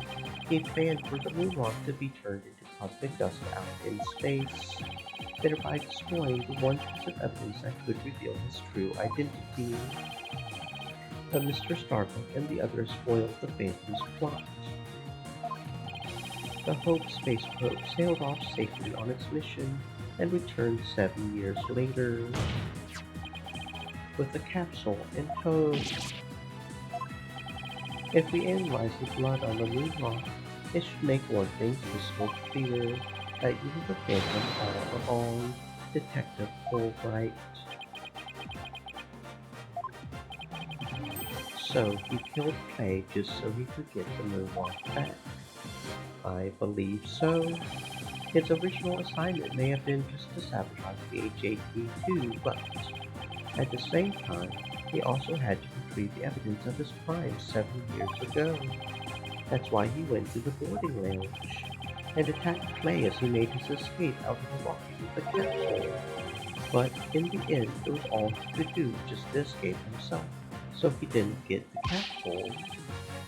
Clay must have done everything he could to stop Fulbright.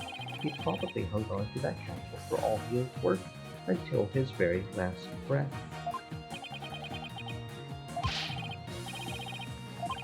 This is so funny. You make me laugh, you really do. He's totally out of whack now. It's game over for you, Detective Fulbright. Why don't you just admit to it all now? There's nothing to admit. I'm Bobby Fulbright, undercover investigator, I tell you. I'm not the Phantom. The blood on the rock is just another one of his schemes. A trap. Now, I'm not sure what to think. I suppose if the Phantom is a spy with the salt, a trap is not out of the question. Objection! Extreme elements. Said. But in Stay that moist, case, my you friends. could say anything is a Hydrate. trap. That's what makes a trap. I've been framed for taking the blame for the Phantom. Your Honor, I believe further investigation is in order. Silence! Further investigation, more like plotting your escape. But no more. I will bring you to justice myself if I must, here and now. I guess it's time to show you just what I'm really capable of. Die Simon Blackquill. Hey, you guys aren't really.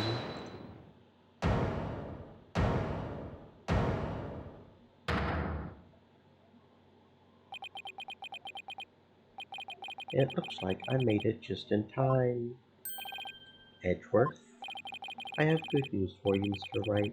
I've uncovered some very crucial facts. Did you find something out about the Phantom's true identity? You might say that. I started by looking into the first people on the scene 7 years ago. All three, an employee and 2 officers, were registered in the robot's recognition systems, but none of them looked the least bit like Detective Fulbright. That's not good. But there's more. I've yet to share my most important finding. Mr. Wright, Prosecutor Blackquill, you had best brace yourselves.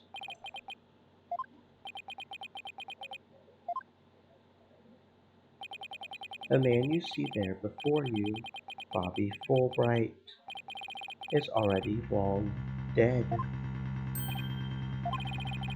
Oh, what's that supposed to mean? An unidentified body that was found a year ago has now been proven to possess Bobby Fulbright's fingerprints. And does this mean, yes, that man there is an imposter pretending to be Bobby Fulbright? An imposter? Then this man, who in the world is he? Enough of your trickery. If you'll not reveal yourself to us, then I shall do it for you.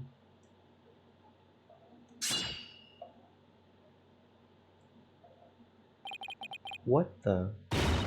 No! His face. Look what you did to my mask.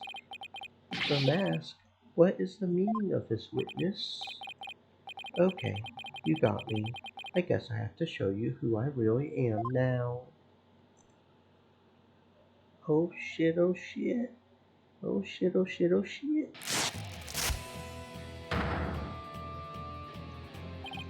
Wait, but that's... Hey Apollo. Yup, it's me, Solomon Starbuck. Mr. Starbuck. But that can't be right. You can't really be the Phantom, can you? Silence! Of course not. The real Starbuck was aboard the HAP-1 that was said to be destroyed. Yeah, this is just another mask. I mean, didn't I tell you? I'm an undercover investigator. I can change identities at will. I can be anyone I want. Objection! Not so fast. I have the Phantom Psych profile right here. If we compile a Psych profile on you and compare the results, it will prove that you're the Phantom.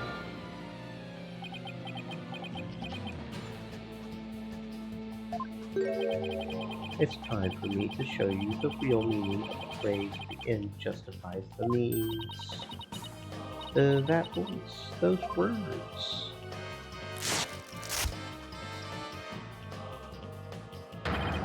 I cannot accept such evidence here, Miss Sykes. The professor means masked? I'll take what I want by any means necessary. Now give me that evidence.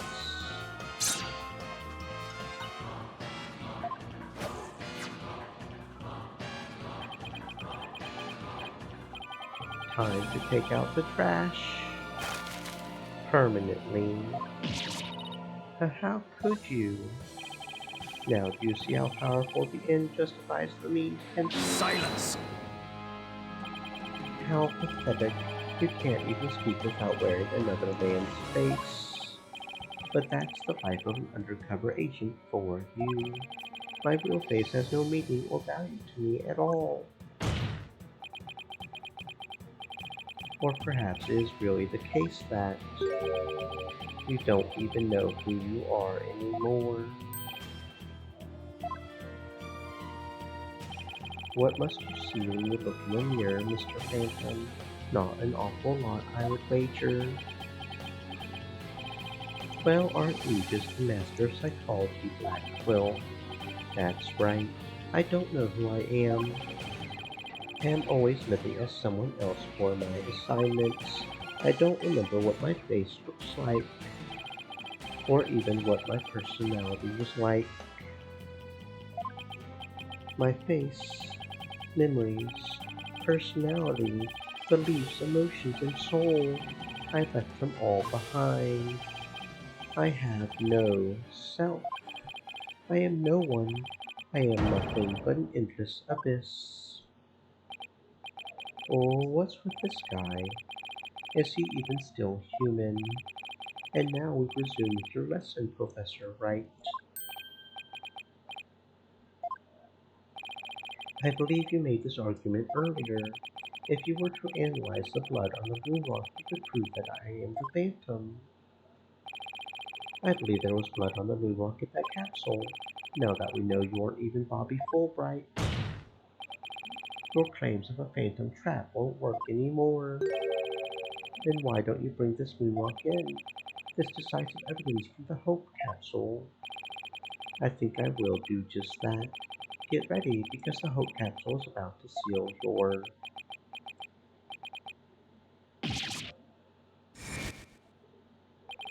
It was the courtroom bombing from the other day. The capsule was there in the courtroom as evidence and was blown to smithereens. It looks like you have finally caught on. Full marks for the defense for effort. But what a shame your hope was lost in that courtroom explosion.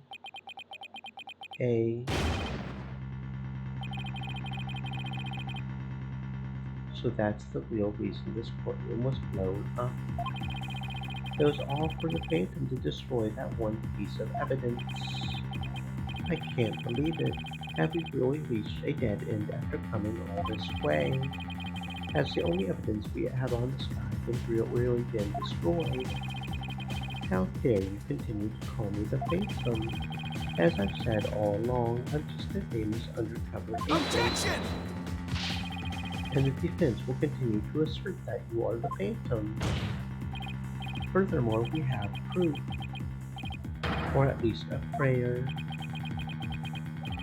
I'm afraid that won't do, Mr. Wright.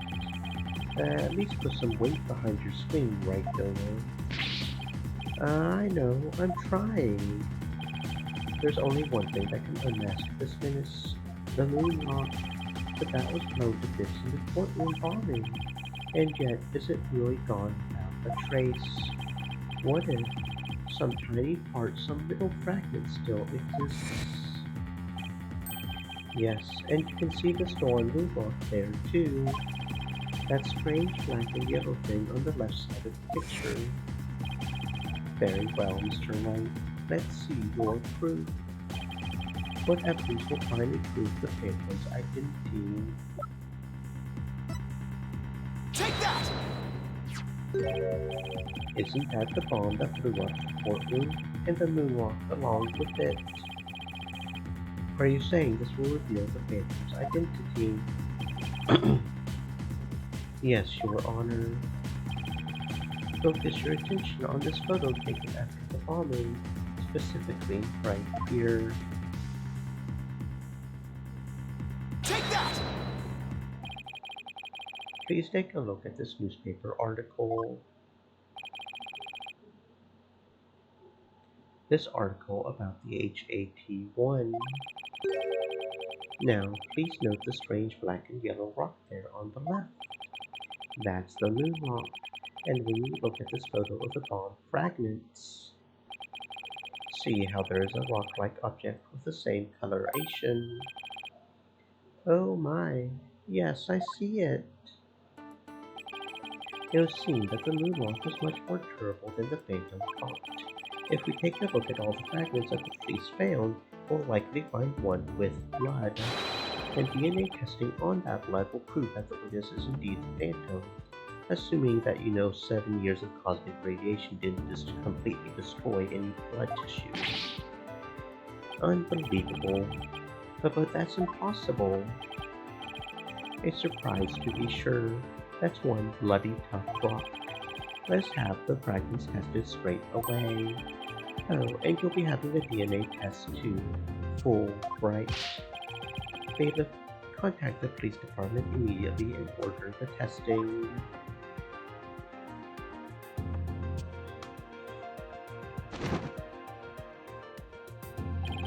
Prosecutor Blackquill, what do the test results show? There was a rock fragment that had blood on it that appeared to be several years old. DNA testing revealed... Well, I'm sure you know full well what it revealed. They confirmed it was the witness's blood, didn't they? There's no use in trying to talk your way out of it anymore. Admit it, you are the Phantom. Objection!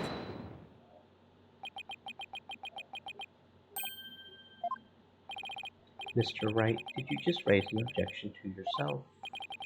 No, I didn't say a word. That was my objection, Apollo.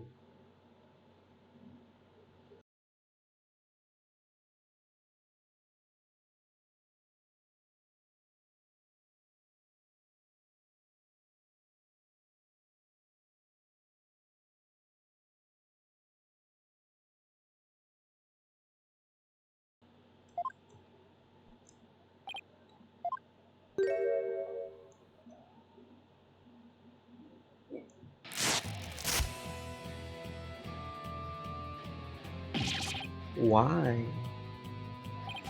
It was a pretty good objection too, don't you think?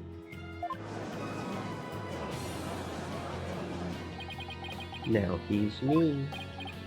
So, did you have an objection or not, Mr. Wright?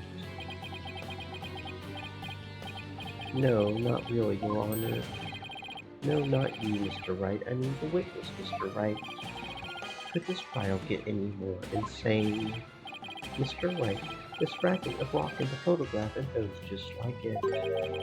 How can you be sure they're pieces of the same moon rock that was at the robotics lab? Care to explain what you mean? Well, there may have been a rock or two in the courtroom that had my blood on it. But how do you know they're not just rocks?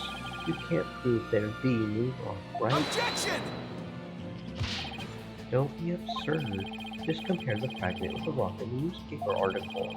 Anybody can see they're the same. They have the exact same coloration. Objection! But maybe some other rock with the same coloration happened to be in the courtroom. It's highly unlikely a rock with such unique appearance just happened to be here. But you can't deny it's a possibility. Objection! But your blood was found on one of the fragments. Apollo, there's nothing suspicious about my blood being on a piece of rock. And why not? I know it sounds like an excuse, but several years ago I tripped and fell in this very courtroom and was hurt pretty badly. Maybe that's how my blood found its way onto a piece of rubble. Even he must realize how ridiculous that sounds. And yet I suppose it's not completely out of the question. I see you're starting to sweat, Mr. Wright. I thought that the worst of times are when lawyers have to force the biggest smiles. You're the last person I want to hear that from. Oh, well, then why don't we get those fragments analyzed? We could ask an expert to verify if they were from the moonwalk in the robotics lab or not. I'm sorry, but I'm afraid that just isn't going to be possible. And why not? In order to prove that the fragments are from what you say they are from, you would need a sample of the moonwalk from 7 years ago to compare it with. But that moonwalk doesn't exist anymore, and there's no sample data left either. So you see, short of going back in time, there's no way to prove that any of the fragments are from that moonwalk.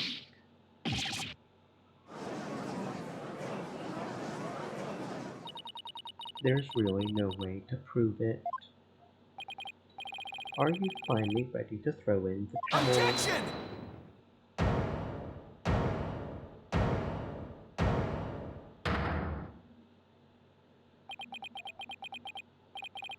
So the moonwalk doesn't exist anymore. That's right, it was such a valuable rock too, A shame, really, but it's lost to us forever. He's wrong. It's not completely lost. There's another piece of it right here by our side. A shining fragment of hope that can turn everything around. The final piece of evidence to put this phantom away for good. The defense has a piece of evidence that completely contradicts your claim. You have what now?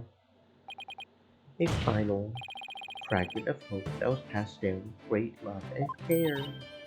We do. We do. Even if the person holding it hasn't realized it yet. Is this true, Mr. Wright? Pay no attention to him, Your Honor. He's just bluffing as usual. I wonder if you'll be able to force your biggest smile when you see what I've got. Try me. The piece of evidence that shows the original moonwalk isn't completely lost is this.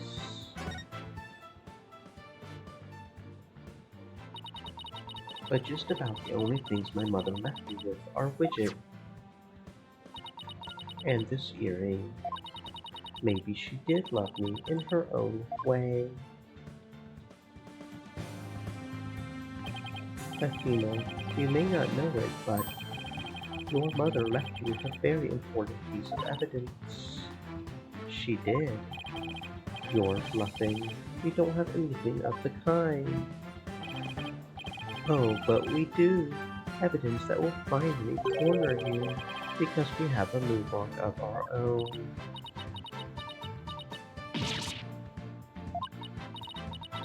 You mean? Exactly. A gift Dr. Sykes left her daughter. An item Athena has cherished and worn all these years. As distant as Dr. Sykes may have seemed to her daughter, a fragment of her love.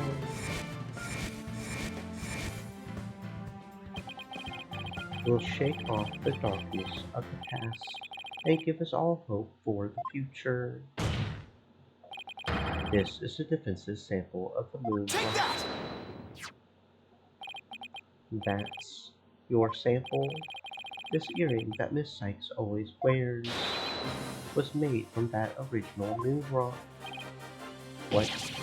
All this time, it was right here all along.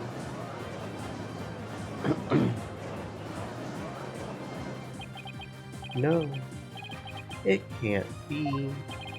If the composition of the bombed fragments and the earring are found to be a match, then it will prove beyond a shadow of a doubt the origin of the fragment in this photo.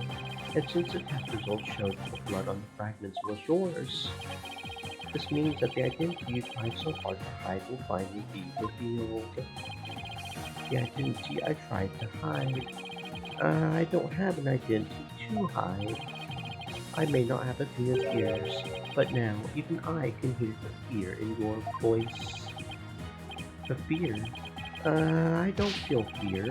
I left all my emotions behind years ago. Every human being feels fear.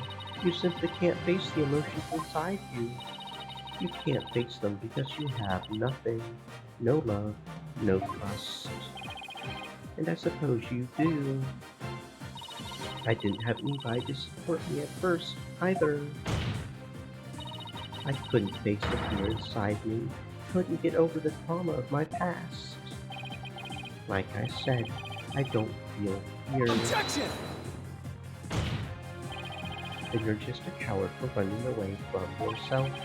When I had my doubts about Miss Sykes, I felt like I would collapse under the weight. But I wanted to trust her. And I knew I could trust Mr. Wright to uncover the truth. That's why I was able to face my suspicions without hesitation. Running away from myself. How can I run away from myself when there's nothing inside? Nothing at all. Objection! I know it's hard for someone as unwilling to trust others as you to understand, but people have emotions.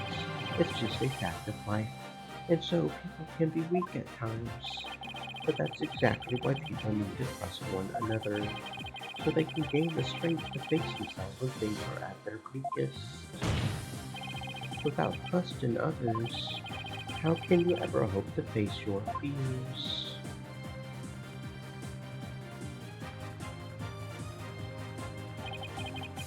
The fear inside of me is this.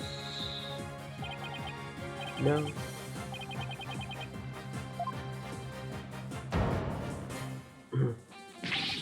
I'm afraid. I'm scared. I feel fear. You can't outrun yourself. Remove that mask and unleash your emotions. Confront your guilt head on with your own true face.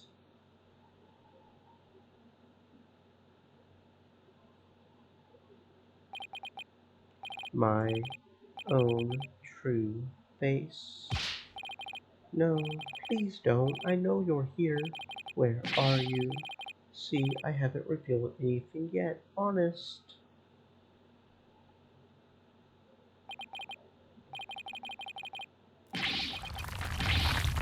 My own true face. I don't have one. My true face.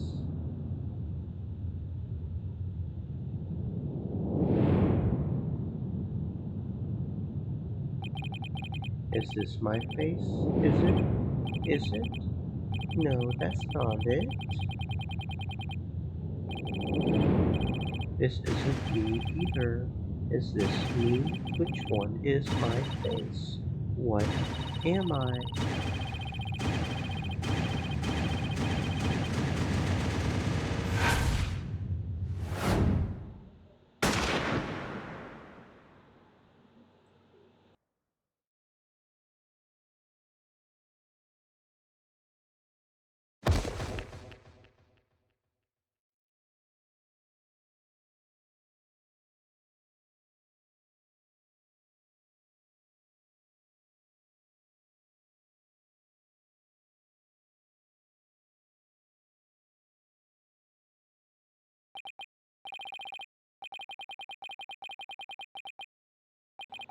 A sniper attack in this very courtroom.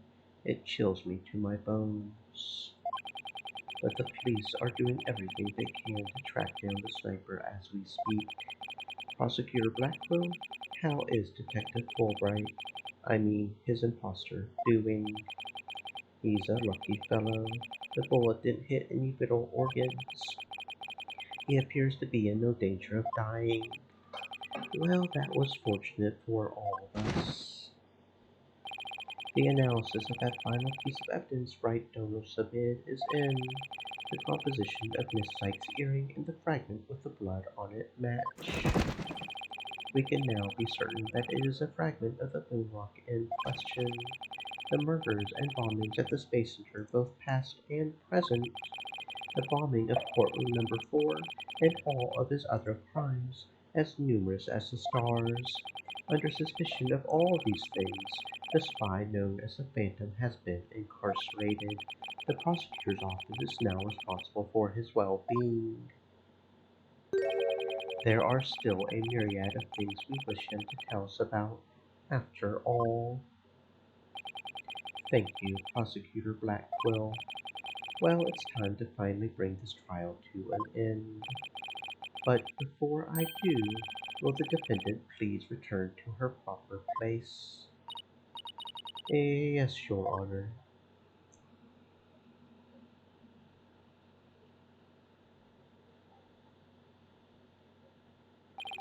Now then, this court finds the defendant, Athena Sykes, not guilty.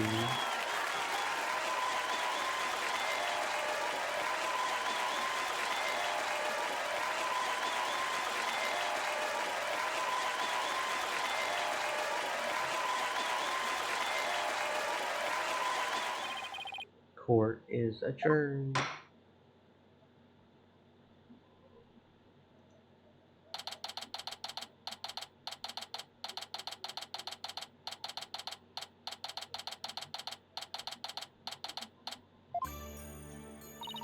Congratulations, Mr. Nick. Thank you, Pearls, and thank you for being there for Athena. It's the least I could do. But Athena was great, wasn't she? She was so strong throughout the whole trial. Daddy, I'm so glad to see you. Trucy, are you alright? Are you hurt? I'm fine, Daddy. I was doing magic tricks for the other hostages to keep our spirits up. That's our Trucy for you. I'm really glad to see you're safe. Right, I fear I owe you yet another debt of gratitude. Edgeworth. We never would have caught him if it weren't for all of you. Come on, Edgeworth, what are you talking about? You're the ones who have been tracking the Phantom all this time. Plus, you were the one who gave Blackville permission to serve as prosecutor, right? Yes, well, we knew the Phantom was somewhere nearby. The police and I were trying to find him, but we never did manage to do so until this trial. Well, we never would have won this trial without you. It was your help as chief prosecutor that was the key to its successful conclusion. Besides, it was you that saw to it I got my attorney's badge back, wasn't it? So you figured it out, did you? Getting my license back went just a little too smoothly, no? It should have been much harder after that evidence forging scandal. Well, I owed you a few favors. Hey, Edgeworth, think we can finally bring the Dark Age of the Law to an end? Even the darkest night turns to dawn eventually. Our sun will rise again. Besides, now that Prosecutor Blackville has been cleared of all charges, a great deal of the mistrust with the court system should have been swept away. You know, you could have said that with a bigger smile, Edgeworth. It won't kill you. Indeed, the furrows in that brow of yours just keep getting deeper and deeper. So I should smile more. I'll think about it. The complicated love-hate relationship between lifelong rivals. Athena. I'm forever in your debt. You went to all that trouble, even taking the bar exam while you were overseas. Well, I knew that if I didn't get your sentence overturned fast, you would be executed, so I studied and studied. I was frantic. I'm so glad I made it in time.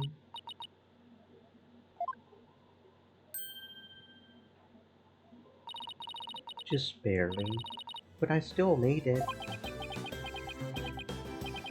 That a girl, Athena. It's good to see you finally let your tears out. Yes, I survived by the skin of my teeth, thanks to you. It's just shame on you, Simon, for trying to throw your life away like that. It was never my intention to just throw my life away, but some things in this world are more important than your own life. Like what? My honor-bound duty to protect with my life, my mentor's most beloved treasure. That's some loyalty. This guy really is a samurai through and through. Well, it looks like we can breathe easy now. Apollo, Athena, thank you both. It took all of us together to pull it off. You bet, boss. What a team we are. It was definitely the most amazing turnabout I've ever seen. I'm a lucky guy. My office has the best, most capable lawyers around. Thanks, Mr. Wright. I'm going to work extra hard to make up for all the worry I caused. Apollo Justice is fine and ready to go. Let's hear it for the Wright Anything Agency. Well, nobody's going to try harder than me, so you had better watch out, Apollo. Simon is free thanks to Mr. Wright. But there are so many more people out there who need our help. You're right, and I'll be needing you both to help them. We still have a long way to go. Get ready, you two. We won a major victory, but the war is far from over.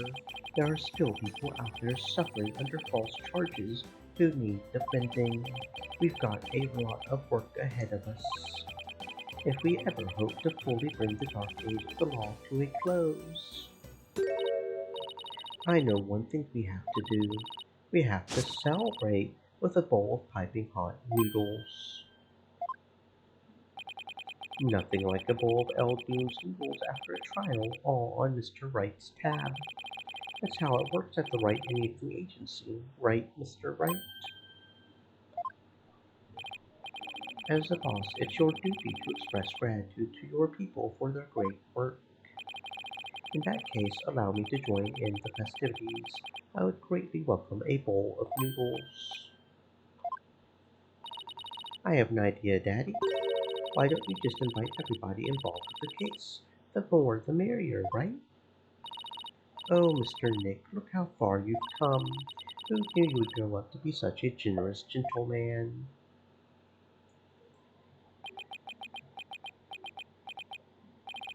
Guys, under these circumstances, there's only one thing I can say. Only if I get to join in. No, fair. I want to say it too. Okay, here we go. Objection!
I'll be fine.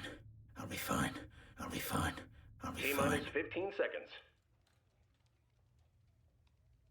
10, 9, 8, 7, 6, 5, 4, 3, 2, 1.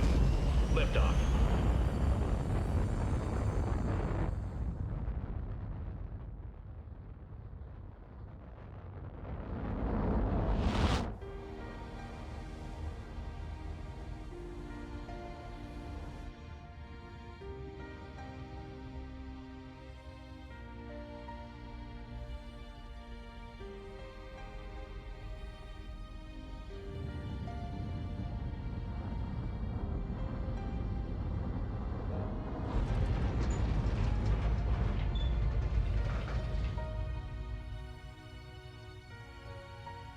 Mr. Starbuck!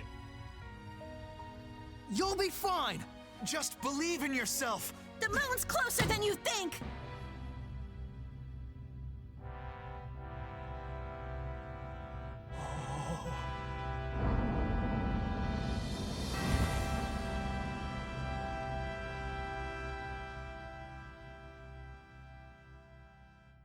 Thanks, guys. I wouldn't have made it back into space if it wasn't for you.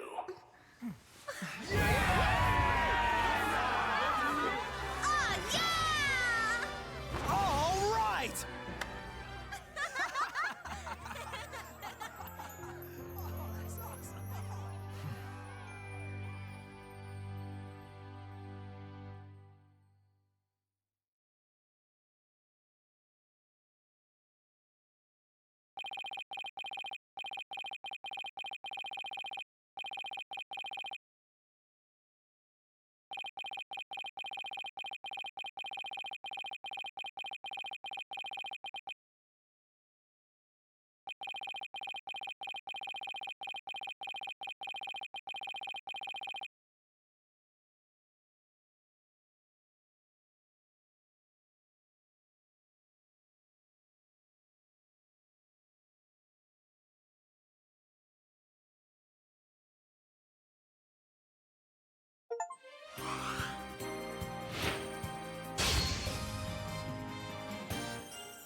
My name is Phoenix Wright, head of the Wright Anything Agency and a lawyer. Although, I was doing something else entirely for a while there. As for why I decided to formally get back into lawyering, let's just say there's unfinished business to take care of. Anyway, I thought I'd reminisce about my first case back on the job, and what a case it was. It happened only a few months after Athena joined our office.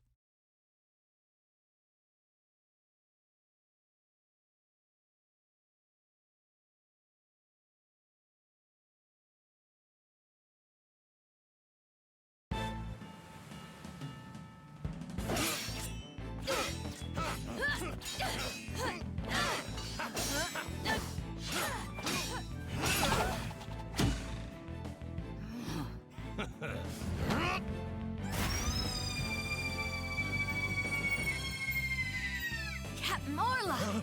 Ye made it just in time!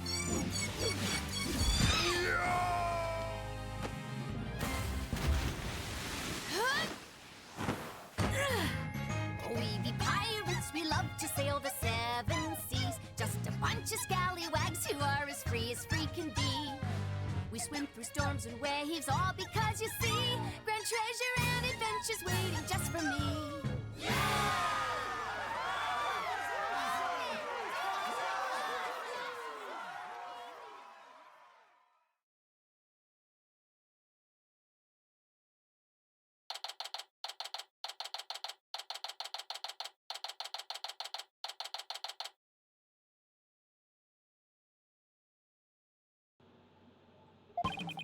Today is my first day back on the job as a lawyer. Putting this attorney's badge on again really makes it hit home. Boy, am I pumped. Even Trucy said, "Looking good, Daddy." So, Athena, Apollo, what do you think of the old attorney's badge? Wow, this ship-shaped aquarium show is great. I can't get enough of it. Athena, I still can't believe they showed the Swashbuckler Spectacular on TV. Good thing I recorded this. Now, who's ready for another viewing? You've already watched it 5 times. Let's watch something else now. How can you even suggest such a thing? This show is therapeutic. Boss here, asking you guys a question. What's so therapeutic about watching a killer whale? What? Don't you know anything? Animal-assisted therapy is an established psychiatric treatment. You're kidding. That kind of thing really exists. It's a real thing. I've been to the aquarium myself to try it, and it really helps. I still go there every now and then to further my psychological studies. The last time I went, I saw a dolphin and an orca swimming around together. It was so... Hey, do you two think you could quit goofing off and do some work for a change? Work? But we've already cleaned the toilet. Twice. Each. Hey, wait a minute. Is that your badge I see? Wow, congratulations on getting your attorney's badge back, boss. Thanks. Starting today, I'm officially a lawyer again. Took them long enough to notice. Mr. Wright, with that badge on, you suddenly look so capable. Thanks? It's not like I was some lazy bum, you know. But what made you suddenly so fired up to get your badge back anyway? Well, I made a promise to a certain someone. An important promise. What could be so important? Anyway, we have 3 lawyers now, so we had better start taking on lots of work. I'm all for that. Let's get this agency popping. Well, we have plenty of enthusiasm. All we need now are some clients. It's been 8 years since I last wore this badge. I feel like a rookie all over again. And this just in. The owner of Ship-Shape Aquarium, Captain Jack Shipley, has been murdered. The suspect in the case is reportedly already in custody inside the aquarium. Isn't that the aquarium we were just watching, Athena? It is. I can't believe it. A murder at Ship-Shape Aquarium. It appears everything is not, in fact, ship-shape. But I love that place. We need to get to the bottom of this. Well, really? I guess I'm in luck then. Hello there. I need Phoenix Wright to save my friend. Who in the world is this? Are you a client?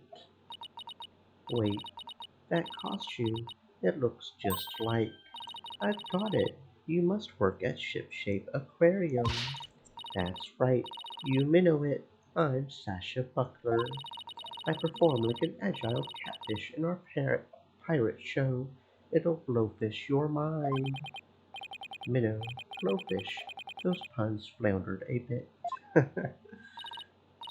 I figured out the client's identity. Chalk 1 up for analytical psychology. My friend's under suspicion of murder, so I really need some help. That's why I've got to find this Phoenix Wright guy. Well, I'm Phoenix Wright. And this is Apollo Justice and Athena Sykes. They're lawyers too. If there's anything you need, all you have to do is ask. The same goes for me too, Miss Buckler. Just call me Sasha, and I'll call you all by your first names too, if that's all right. Phoenix, Apollo, you have to help me. Please save my friend. Guess we had better start by asking her more about her defense request. Miss Buckler, Sasha, could you tell us more about why you need our help? My friend is suspected of murdering the captain of Ship-Shape Aquarium. Captain? I thought the victim was the owner of the aquarium. Yeah, well, our aquarium has a pirate ship theme. That's why we call the owner our captain. We call the employees crew, too. That's a pretty unusual aquarium you've got there. Anyway, one of the crew members, my friend, is being suspected of the captain's murder. They've already decided she's guilty. I think they're going to give her the death penalty. What? What happened to due process? But my friend says sweet and gentle as a whale shark. She wouldn't hurt a guppy. I know there's no way she murdered anyone, but they won't believe me. But with a name like Wright, I figured you would be able to help me set them straight. Wait a minute. Don't tell me she picked you all because of a bad pun. I see my reputation doesn't precede me. But seriously, my name can't be the real reason she's here. What's the real reason you picked me, Sasha? Well, to be honest, I asked a whole slew of lawyers, but they all refused.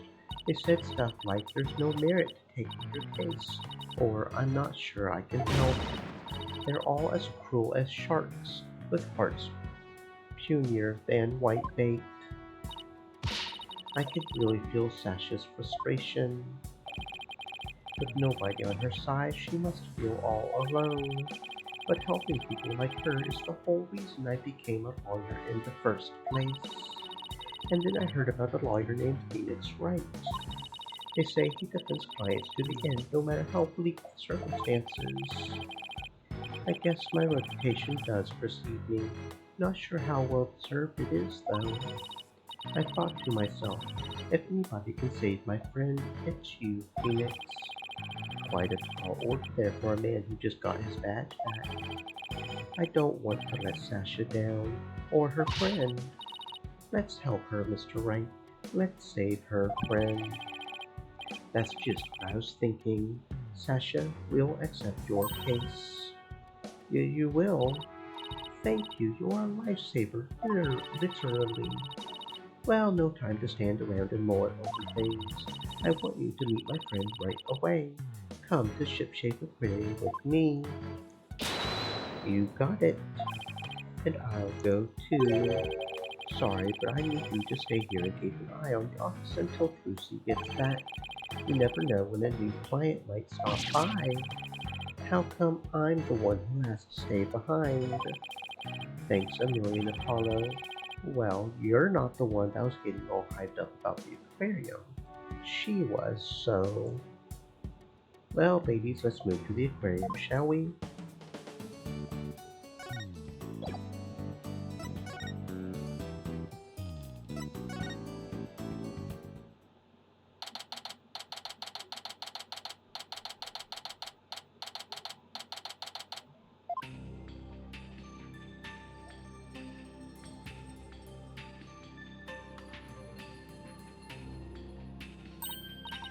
Wow, this is gorgeous. It's just like being under the sea. Yeah, this is the Aqua Tunnel, our pride and joy. I'm really glad you like it. I'm going to go on ahead and fill the detective in on your arrival. Take a look around the tunnel and then come meet me at the pool up ahead on the right. Hey boss, look at this cute little fish. I bet it would be delicious grilled.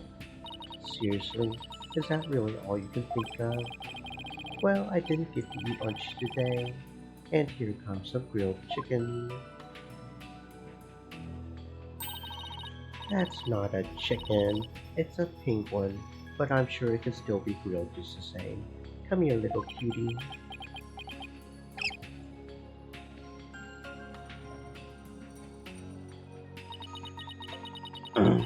It ignored me. Maybe it was hungry too.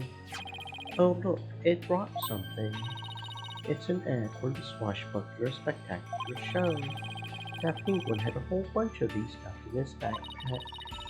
So it's passing out flyers. How cute. A carrier penguin that distributes flyers. We could use one of those for our office. Well, can't keep the client waiting. We had better get going. Yeah, you're right. Time to roll up our sleeves.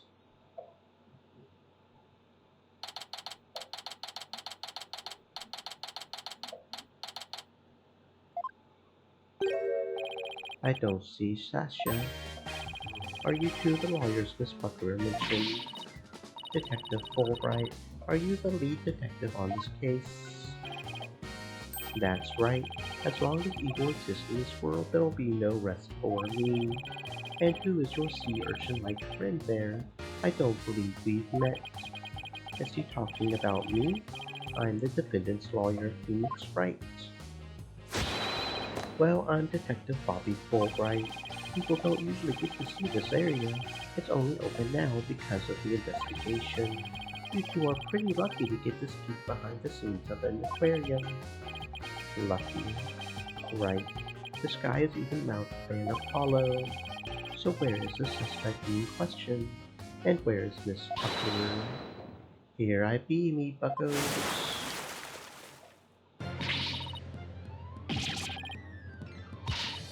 Shiver me timbers, there be one of the dread pirate no stashes, Kirby swabs. I beg your pardon, I'm not anyone swab, scurvy, or otherwise. More shameless than a sea lion you be trying to make off with me, best bucko. If you want to take a bite with us, you'd best bring along an army of great white sharks.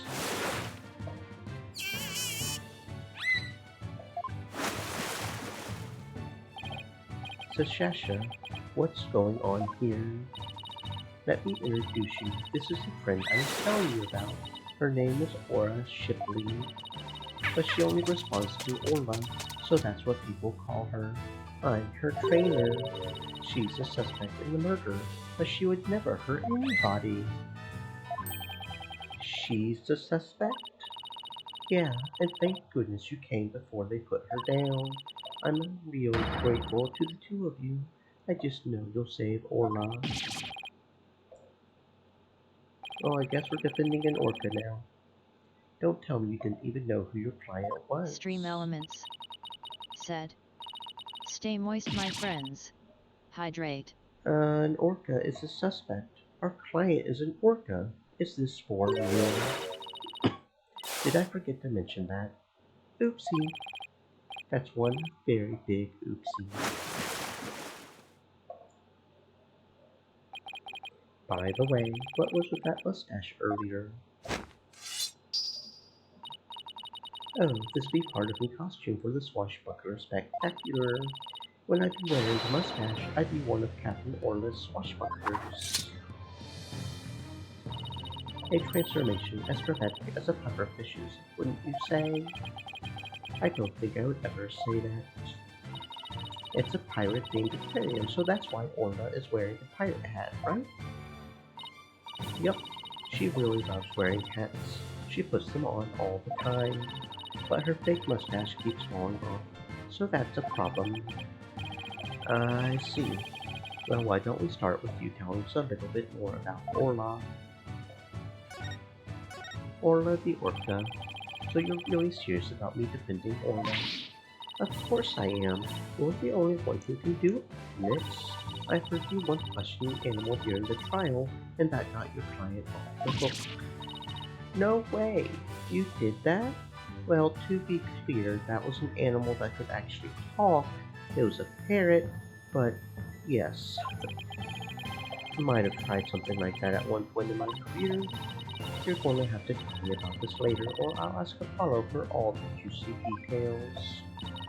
When I heard you didn't discriminate against animals, I knew you would hear me out. I have to warn you though, I don't know anything about orcas. I mean, they don't eat people, do they? I think I made her mad. I won't have you talk that way in front of Orla. Orcas have feelings too, you know? Yeah, boss, they have emotions just like we do. So sorry, is anger the only feeling I inspire in women?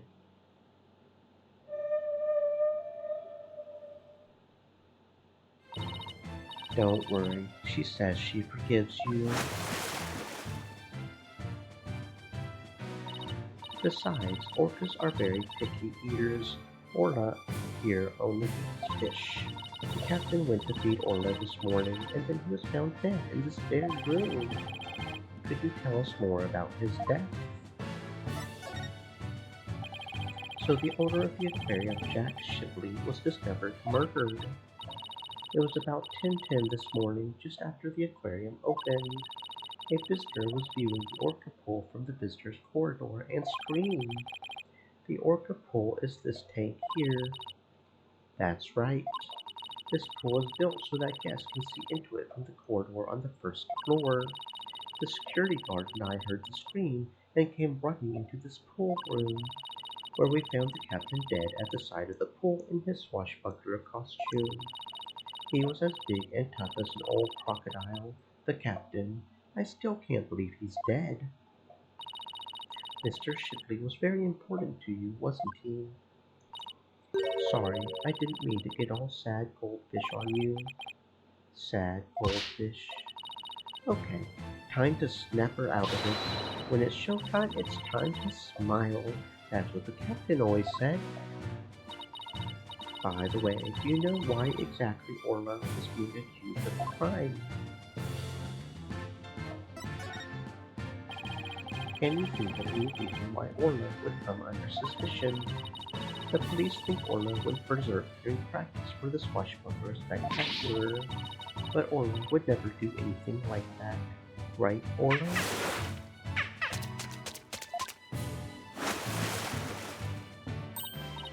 Just look at that face. Isn't she adorable? The charges just have to be false.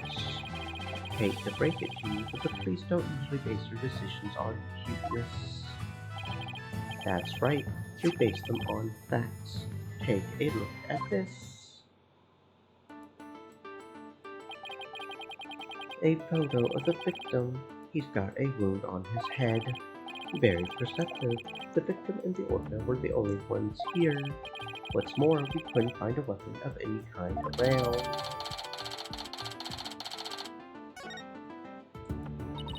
So what's the theory on how Orla supposedly killed the victim? They say orcas sometimes kill their prey by ramming into them underwater. We believe this orca did just that by pulling the victim into the 65-foot pool, and then ramming him while they were in the water. Without any suspects besides Orla, this could be one tough case. No official autopsy has been ordered, but an orca attack makes sense. Why hasn't one been ordered? Accidental death due to a failure to exercise proper oversight over an animal. The medical examiner said it wasn't a homicide, so we don't need an autopsy. So Orla's going to be put down without a proper investigation? That isn't fair. That's nothing short of police negligence, Detective Fulbright. The incident wasn't determined a homicide, so there's nothing to do, Miss Sykes. Ordinarily, the owner of the aquarium would be held responsible for the oversight failure, but the owner is the victim himself, so all we can do is hold the orca responsible. Phoenix, isn't there anything you can do? They're going to put Orla down. Sasha and Orla are depending on me. I want to do everything I can to help them. But how do I help an orca? Wait. Yes, I can do this. We are going to defend Orla. I got my badge back now, so I know exactly what I have to do. I'll defend Orla in court. Even an orca deserves a fair trial. If the one responsible for Orla is dead, then I'll take responsibility for her. You'll what? I guess doing crazy things just once in your career wasn't enough. So what the heck? I'll take responsibility for her too. Are you two insane? This is a case of accidental death caused by an animal. It's not a murder case. With no evidence of foul play, this case will never go to court. Then let us investigate the crime scene. If we can prove this was a murder, we might be able to take it to trial. And then Orla would certainly need the help of a few good lawyers. I guess so. But who's ever heard of a trial for a killer whale? Just because it's never been done before doesn't mean you can't do it now. But please, Detective Fulbright, for justice's sake. The police have determined that an animal that has harmed a human should be put down, but I don't know for sure whether that was the just decision. If your sense of justice compels you to take on the defense of this animal, then my sense of justice tells me to let this case be re-examined for possible merit. Do you mean it? Really? That's fantastic. You're not such a bad guy after all, Detective Fulbright. Just remember, this case hasn't been officially recognized as a homicide yet. I'll get in touch with the prosecutor's office, but I'm not making any promises. Anyway, I had better be off. You two are our lifeboat. I'll be right here if you need me. Thanks. I've got a feeling we'll really need your help with this investigation. We're still not sure if it'll go to trial, but as Orla's lawyers, we'll do everything we can. To get this case into court, we'll need a prosecutor to make an indictment, so we have to find enough evidence to prove it's a criminal case. There just has to be something that shows the culprit was somebody other than Orla. Detective Fulbright said there was no weapons in the area other than her, so we had better look for something to prove him wrong. I had better make a note of that so I don't forget. You sure are organized, boss. Maybe I should get a notebook of my own. I just like to jot down notes on the case in the court record as I go along. We can use it as a sort of to-do list. Great idea. I'll add things too, and whenever we're stuck we can just refer to the notes. To read my notes I just open the court record and then flip to them. There, note jotted. Now let's investigate this crime scene. There has to be some evidence here we can use in court. Examining the crime scene from every angle is the key here. That's right. If we change our perspective, we might come across new evidence. Let's first see what we can find, and when we're ready, we can change our perspective. Or if there's a particular spot that's got your attention, get right up to it and look away, like that outline of the body in the far right there. Of course, talking to everybody involved is one of the keys to good investigation. Exactly, and if we present items to people, we might learn even more. Right, it all boils down to thorough legwork. Well, let's get started. Indeed, let's get started. It's too far away to get a good look. Okay, so I can't look at that yet. Is that show makeup above Orla's eye? That's right, it's a starfish. Kinda makes her look like a punk rockin' pirate, don't you think? A punk rock pirate killer whale. It's official. Society's on the road to awesomeness. Well, I think Orla is one hot rockfish. Speaking of rockin', how'd you get Orla to do what you want during the show? I give her signals with this whistle.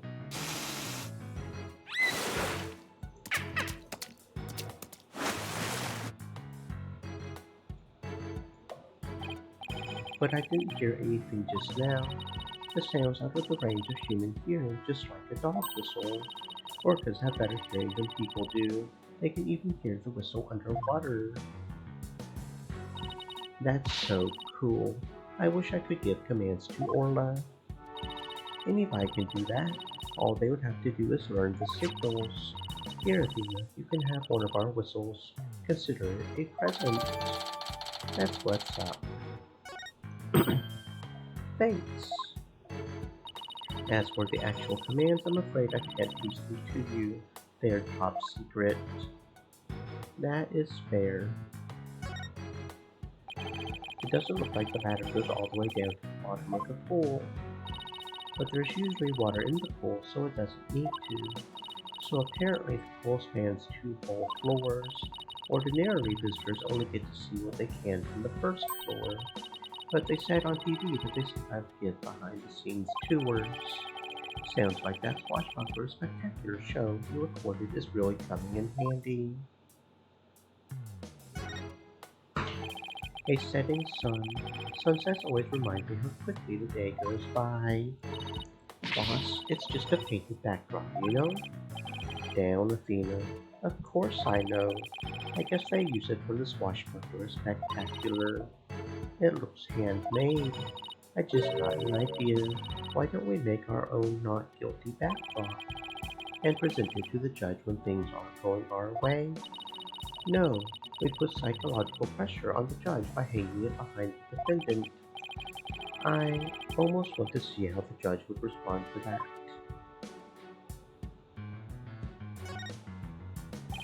There's a piece of meat and a plastic hoop suspended from the ceiling. Talk about a clashy decor. I guess Orla really likes meat. Who knew they fed her such large chunks, though? All orcas are carnivores. You knew that, right? Of course, silly. And I love meat, too. Protein is your body's basic building block, after all. But that meat is made out of rubber. I doubt Orla could really eat it, even if she wanted it to. You mean to tell me she jumps all the way up there and doesn't get her reward? The poor girl. After all that effort. I don't think Orla is as dumb as you think she is.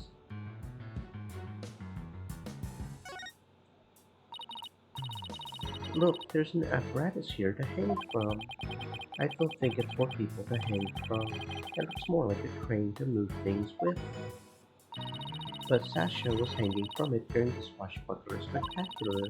I bet there are all kinds of ways to use it, not just to move things. Come on, boss. Try thinking outside the box. Is she trying to say I have a narrow-minded view of things?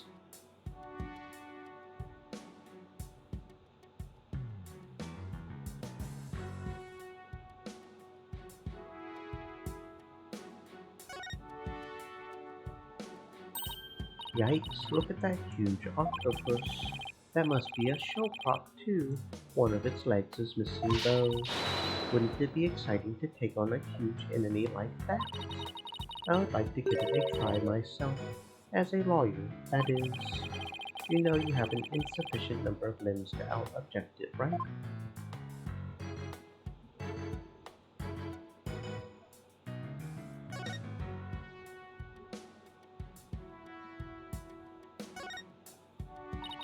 Hey, there's a cannon in the shape of a shark.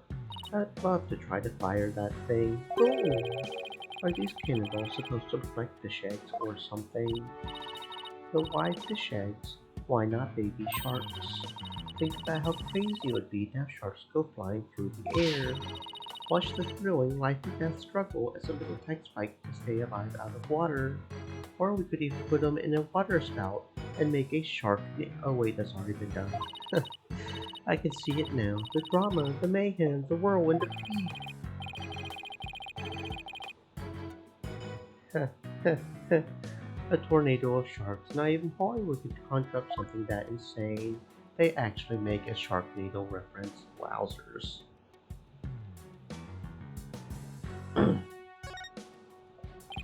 The doors are slightly open and there are police officers standing guard outside. I guess they're watching to make sure we don't try any funny business. Well, now that you've said it, I suddenly feel the urge to do something. How about if I suddenly break out some squat exercises? That would be pretty funny. That might cause a few raised eyebrows in ways you don't want, Athena. Orla's not going to notice me from here. I better move around to the front. Look, there's a ball in the water.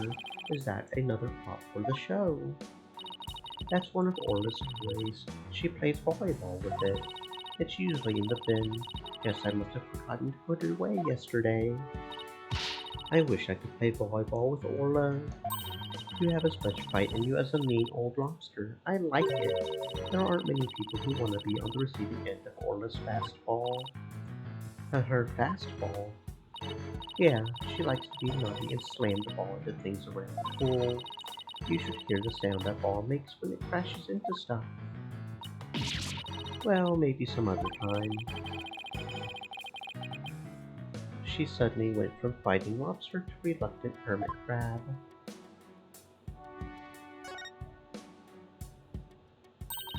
What a mess. Was all this stuff knocked over when the victim struggled with his killer? It's possible, but it would be hard to prove. Let's take a closer look, shall we? Look at all this stuff scattered everywhere. I see some swords. I wonder if they have anything to do with the case. They're made of rubber. I doubt they could be used as a weapon. But I still bet if someone got whacked with one, it would sting quite a bit. Yeah, I guess it would. But I think I could stand the pain. Yeah? Good for you. Oh look, there's a blow-up dolphin and an anchor too. Mr. Wright, are you even listening to me? Stop looking at those toys. Yikes. Guess I've been caught red-faced.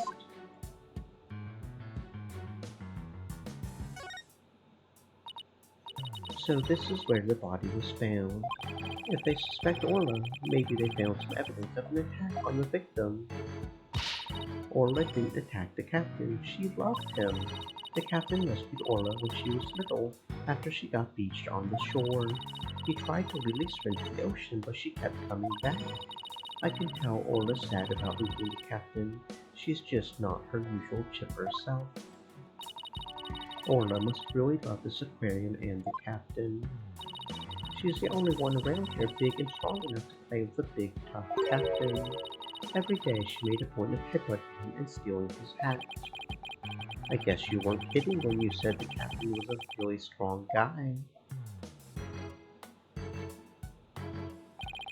I guess that's about it.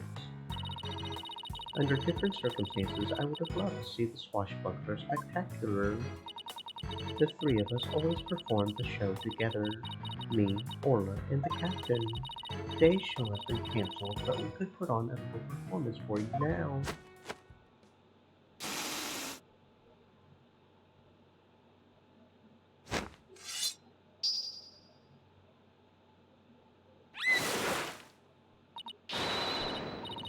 We be Captain Orla's swashbucklers, me buckos. We love to sail the seven seas.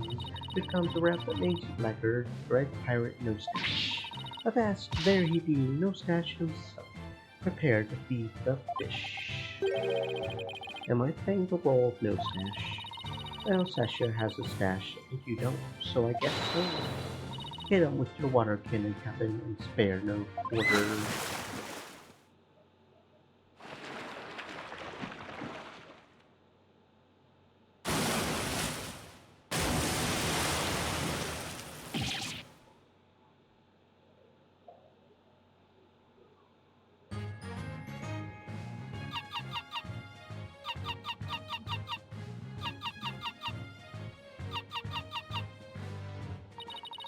We swam through storms and waves, all because, you see, grand pleasure and adventures are waiting just for me. That was awesome. Your performance packed quite a wall. I, for one, feel like I took quite a beating. Sorry about that. Can't have a show without a bad guy role, right? But a singing orca. It must have been tough to train her to do that. That's Orla's best trick. She can only sing one song, though. Well, she's still got one up on a pianist who can't even play one song. Well, now that we've had a taste of the show, we had better do some more investigating. Good idea. Let's go to the Aqua Tunnel.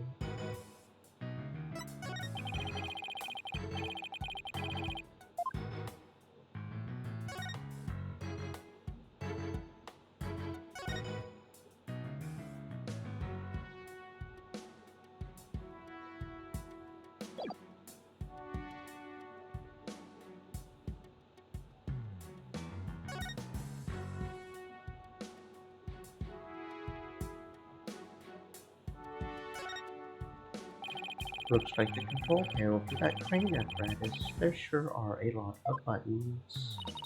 When I see this many buttons, I start to get fidgety. I know what you mean. You start itching to push them, right? I start itching to make a psychological study of people who want to push buttons. Need I remind you that I'm your boss, not your guinea pig? Okay, so there's really not much on this side either, okay. To the Aqua Tunnel, I guess there's nothing else to talk to you about. Aqua Tunnel.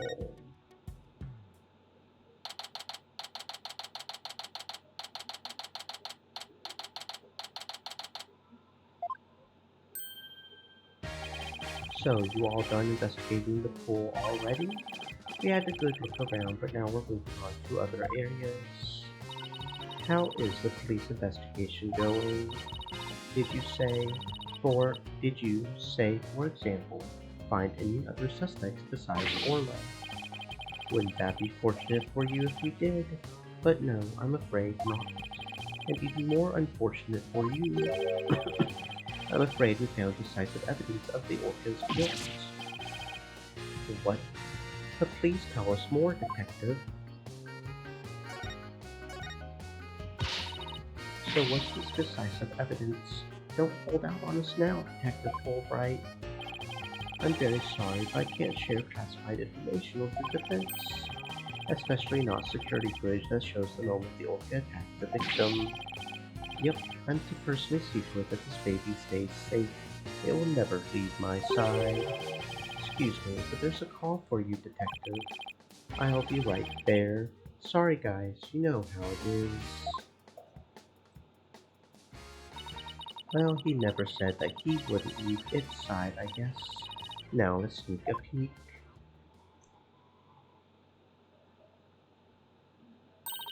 What the? Is this supposed to be the moment Orla attacked the victim?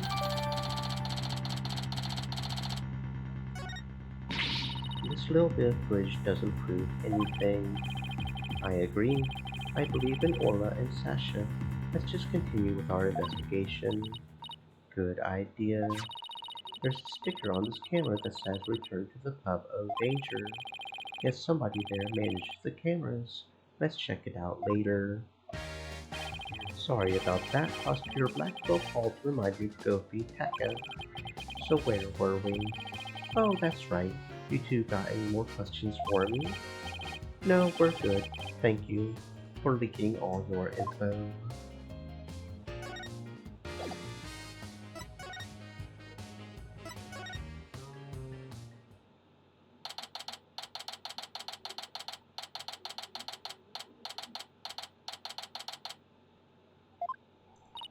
This looks like one of those hands-on exhibits.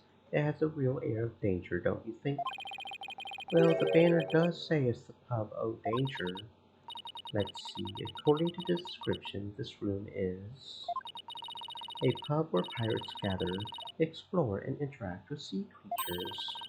Actually feel the electricity of electric eels and feed real piranhas. Experience the terror of the seas with these dangerous experiments. All of those sound less like terror and more like torture to me. Thank you to keep it down there, Blue Boy. I'm conducting an experiment. Do not disturb me unless you wish to be zapped with an electric eel. Oh, my apologies, ma'am. She seems intense. Excuse me, but who are you? Before you ask others, should you give your name first? Basic manners, young lady. Oh, yes, of course. My name is... Never mind. I will simply call you Yellow Girl. It's easier that way. I am Norma de Plume. I am very interested in Shipshape Aquarium and am a frequent visitor here. But I don't want to be Yellow Girl. You think I want to be called Blue Boy? Let's just see what she has to say.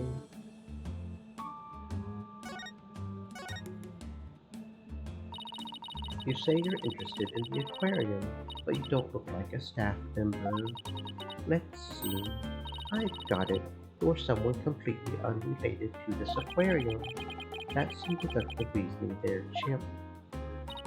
I am a visitor, a patron, a customer, a guest.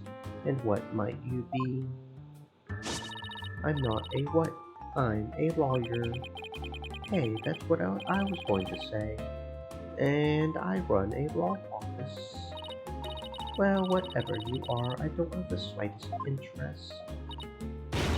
Just who does she think she is, boss? A visitor, a patron, a customer, a guest. Remember?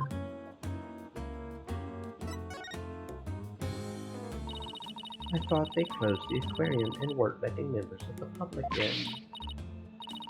I have special permission, you see. Why exactly is that, if I may ask? Well, because of the incident. Heavens, I've said too much.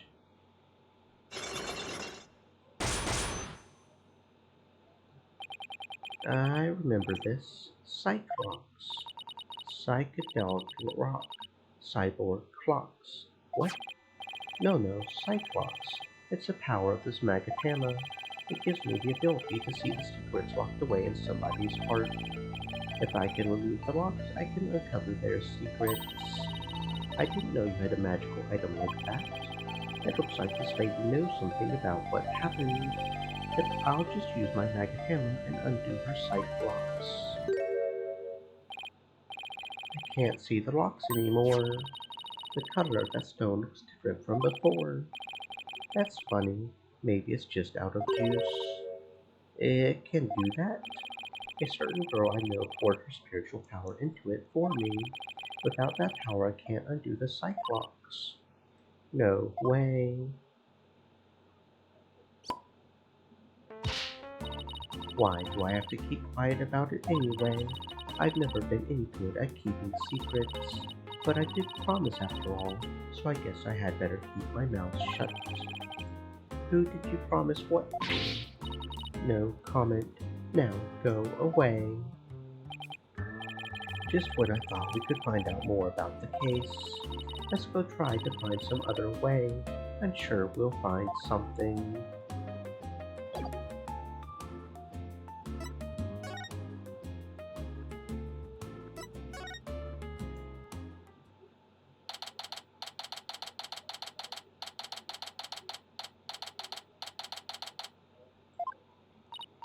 Detective Fulbright's gone. It looks like the police investigation is over too. That's too bad.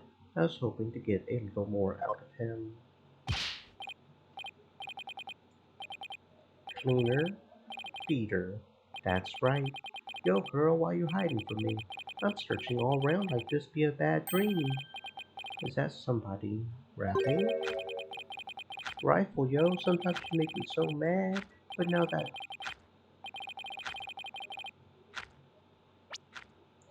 that you're gone, I'm just so sad. Yo, Rifle, just come back to me. We could be together and sing tree, tree, tree. What's with this guy rapping and making strange bird sounds? Who's there? You didn't hear me rapping, did you? Well, maybe. Look, just do me a favor and pretend you didn't hear nothing. Fine by us. And who might you be? I'm Marlon Rhymes. I'm an animal keeper here, but the aquarium is already closed today. At least I'm pretty sure it is. Pretty sure? You don't sound too certain. Are you new here or something? That's right. Pretty good guess. So who are you guys? I'm Phoenix Wright. And I'm Athena Sykes. We are lawyers and we're going to represent Orla by taking her case to court and proving she's innocent. Are you serious? You want to defend an orca in court? Oh, but if you're here for Orla, that must make you friends of Sasha's. Sorry if I came across rude. Sounds like he's friends with Sasha. Sometimes when I'm by myself, I like to rap to pass the time, especially when I'm around the animals I love. Ooh, I love animals too, especially marine creatures like dolphins and turtles. I like marine creatures too, but just the ones you can eat. Yeah? Well, people who like animals are good people, that's what I always say. If there's anything I can do for you two, just say the word. I just started working here though, so I do know how much help I can be. Mr. Rhyme seems pretty friendly. Yeah, friendly and agreeable.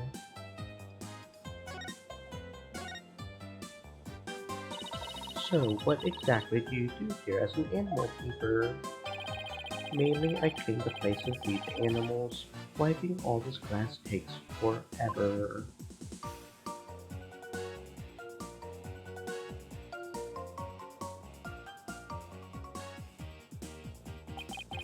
I can imagine. This tunnel alone must take most of the day. I also prep the food the animals eat. That's the hardest part of all. You mean it's really difficult to get the hang of? I mean, I'm a vegetarian, so cutting fish and meat and stuff up creeps me out. Now there's something I never expected to hear from a pirate. Do you know anything about the incident that took place this morning? One of our guests saw what happened and started screaming. I came running, but by the time I got there, I couldn't see the Orca or the captain. Speaking of the captain, what was he like? Like a strong captain, he can turn a wild bunch of ruffians into some great pirates. He always treated us fairly and equally, human and fishes alike. The real deal, man. Hey, well, what are you crying for? I'm not crying, it's just I could feel your heart crying, that's all. The girl, what you talking about? I'm not crying either. I guess I won't mention that his eyes are puffier than a pair of pufferfish. I bet Sasha and our vet, Dr. Crab, are even more upset by his death. Vet? This aquarium has a resident vet. Yeah. Yo, hold up. I haven't seen Dr. Crab this morning. Staff are supposed to stay put. The night shift has been on duty since last night, but they won't let us go home. Sasha even had to get special permission to go out looking for a lawyer this morning. We haven't seen anybody who looks like a vet, or like a crab. Were you rapping about something about looking for a weapon earlier? A rifle or something? No, not a weapon. Rifle is the name of one of our penguins. A penguin? Why would you name a penguin something like that? Ahoy! Yo, yo, yo, ho, ho! Prep for the battle, prep for the war. Fiddle Lady Rifle's on even that score. Y'all think you can escape with your pride? Nuh-uh, you're just gonna be straight up denied.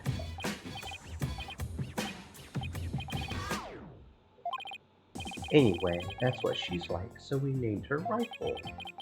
Okay, but did you have to rap on it? That's just how I roll. Does Rifle wear a backpack by any chance? Yeah, that's the one. So you've seen her. She's always running away. She's such a good runner, we decided to put her to work delivering flyers. Do you really want a dangerous penguin like that running loose? Rifle's not dangerous, she only attacks people she doesn't like. When we ran into her earlier, she didn't attack us. She straight up ignored us, actually. Hey, I have an idea. If you run into Rifle again, would you mind feeding her for me? She didn't come back to the pool at feeding time like usual, so I've been looking for her. She loves the smell of fish, so she might come over to you if you have some. I would love to feed a penguin. That would be okay, right, boss? I don't mind, as long as you carry the fish. P.U. It smells so fishy. Really? What a shocker. Oh yeah, besides Rifle, I've been looking for Small Fry too. Small Fry? Is that another penguin? Nah, she's a friend I made. A high school girl. She went off looking for Rifle somewhere and hasn't been back. Is she your girlfriend? What? Nah, no way. Sasha is the one So you like Miss Buckler, do you? Can you blame the man? She is one fine piece. Well, I respect her, you know? We have different tastes in music, but I admire the way she lives her life. I just want to check something real quick. She's 22. Okay, we're safe. You can never tell with friggin' anime sometimes. We have different taste in music, but I admire the way she lives her life. It's not like I like her, it's more complicated than that. I'm pretty sure that all adds up to like. She tries to put on a brave face, but I think the captain's death is hitting her hardest of all. After all, it was her human show partner that got killed by that orca. So you think Orla really did it? Well, I can understand how Sasha feels, but she's the only one of us who doesn't think the orca did it. Oh, I see. I guess it isn't easy to believe in somebody who can't even speak up for herself. Anyway, let me know if you see Rifle or Small Fry, okay? Small Fry said she was going to go check the orca pool. Maybe we'll head back there then.